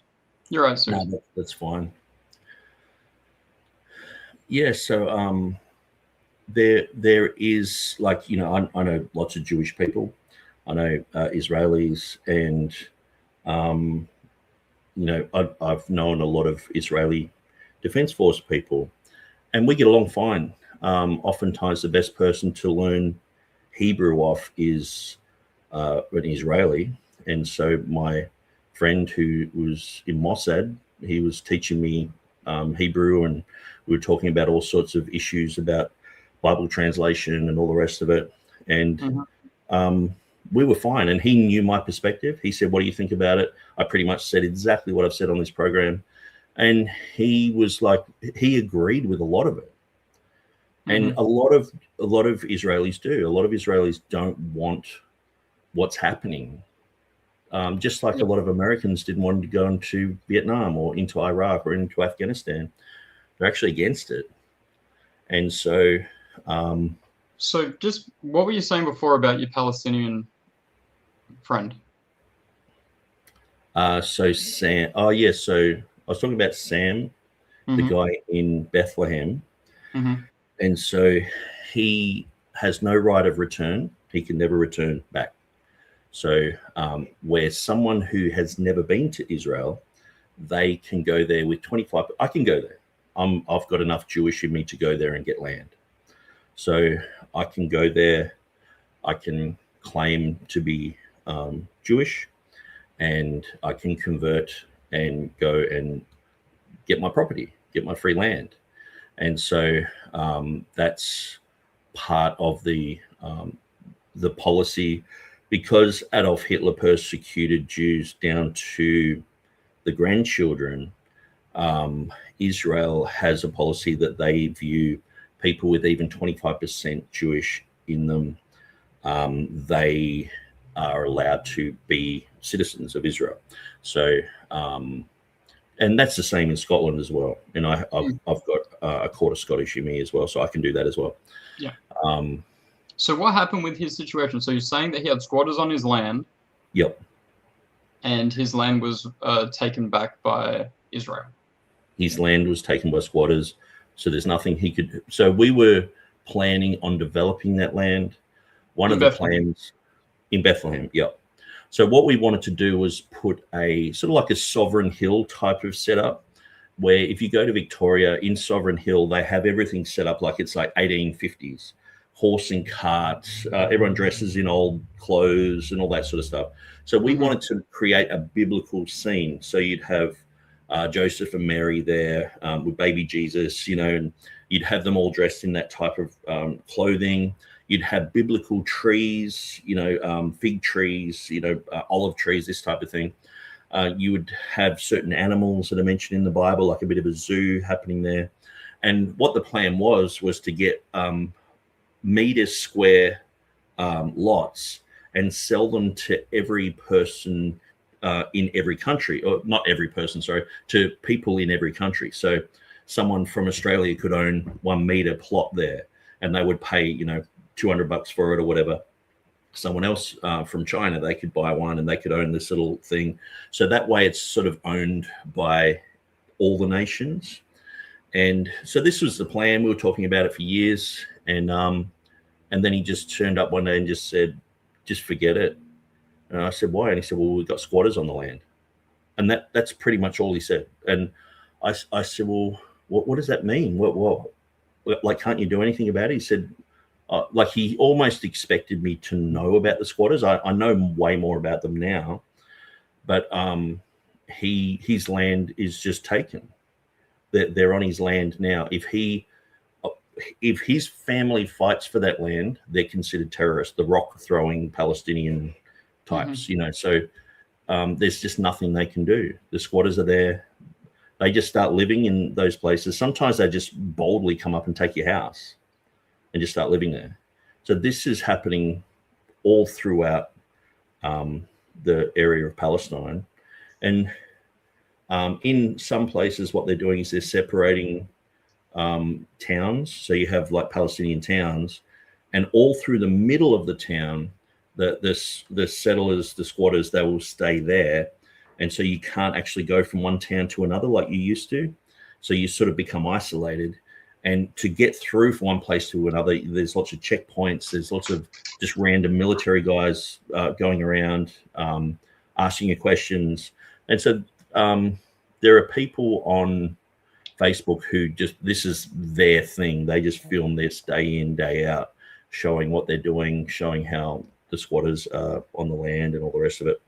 But yeah, so my friend Sam just dropped the whole idea and he never mentioned it again. So he, sorry, go on. Yeah, Sorry, I just want to ask a couple of questions, and given that I missed a lot of this conversation, I have probably missed the context. But it's not safe for Jews to go into Bethlehem, even though that's where Jesus was born. It's not safe for them that they're not allowed to go into Hebron, where their ancestors are buried. And I guess a little bit confused where if you've got a Christian organisation, why you're trying to divide up parts of Israel and give them to the nations, when if you look at Joel 3, it says that God is going to enter into judgment with the nations for how they've treated his inheritance, Israel. That doesn't mean you can't criticise the government or all those other things, but importantly, for dividing his land. That's God's land. It's not our land to divvy up. And, you know, whether we like it or not, he's given it to the Jewish people. It is not the nation's job to carve up and take parts of them. I've been to Israel lots of times, lived there.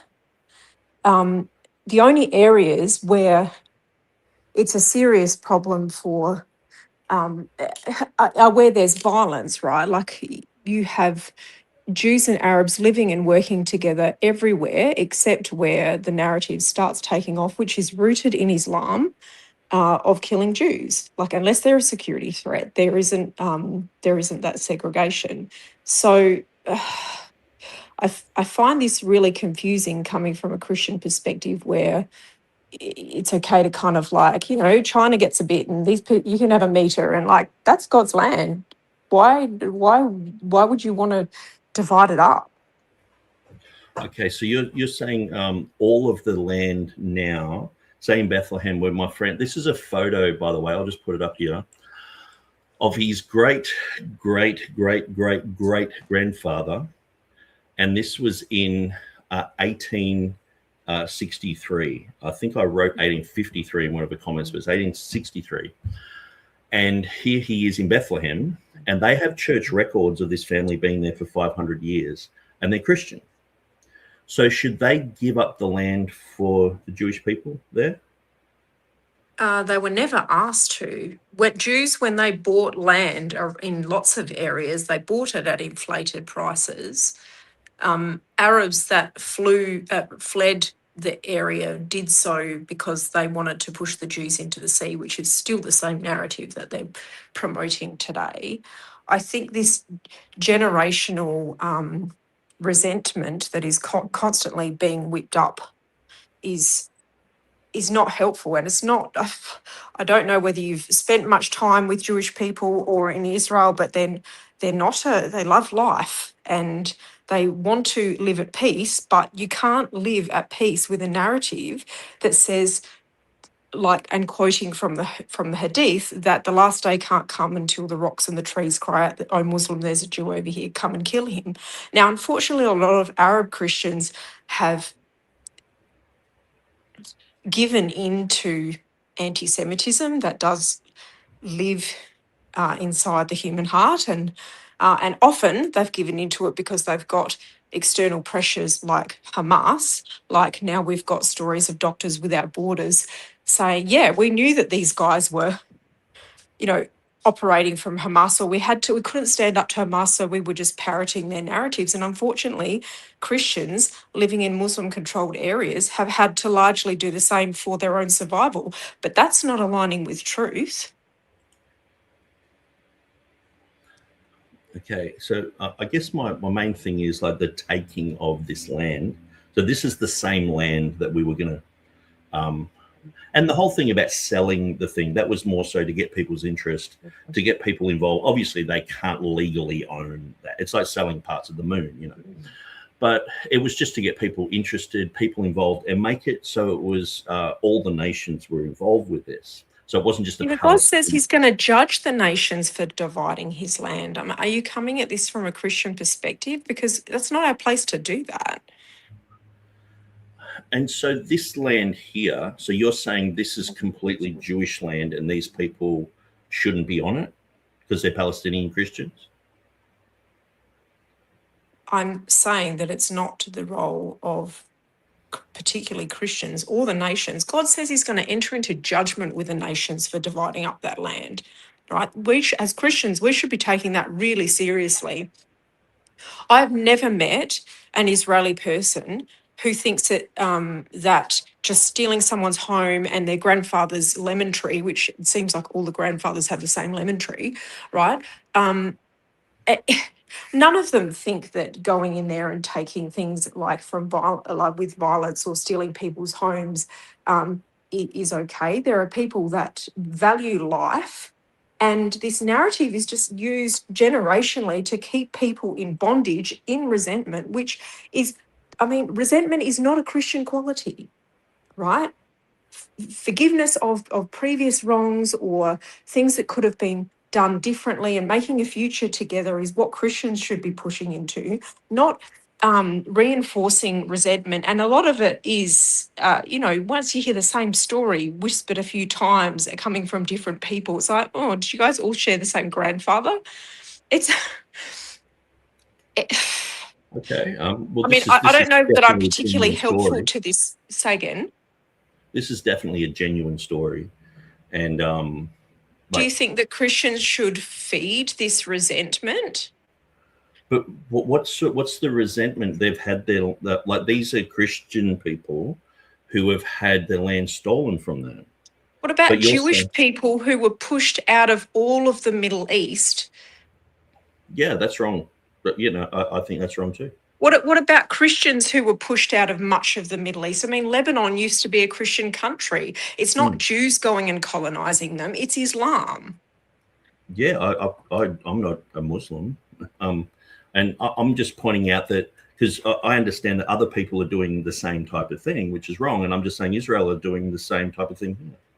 Yeah, well, I think that your criticism now is probably aimed in the wrong direction. If you look at a map and you look at the countries that speak Arabic, there you can see the footprints of colonialism. There you can see ideologies coming in and crushing a people and taking away their land and their lemon trees, right? You don't, where else do people speak Hebrew? They are holding on to their ancestral homeland and their friends are turning on them. I'm in Australia.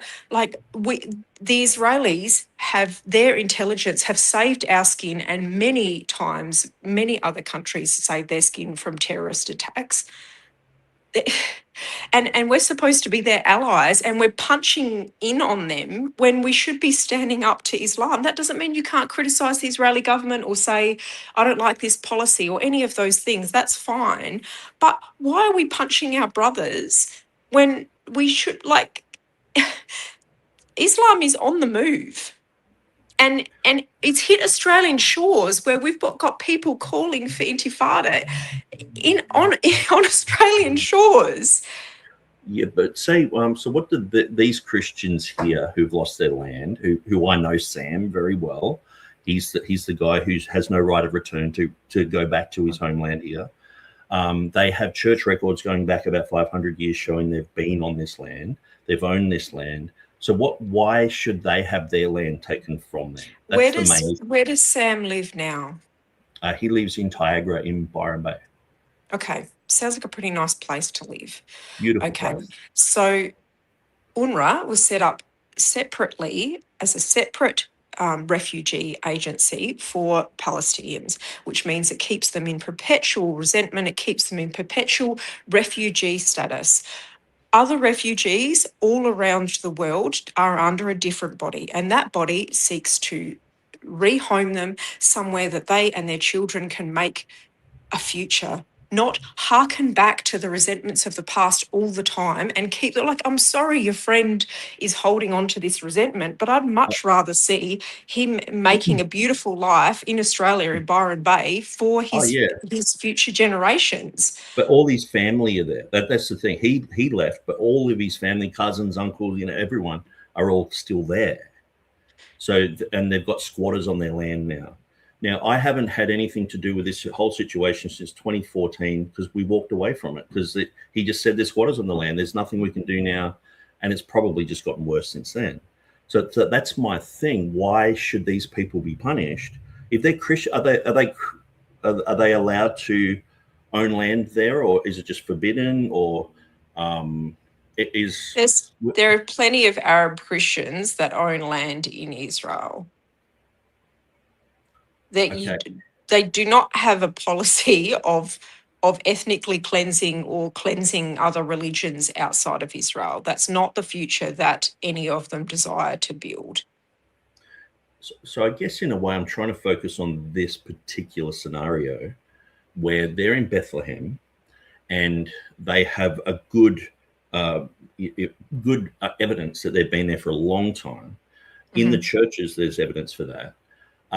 This is a picture of his great grandfather here in Bethlehem.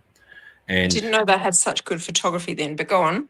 Yeah. Also, I guess you're trying to say that this is like Pallywood or something. This is. I don't know. I don't know. Okay. But I'll show but you. Bethlehem is an area that Jews are not allowed to go into. So Mary and Joseph will not be allowed to go into Bethlehem now, and they should be.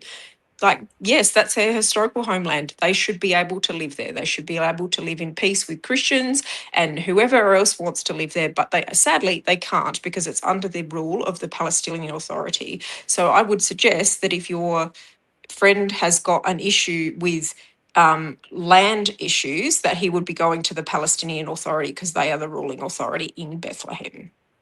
So if Jews turn up on the land and take the land, they need to go to the Palestinian authorities to get the Jews off the land.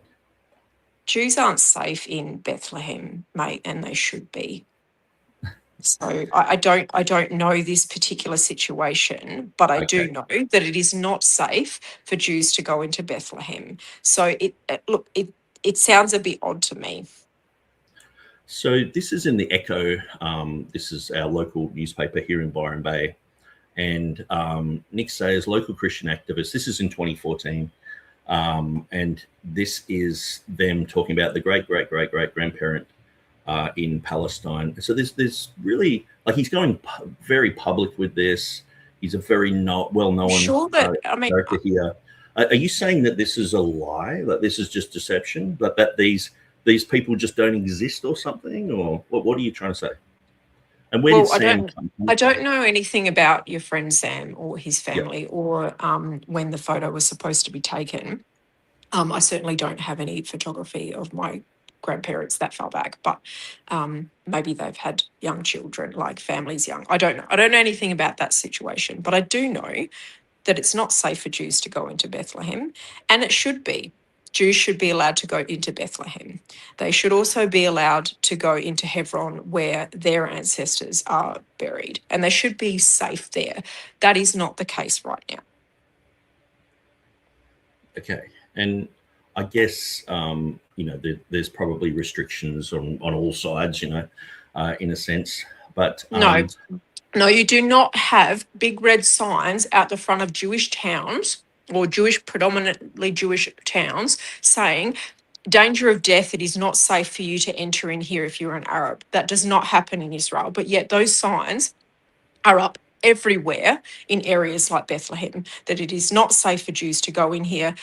And you I don't know whether you recognise do you remember the red blood hand that all of the Hollywood people were putting on their shirts to to show their solidarity with Palestine. That was hearkening back to a time where Jewish boys did end up in one of those areas and they were publicly lynched. And the guys who murdered them held up their blood hands, showing we've murdered a Jew with our own hands. This is in an area that is where Jews are not allowed to go. And Bethlehem is one of those places. Yeah, and I actually did, in our church, I did a talk about that, about Israel, Islam and Armageddon and how that was wrong. And so, and that exact thing, I remember it. Dave Hunt, he talked a lot. I remember Dave Hunt well. And so I showed Dave Hunt's movie, Israel, Islam, and Armageddon on that night. And I talked about that symbol as well. So I know that there is problems, but the main thing is what I'm trying to say is, and what I'm trying to get at is, if these people can't actually exist here, being Christians, if Sam has no right of return, he can't go back. When they have from the Euphrates to the Nile, which is the greater Israel, which a lot of people are talking about at the moment, that's where, the whole of Iraq or Lebanon and Jordan and half of Saudi Arabia and half of Egypt, that's the boundaries of the true biblical Israel. Do all those people have to leave or just be subject to Israeli authority? Like, what about any Christian communities there? Should they just should they just get out like now, or should they just give it over to the Jews? Or when God restores that territory in full, let's say when Messiah reigns for 1,000 years, I don't think he's going to be taking tips from the Israeli government or asking for their permission on things. That's a bit of a confusing scenario to me. I guess the thing is, like, Israel is constantly expanding. They're in Bethlehem, they're expanded. They have something like the quarter the size of Tasmania. Like, and the areas that they do have are open for everyone. Yeah, it just depends on who you talk to with that one. But I've spent time living in Israel, okay, and I wasn't just hanging out in Jerusalem and Tel Aviv. I've spent time in places where Jews are not allowed, okay, and I was told very clearly, you hear Arabic and Hebrew everywhere you go in areas that are controlled by the Israelis, everywhere, on all the buses, Hebrew, Arabic, and everyone's on the bus together, right? You go into areas that Jews aren't allowed to go into, and you're told very clear, no Hebrew, do you understand? You will be unsafe. Yeah, and I understand that. And I'm not a fan of any other religion except for Christianity. But all I'm trying to point out is that what's happened, like, to this scenario of people who are living there already, you're saying, well, it's God's land, and so then it just sort of becomes Jewish land, and so what do these people do? Like, if they're Christians, are they forbidden to have any land there? No, and look, I don't work in the Misrata and I'm sure I'm sure there's complications there. It's not, it's a place that is a forming country, and there's a lot of bureaucracy that could be done better.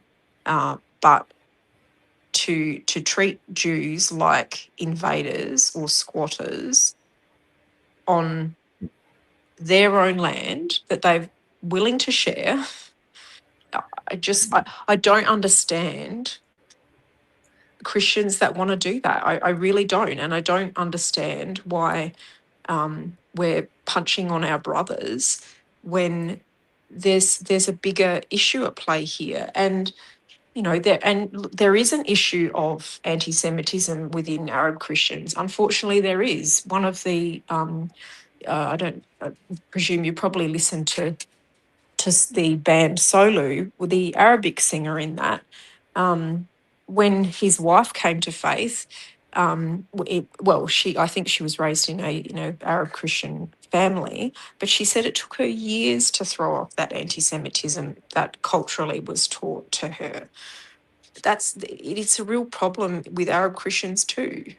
And I'm not making excuses for just Jews doing whatever, but I've never seen that. Okay, and I guess it comes down to like if people are living in these Palestinian areas, they should either just get out, or they should just give the land over while they can, or I guess in Gaza they couldn't get out, or whatever, they're just going to die there, lots of them. I can't see, like I know some people say, well, the Muslim country should take them in. It's like, well, why should they have to leave in the first place? Like, I understand you're saying that God No, well, look, why should Jews have had to leave Iraq? Why are, Christians disappearing in Lebanon? All of these countries in the Middle East, once upon a time, were Christian, and now it's not safe to be there as a Christian, and that's not because of Jews. Yeah, but I guess, we're sort of jumping over a whole bunch of topics. Like, the main thing is, so someone living in Bethlehem today who's a Christian, they've got a Christian family there, a Jewish squatters can just come up and take their land at any time, and you're cool with that? Well, I'm disagreeing with your premise that I think I'm confused about how you think that's happening when it's not safe for Jews to be in Bethlehem. And my other question would be, if you want to have an open society, why is it okay to have an area where Jews aren't allowed to live? Yeah, I mean, there are. I'm not for any of the Islamic rules or anything like that. I know all about Islam. I lived in Pakistan for a year. I know all about Islam, and so. But at the end of the day, the main thing is that this is being called a genocide, which is wiping people out. And so, say Trump wants to get all the people out of Gaza, and he wants to sort of turn it into the Riviera of the Middle East. Are you cool with that? Are you fine? If Israelis really wanted to genocide anyone, which they don't, none of their rhetoric is like that. None of their songs are like that. Like, you compare the Arabic, big difference. And if Israel wanted to turn it into a glass museum, they could have done it on October 8th, but they didn't. Instead, they sent knocker bombs to knock on the houses. They had phone calls, text messages, get out, go into safe areas, we're coming in. Hamas not letting them leave. And I think a lot of this issue, and it's probably the same sort of issue that you're talking about now, is the Islamic world does not want their people to be free. They don't want Arab Muslims to be free. They don't want Arab Christians to be free. They want to put them in a position where they can just point the finger at Israel. And they don't care about their people. It's terrible. Israelis have gone to such an extent to try and minimise that human cost. And now the numbers are coming out, which I don't know why we were just using Hamas's figures without critiquing them in the first place. But now the numbers are coming out saying actually the civilian to combatant ratio is some of the lowest in history. Is it tragic? Of course it is. Is someone being displaced from their home tragic? Of course it is. But there's a bigger problem going on here. And I don't think that, Israel is not the bad guy here. And they've saved our skin a lot of times. And we're being a pretty shitty ally.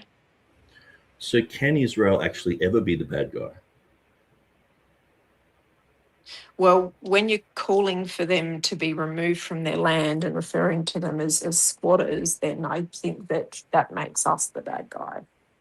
You can lots of Israelis criticize Israeli politics, and you've had an Arab judge send a former member of parliament to prison. He has the right to do that.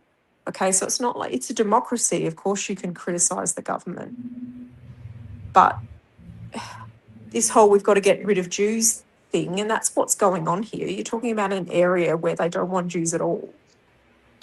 What about in Australia, where we literally have, like I said before, these Palestinians that are chanting from the river to the sea, death to the Jews, in Australia? Like, that's, again, if they were Jewish, chanting similar slurs towards Palestinians. Well, Jews haven't done that. They've been Australians for generations and they've contributed to society and they don't want to wipe anyone out.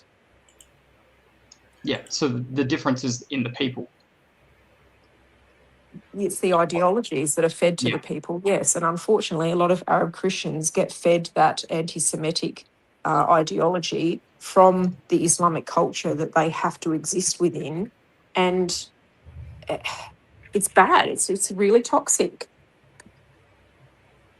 I mean, Nick, you were saying that your friend who's Palestinian, who's Christian, like 95% of Palestinians are Muslim. And they have an agenda. They are now, and so this is the thing. This is one of the reasons why I pointed out that somewhere like Bethlehem was 35 to 40% Christian back in the 1980s, because they were still said that they are the enemy. This type of thing. That the Palestinians, they have no right of return. That they shouldn't be. They were treated just the same as they are today, as the radical Islamists are today. So that's the thing. Like, to me, this is just a colonial project, just like America. The Europeans went into the United States and pushed out the American Indians. Here in Australia, we did that with the Aboriginals. Whether it's but hold on a second. The Jews are the native people of that land too, but you know that. Yeah, well, at the end of the day, it comes down to how you classify. Because according to Israel, I'm a Jew.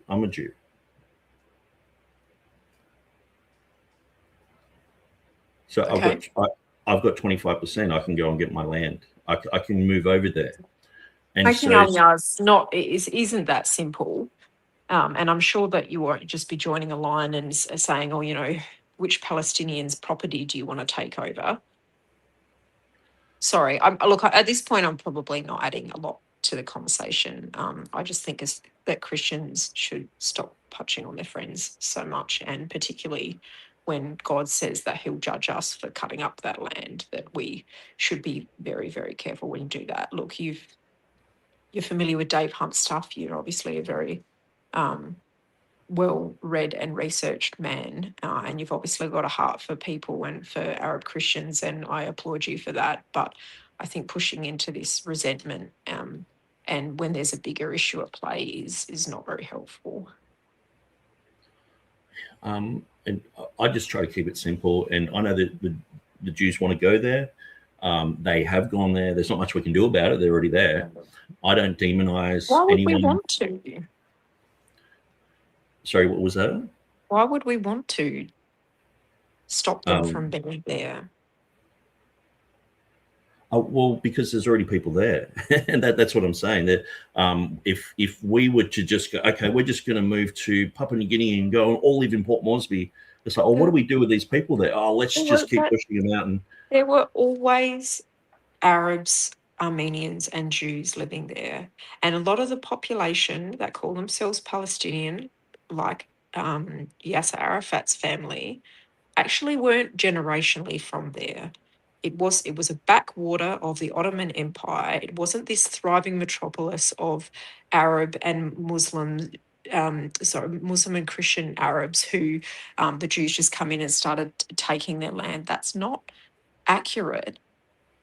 When you had the agreement of the British to, I'm sure you know all of this. I'm confused why I'm hashing it over, but the nations agreed to create a Jewish state before World War II. It included Jordan, and then they made a two-state solution and said, we'll create an Arab state and a Jewish state, so they created Jordan, okay? But when you had the British rule there, you had a huge influx of Arabs from all over the Middle East coming for work, and also coming because they didn't want Jews moving in.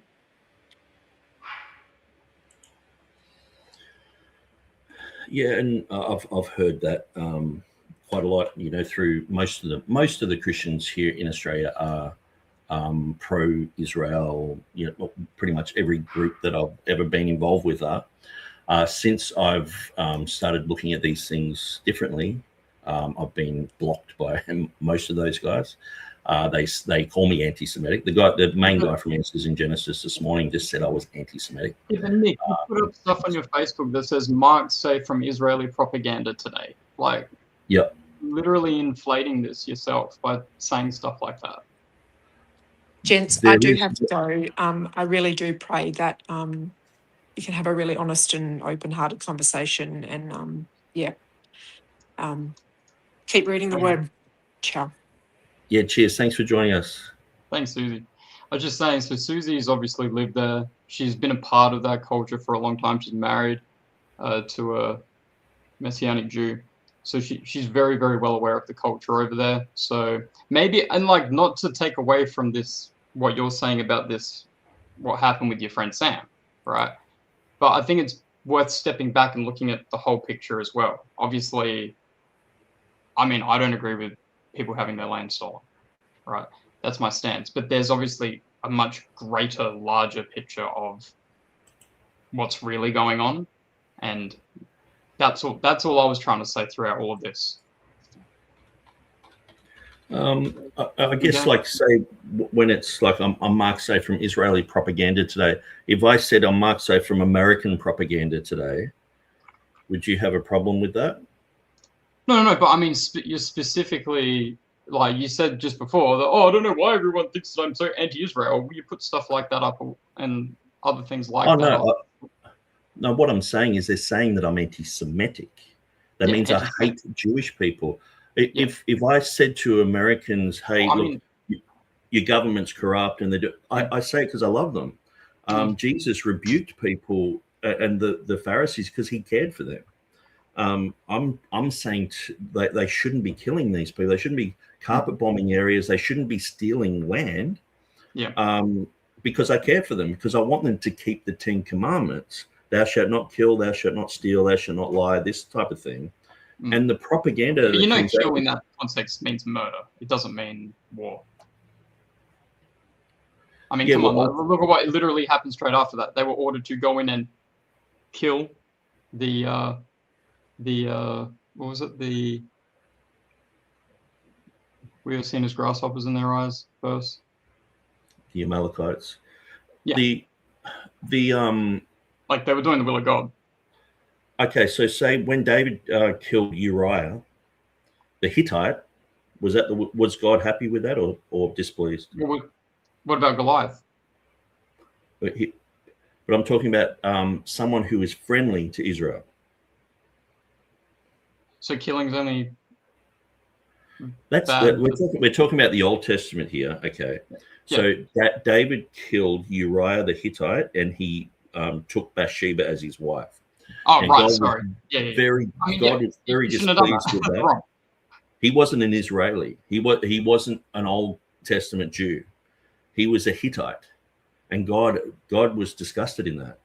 And because a lot of these people could assimilate into the Jewish community, as long they took them 10 generations, but as long as they hung around and did all the festivals and everything, they eventually became Jews. And so David shouldn't have done that.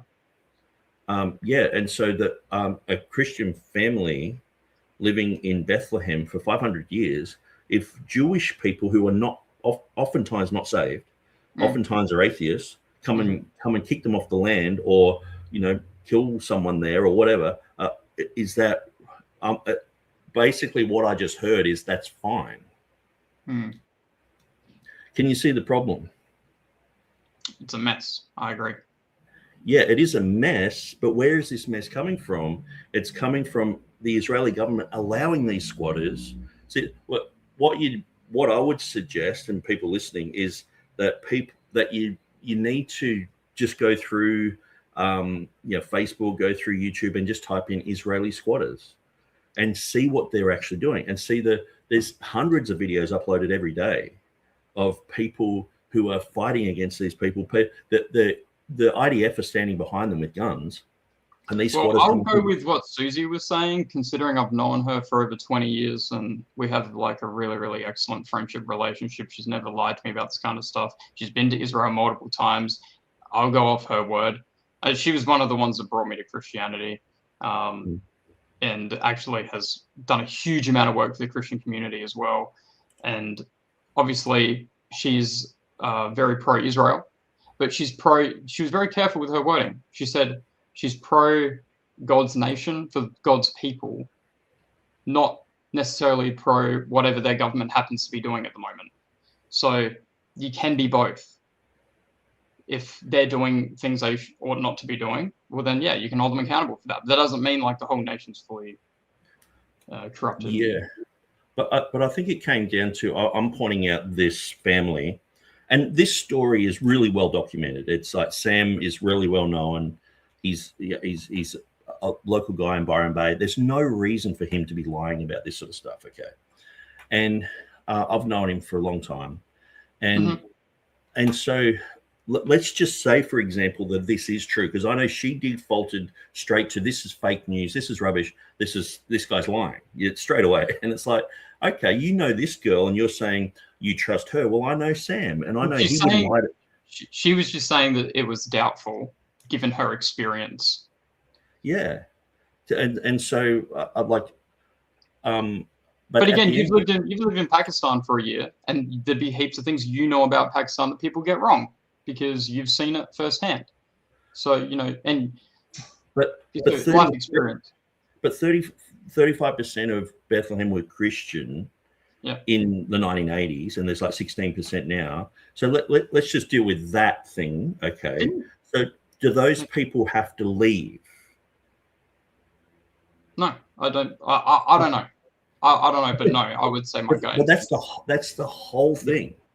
Yeah. Either Israel has the right to just go there and say you're out, or that they don't, and that's the whole thing. It's like, and that's what I brought it into the greater Israel issue. The whole of Iraq, do they have to move? Because that's the greater Israel is from the Euphrates to the Nile. And so that's where they want to expand to. So that if they want to get the West Bank and they want to get Gaza and all that, and then eventually expand out into these other areas. Yeah. And that's well documented. Both sides hate the hell out of each other. One side's just more vocal about it than the other. And I don't think that we're going to ever get to a resolution, because I think that's why I mentioned eschatology, because a lot of my studies is in eschatology, and I think this is building towards something. And that's the way that it's, you know, God's basically predestined it to go. There's conflict there. I mean, I'd love to live in a perfect utopian world as well, where everyone loves one another and there's no conflict, but that's not the world we live in. So, like, what do you do about it? Especially as Christians. But like John the Baptist, he just said, hey, it's wrong what you're doing to the leadership in Israel at the time. Jesus was rebuking the leaders. We should stand up as Christians. I get that. But I'm also saying that we're clearly heading towards something. And that's my opinion. And I get that. Anyway, that's all right, Nick. I'll leave you there, bro. Good chat. Okay, and I'll just say to you, if I've said anything wrong, factually wrong or anything, let me know.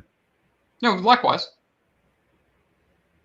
Yeah. If I'm wrong on a topic, I always want to be shown if I'm wrong. I'm always happy to admit when I'm wrong. Okay. So, no stress. All right. Well, cheers. Thanks for joining us, and I'll probably just continue on for maybe about another 10 minutes. Catch up with some of these comments. No dramas. Okay, cool. Thanks, Nick, for having me on, and I'll chat to you later. Cheers, mate. Yeah. Okay, so there's lots and lots of comments, and so I don't know if I'll have time to do that. I've nearly gone for 5 hours. I guess the whole thing is, like, there's a difference between going to Israel and going to Palestine. Now, I've got plenty of friends who are Palestinian. I've got plenty of friends who live in Israel. and and even say her, like if we weren't talking about this topic, if I just went into a church and someone started talking, we'd probably get along great, But then when it comes to, okay, these people are already living there, what should they do? If they leave, they have no right of return. They can never return to that land. If they stay, they're probably going to get persecuted by the squatters. And one thing is, it's like people don't know about the squatters, and the squatters is one of the main things. Like, I'll just YouTube it. I was looking for this guy on Facebook. I was trying to find this one thing, but squatters in Palestine.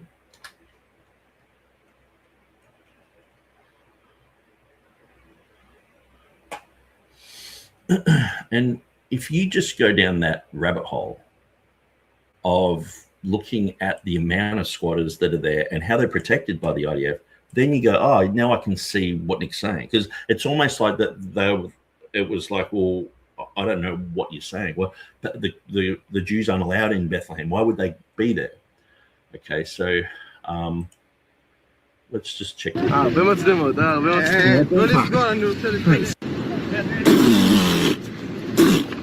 These are the squatters. This is it's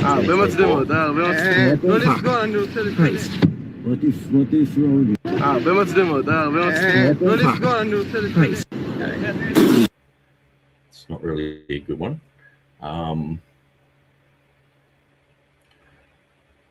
That's 14 years ago. Israel evicts Palestinian family, Israeli squatters.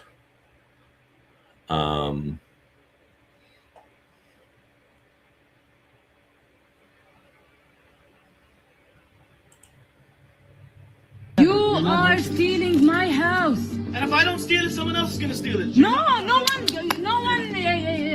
is allowed to steal it, يا عمي.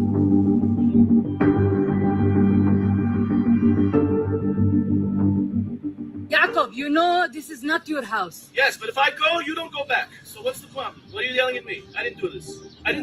But it's easy to yell at me, but I didn't do this. You are stealing my house.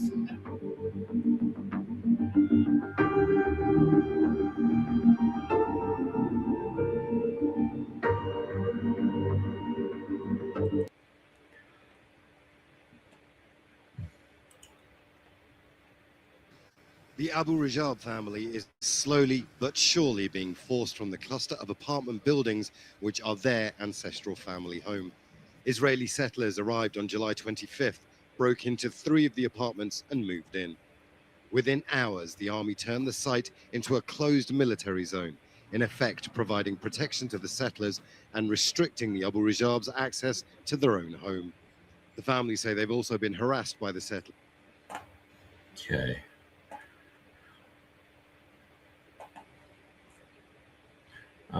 That's right. His name is Alexander, I think.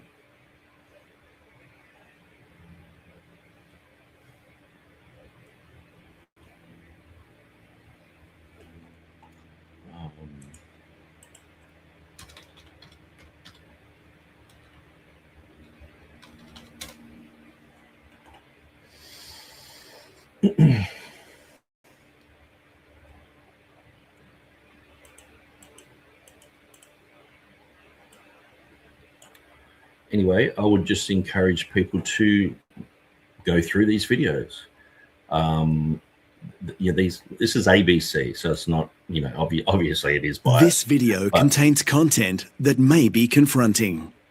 It would be for centuries, the Jordan Valley has been traditional grazing land, but now Jewish settlers are using livestock to force Palestinians from their farms. Just this way to try to terrorize them and not letting them go out and have their daily routine.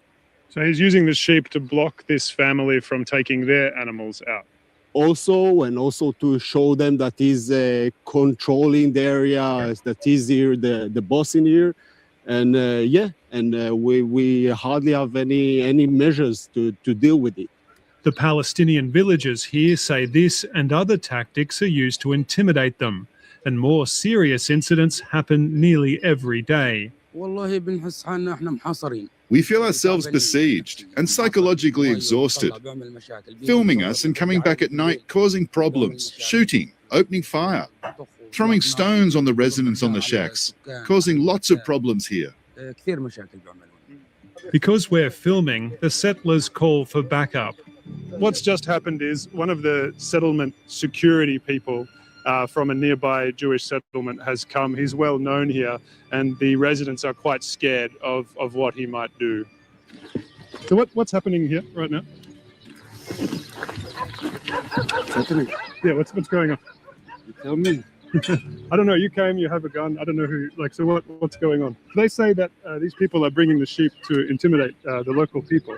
Is that what's happening? Sheep to intimidate. Yeah, to block them. Just to intimidate someone. Yeah.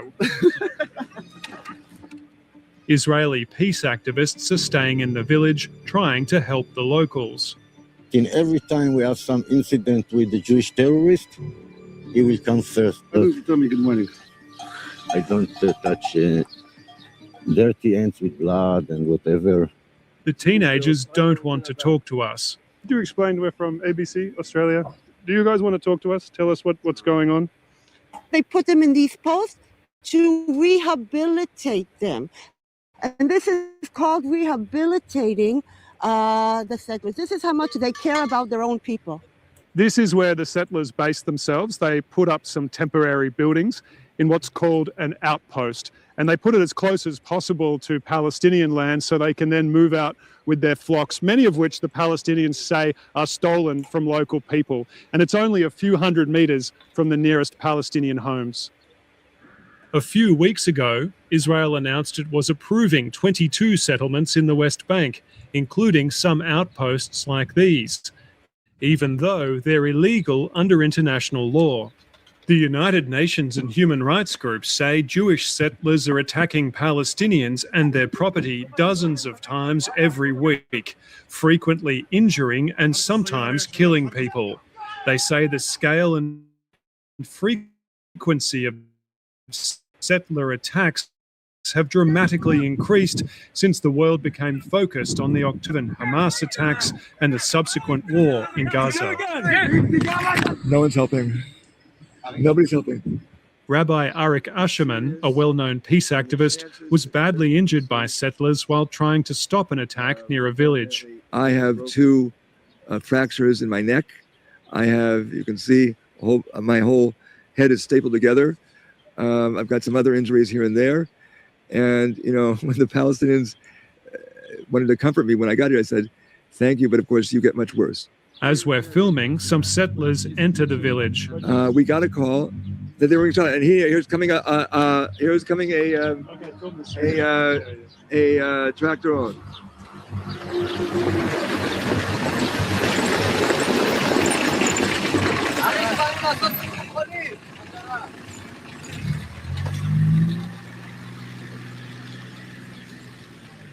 They were saying they were coming to visit me because I'm sick, because I was injured. Weren't you injured by them? Not necessarily those, well, actually one of those people might have been there. That's just the drive-thrus. And if they just drive through and don't do anything else, that's actually, we get off rather easily. In other visits, settlers have damaged homes and farm buildings. The villagers say this was a house destroyed by the settlers 20 days ago. They won't show their faces on camera to tell us about the damage because they've been told if they appear in the media or social media, the settlers are going to come back and attack them again. It isn't just small farming villages that are getting attacked. Settlers are coming into larger Palestinian towns too. They attacked the cars, they burnt them, and of course the army came. The army helped them and stood by them and went with them until the beginning of the town. They tried to do a lot of chaos. They had a lot of guns. They were masked with clubs. The outposts, for anyone who still aspires to a two-state solution, they destroy any possibility because they are popping up everywhere. The ABC contacted the Israeli council responsible for this area and asked for a response to the allegations from Palestinians and peace activists, but it declined to comment. Eric Twarchek, ABC News, West Bank. Okay.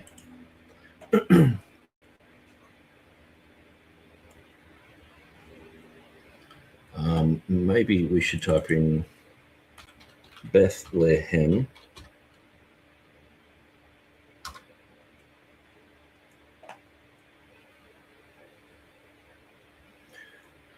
Three months ago, Israeli settlers shoot and wound 3 Palestinians in Bethlehem.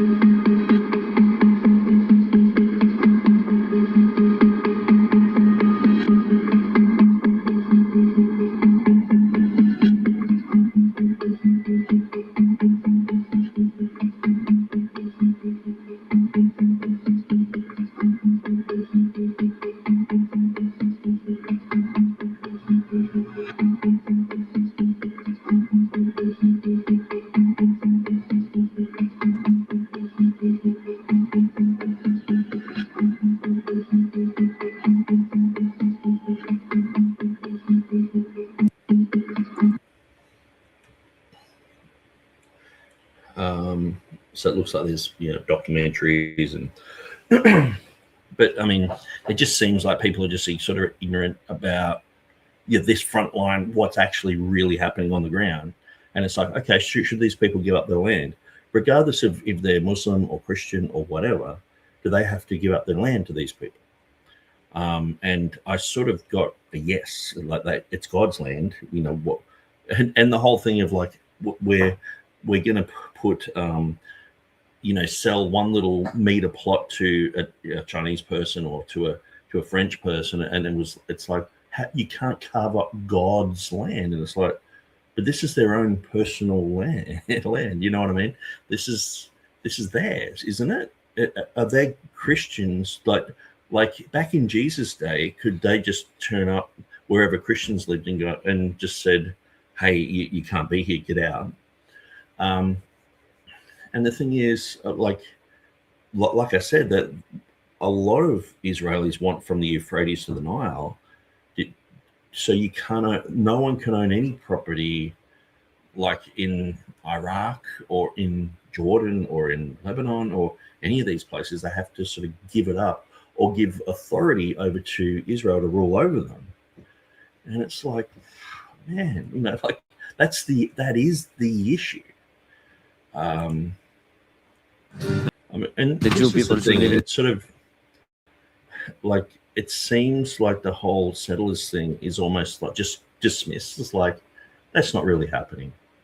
When there's just so much information about it now. I mean, people with smartphones are just there on the land. There's people who just basically come in just to film this sort of stuff. And that's all they're doing with their life. They're filming Palestinians, and it's like, if you're doing that, you're obviously going to have 10, 20 uploads a day, and like there's heaps of that stuff on Facebook. And so, I guess, and like there's heaps of that stuff on Facebook. And so, I guess, and oops, squatters, and I'm getting gym squats.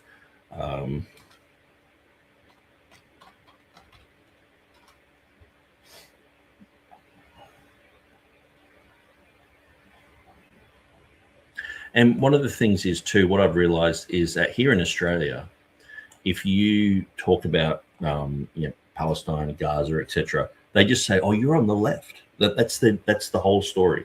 Just talk about something else. Oh, so you want to use you want to be a transgender and use our bathroom in front of my daughter? Is that who you are? You know, sort of thing. It's like, no. And then it's like, why don't you care about Iran? And it's like, well, I do.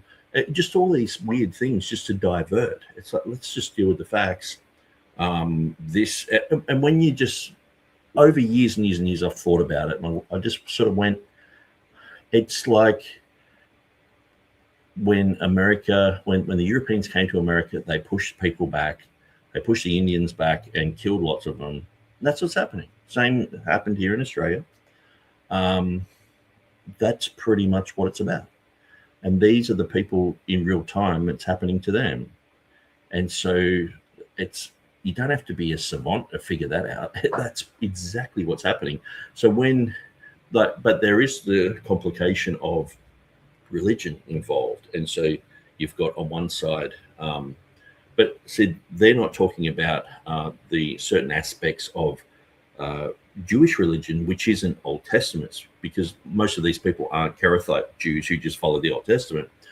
A lot of these people who are religious will follow the Talmud, which talks about the Goyim and this type of thing, and talks about Jesus burning in fiery excrement and all this sort of stuff. And so there can be a hostility towards Christianity and towards Islam, which is just as hostile as what we see coming from Islam. And that can be a justification for, like, well, we're just killing these people because it's our land for starters, and they're just Goyim, And some people, I'm not saying all, but some people do think that, and they believe that, and they talk about it openly. And so I do often hear, anyway, I would just say, if people knew about the look at this man.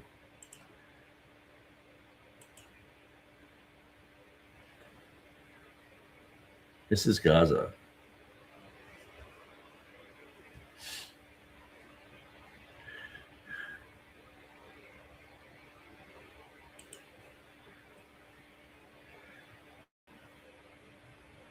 I just don't know what people are expecting when that type of thing happens in a society. Obviously, people are going to be upset and people are going to fight back, and the whole thing of blowback comes into play. I don't have to be on anyone's side. I'm not for communism, but I would be against anyone killing Vietnamese people like they did in the Vietnam War. If I could get in a time machine, I would protest that war as well. So anyway, I think you guys have gotten the point. We diverted from Iran to Palestine. It seems to be a common thing that's happening. And I guess the thing is too, Israel have basically said that Palestine is like an extension of Iran. So it's like if they're attacking the Palestinians, they're attacking Iran anyway, sort of thing. And it's like, so there's all these loopholes and things that you've got to understand. But I appreciate everyone jumping on, and I think anyone who's watched this can see that there wasn't really anything that was stumping me. I'm not promoting anything, but just for people to live by the rule of law, for the Jewish people to have actually lived by their own rule of law. It seemed like at the end, Bluey was sort of saying, well, thou shalt not kill. Obviously, you can go out and kill. That's fine. And I was like, well, what about Uriah the Hittite? And obviously people who are not hostile towards Israel, that's not supposed to happen to them. And so, and we're talking about the Old Covenant. And so obviously we're not under the Old Covenant, and that doesn't apply to the people today. And so anyway, there was a whole bunch of theological stuff that I could have gotten into, but I didn't really want to. I just wanted to point out the fact that if you've got a Christian family living there, they can get booted off their land, either killed or just displaced, or they just have to find somewhere to go. And because other people of a different ethnicity want to live there.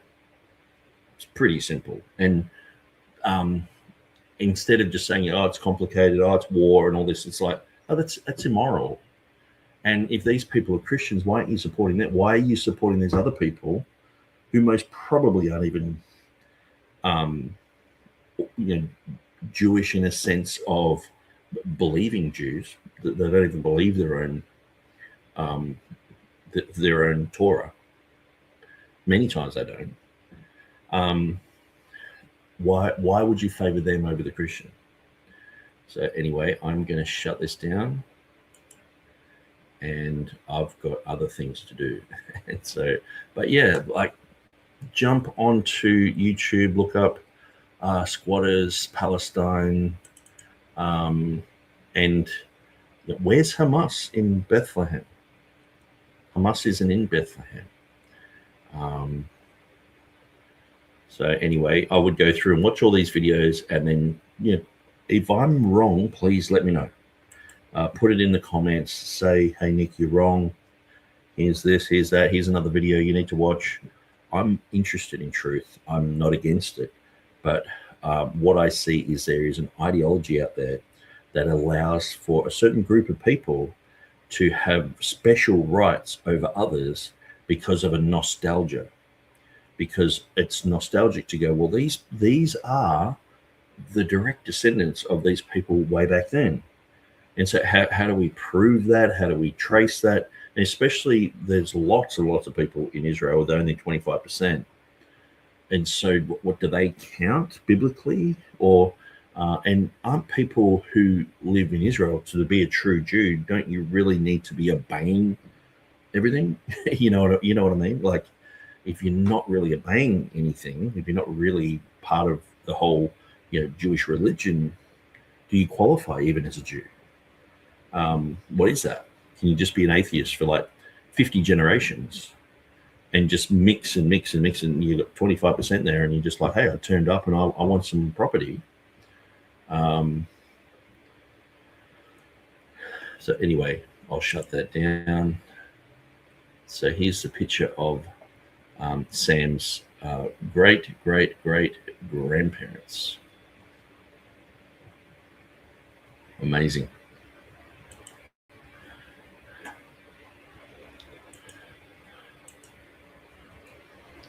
And the whole thing about like, oh, it's just sort of, it just straight away it was like, I think it's fake, you know. It's like, man. Anyway, kudos to Sam for giving me all this information. And they were just, most of these guys were just talking casually about their experiences and everything.